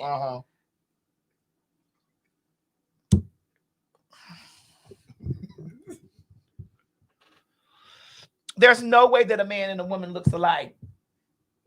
Well, I just be like, oh, y'all be saying this, and we saw two clocky girls in the we saw two clocky cunts in the restaurant. That word clocky. That Mo was like, I'll actually listen to Mo was like, I don't know if this is a timepiece. That G was over there like, is that Big Ben over there? G was very much so like, everybody was like, everybody at the table was like, was confused. They were clocky. They were cunts, but they were clocky. Very clocky. She was very strong. One was light, one was dark. Yeah. The lighter one was very clocky. Yeah. I think people were saying the dark one because she was just big, and it looked like not big, like fat. It was like a lot of work. Just tall and it was a lot of work. Yeah. It was a lot of work. It was a lot of work. You are right. Craig, it was a lot of work. You're right. It was a lot of work, but she wasn't doing as much as that light skin one. Yeah. That light skin one was, and I was like, girl, please. It was terrorizing me. I was just like, girl, please sit down. Well, she just kept walking. I was like, girl, please sit down. We see your pussy. It did seem like just that. like, girl, we see your pussy lips, man. Like it was like every 5 minutes. I was like, oh my God. I just so like, oh God. Yeah, it was like every 5 minutes. Oh God. She was just like, girl, you need to get your bladder checked. But you might be right. They might have been. It was that. Yeah, it was that. I know when stuff be going on like that, Mo. I've been living this life for very long. When we got into the hotel, shit just started moving. Like from the waitresses to the. I think you even met the manager. Like as soon as Madison came in, like they started moving tables. They started trying to get everything together. So I think once they saw that, oh, this is she moving shit. Then they were like, they started trying. It was just, I just was like, oh my God, Craig, do you hear me? I do. I was like, oh God, Jesus Christ, girl, sit down. Girl, the more you walk, the more dingy that white rumper is getting on you, girl. I really want to take that white rumper off and dip that bitch and have it white because she just kept pulling it out of her pussy. She had this too small romper. I was just like, oh my God, like every time, and I said, okay, so this is the 5th time she's come by. Wait a minute, you saying the only reason that real women are being mistaken for trans women is because trans women are cosplaying real women? No, actually, we're not cosplaying real women, honey. We're living our lives as transgender women. We're living our lives as transgender women, honey. And we share we fall up under the umbrella. You just are female. You're female, but we fall under the umbrella, sweets. Had you seen this video before? Yeah. Okay. We fall under the umbrella, sweets. It's unfortunate that that's a problem for you, but you'll be fine. You'll be okay. Take your medication, Roman. You'll be okay.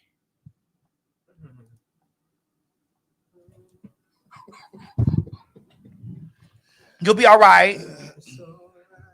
So that's just what that is, girl. And that girl was Bricky in the mug. So she definitely looked like a Curtis with a quick weave. She gave Curtis with a quick weave. Sorry. Somebody said, let's not act like we don't know strong-faced women. She gave Curtis with a quick weave. There are trans women that have softer jawlines than she did. There are trans women that have softer jawlines than she did. She gave Curtis by the jaw.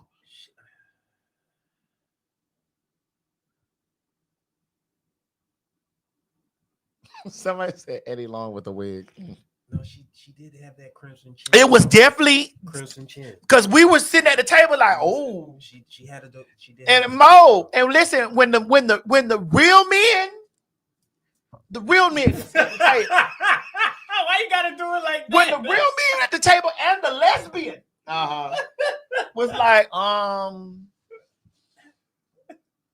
Craig, everyone was in question. Like, they were like, right. Yeah. Now we keep seeing this pussy come out here. Because that it was definitely pussy. It was definitely pussy definitely there. pussy. Because she ain't had no drawers on. And that romper was that pussy, those pussy was eating that romper up. And I just was like, Father God, sit down.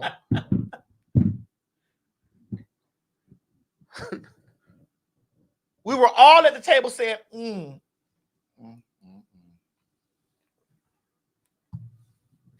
That was a whole discussion. There was a discussion when we got back to the car. I was like, girl. Somebody said, wait a minute, she had a camel toe?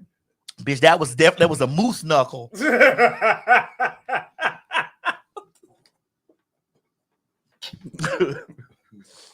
was a moose knuckle.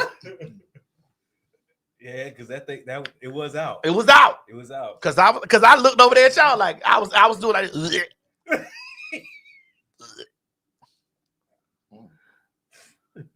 It was out.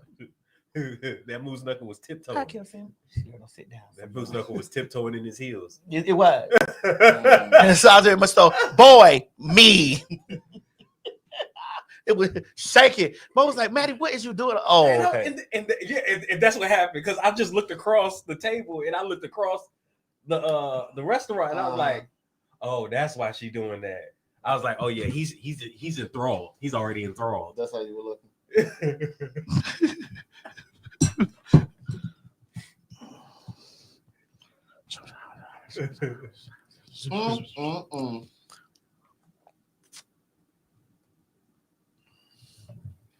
You saw Destiny's Children wrapped up I the did. Vegas show? Yes, very much so.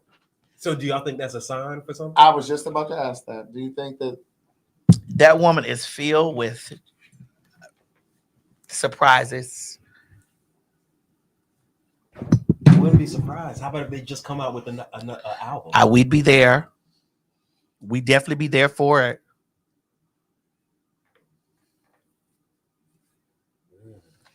You know, I almost kind of think that I almost think she's kind of slowing down. What do you mean? Like all that dancing. I think she's still gonna create music, but I think all that hard dancing for 3 hours and all them tour dates and bitch, you don't even like to do a meet and greet.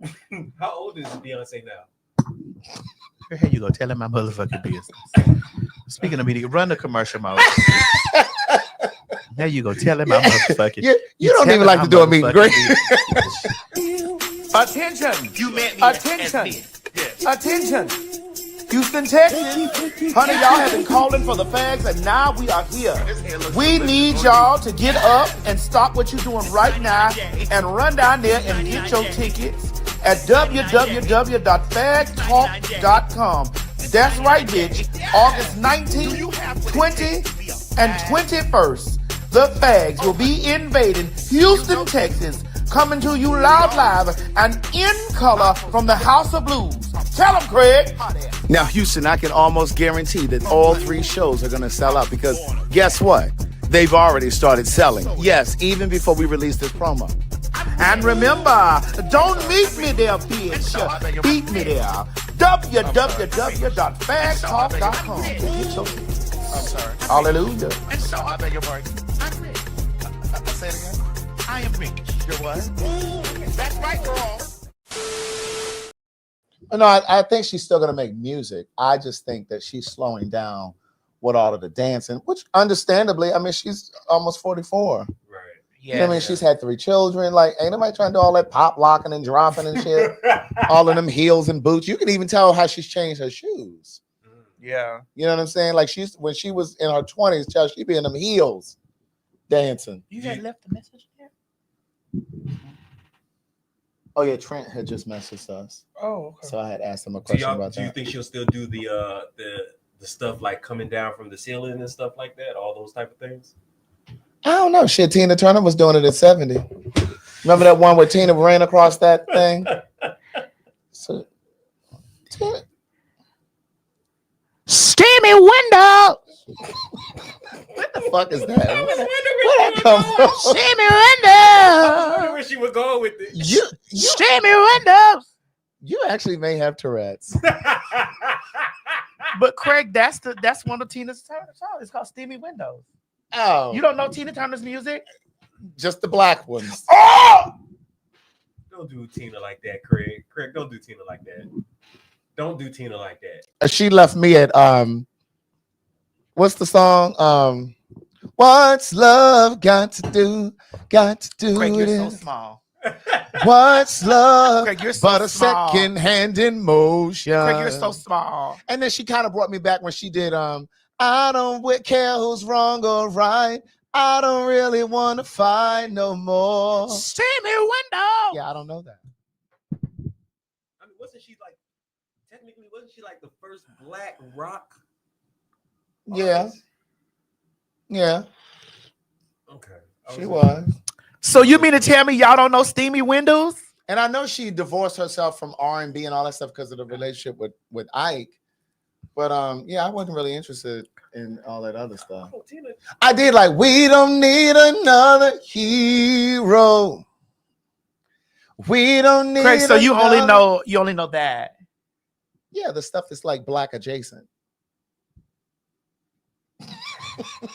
Maddie, you can't do that. Now listen. Maddie, you can't do that because you don't. There's some black things That you don't know. that you don't fuck with. There's some black things that you don't fuck with. Girl, you don't even know Lucky Day. Lovely day, lovely I said day, lucky, lovely day, lucky. lovely day, lovely day. That's what you said. Lovely day. I said lucky. You said lovely day. He did not say lovely. He did not say lovely. I said lucky day. And don't get me started because you don't know no Jasmine Sullivan. No. Bust the windows out the car. And she didn't have 15 albums since then. And what was the show that she said she didn't watch? The Cosby. Different World?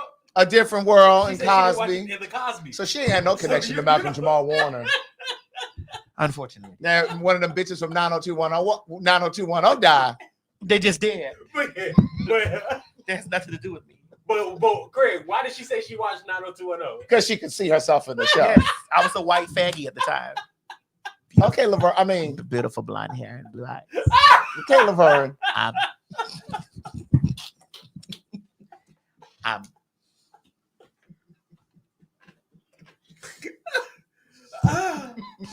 Ian Zerling.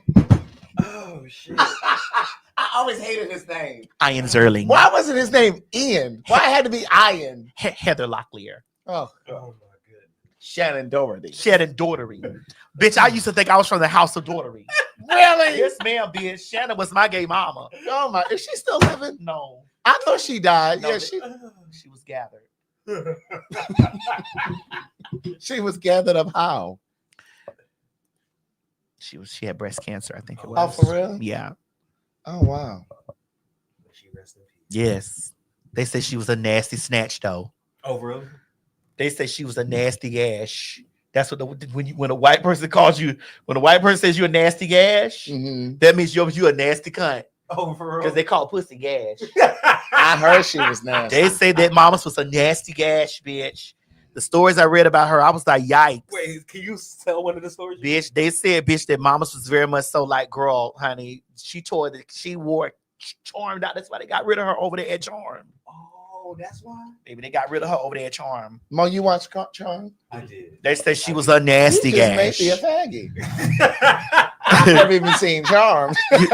Listen, they say Charmed was a good show. Clearly. Charmed was a good show. They say she was. I like that. She was. He's like she was a nasty gash. I was like, girl. Bitch, Oh God. the Charm castmates would run her in the ground. Then she went over there to that other show. What was that show she went over there to, girl? And the people was like, don't come over here with all this. Really? What was the show she left? Let me see. She went over there and they told her, don't come over here with this. And then that Rose McGowan.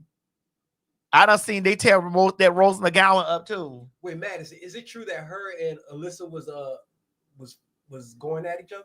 That's what they said, that they was carrying on over there at that show. What show was it? Charmed. Oh, I thought you said she left there and went to something else. And she left there. What show that she left and went to? They replaced her because she was Prue. They said Angel. Was it? And they said she went over there and they was like, girl, stop this. Girl, don't come over here with this shit, girl. No, we just talked about Beverly Hills. I don't think it was. They said they told her don't come over here with this bullshit. What they said scare tactics. Was it scare tactics? Wait, they said Rose is never. You know what? I'm still looking this up, but you know what? We forgot to talk about is that motherfucking Shannon. That Shannon Sharp. Shannon Sharp settled that motherfucking. That Shannon lawsuit. Sharp retired that white girl. Oh, we need to talk about it at the top of Wednesday show. Yes, we'll talk about that Wednesday. At the top of it.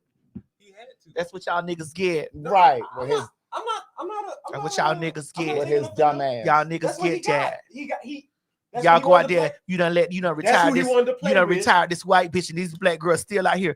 Well, it said Shannon Doherty is best known for her roles as Brenda Walsh in the TV series Beverly Hills 90210 and Prue Hollowell in the TV. She's also appeared in the movie Heathers and had roles in the film like Mara. Where is the controversy, bitch? I thought you were looking for the name of the show. No, That's it's what you want? yes, girl, because they will tell you, bitch. They will tell you, bitch, that girl went over there and started terrorizing them people, showing them people saying, "Don't come over here with this shit."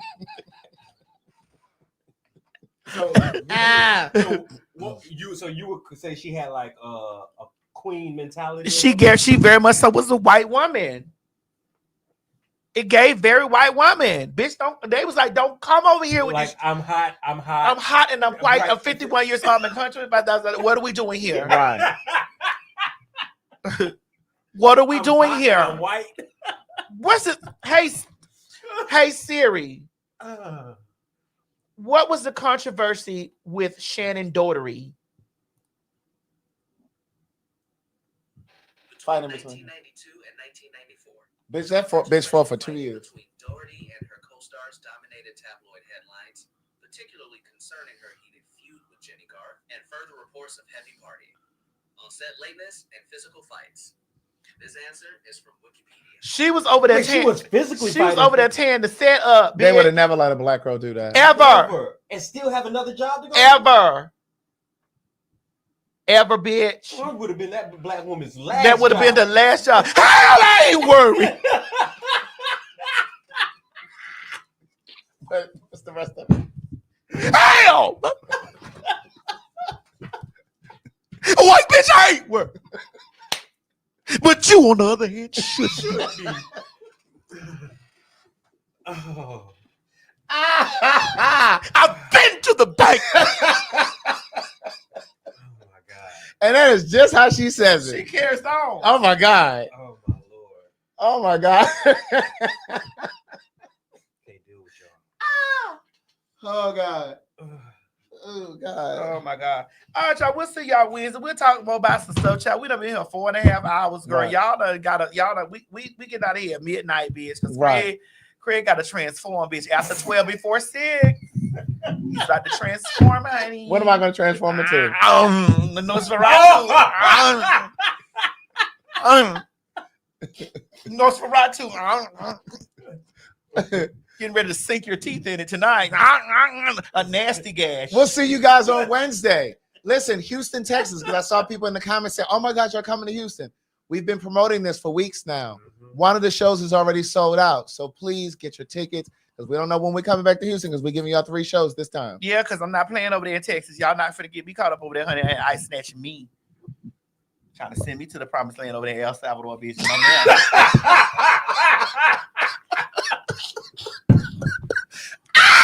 The bitch, they send you to El Salvador? I'm not telling nobody's field, bitch. You might not have nothing to worry about, man. Bitch, I am worried. They might treat you. Hell, I am worried. I've been to the bank.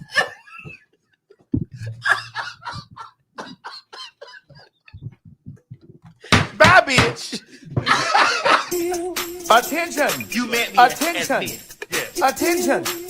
Houston, Texas. Honey, y'all have been calling for the fags, and now we are here.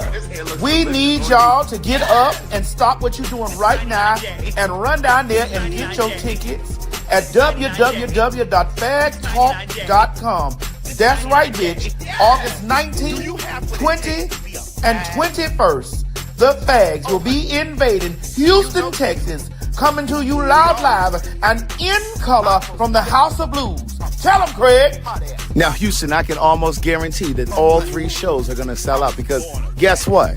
They've already started selling. Yes, even before we release this promo. And remember, don't meet me there, bitch. Beat me there. www.PhagTawlk.com. Get your tickets. I'm sorry. Hallelujah. And so, I beg your pardon. I'm rich. Say it again. I am rich. You're what? That's right, girl. Hey everybody, this is T.S. Madison, and if you are trying to grow your business, brand, or product, why not advertise with me? Email me at booktsmadison@gmail.com so that you can get in on our comprehensive advertisement packages. Unique visits, unique subscribers, honey, a broad demographic. Advertise with me today. Quit talking and listen. Get over to my Patreon right now so that you can receive some exclusive content from the TS herself. Who you said? The TS. Patreon is filled with one-on-one, exclusive content, behind the scenes. You can even chat with me in there. Me and you. It's just me and you. So get to www.patreon.com/TS Madison Hinton. And you'll be glad you did. I promise. This has been a T.S. Madison and RDE Multimedia Group presentation. Hey guys, if you just enjoyed watching this video, don't forget to subscribe to my YouTube channel, www.youtube.com/TS Madison Hinton.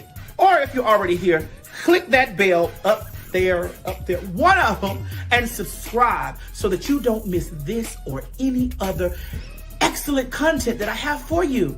Don't meet me here, beat me here. Ciao.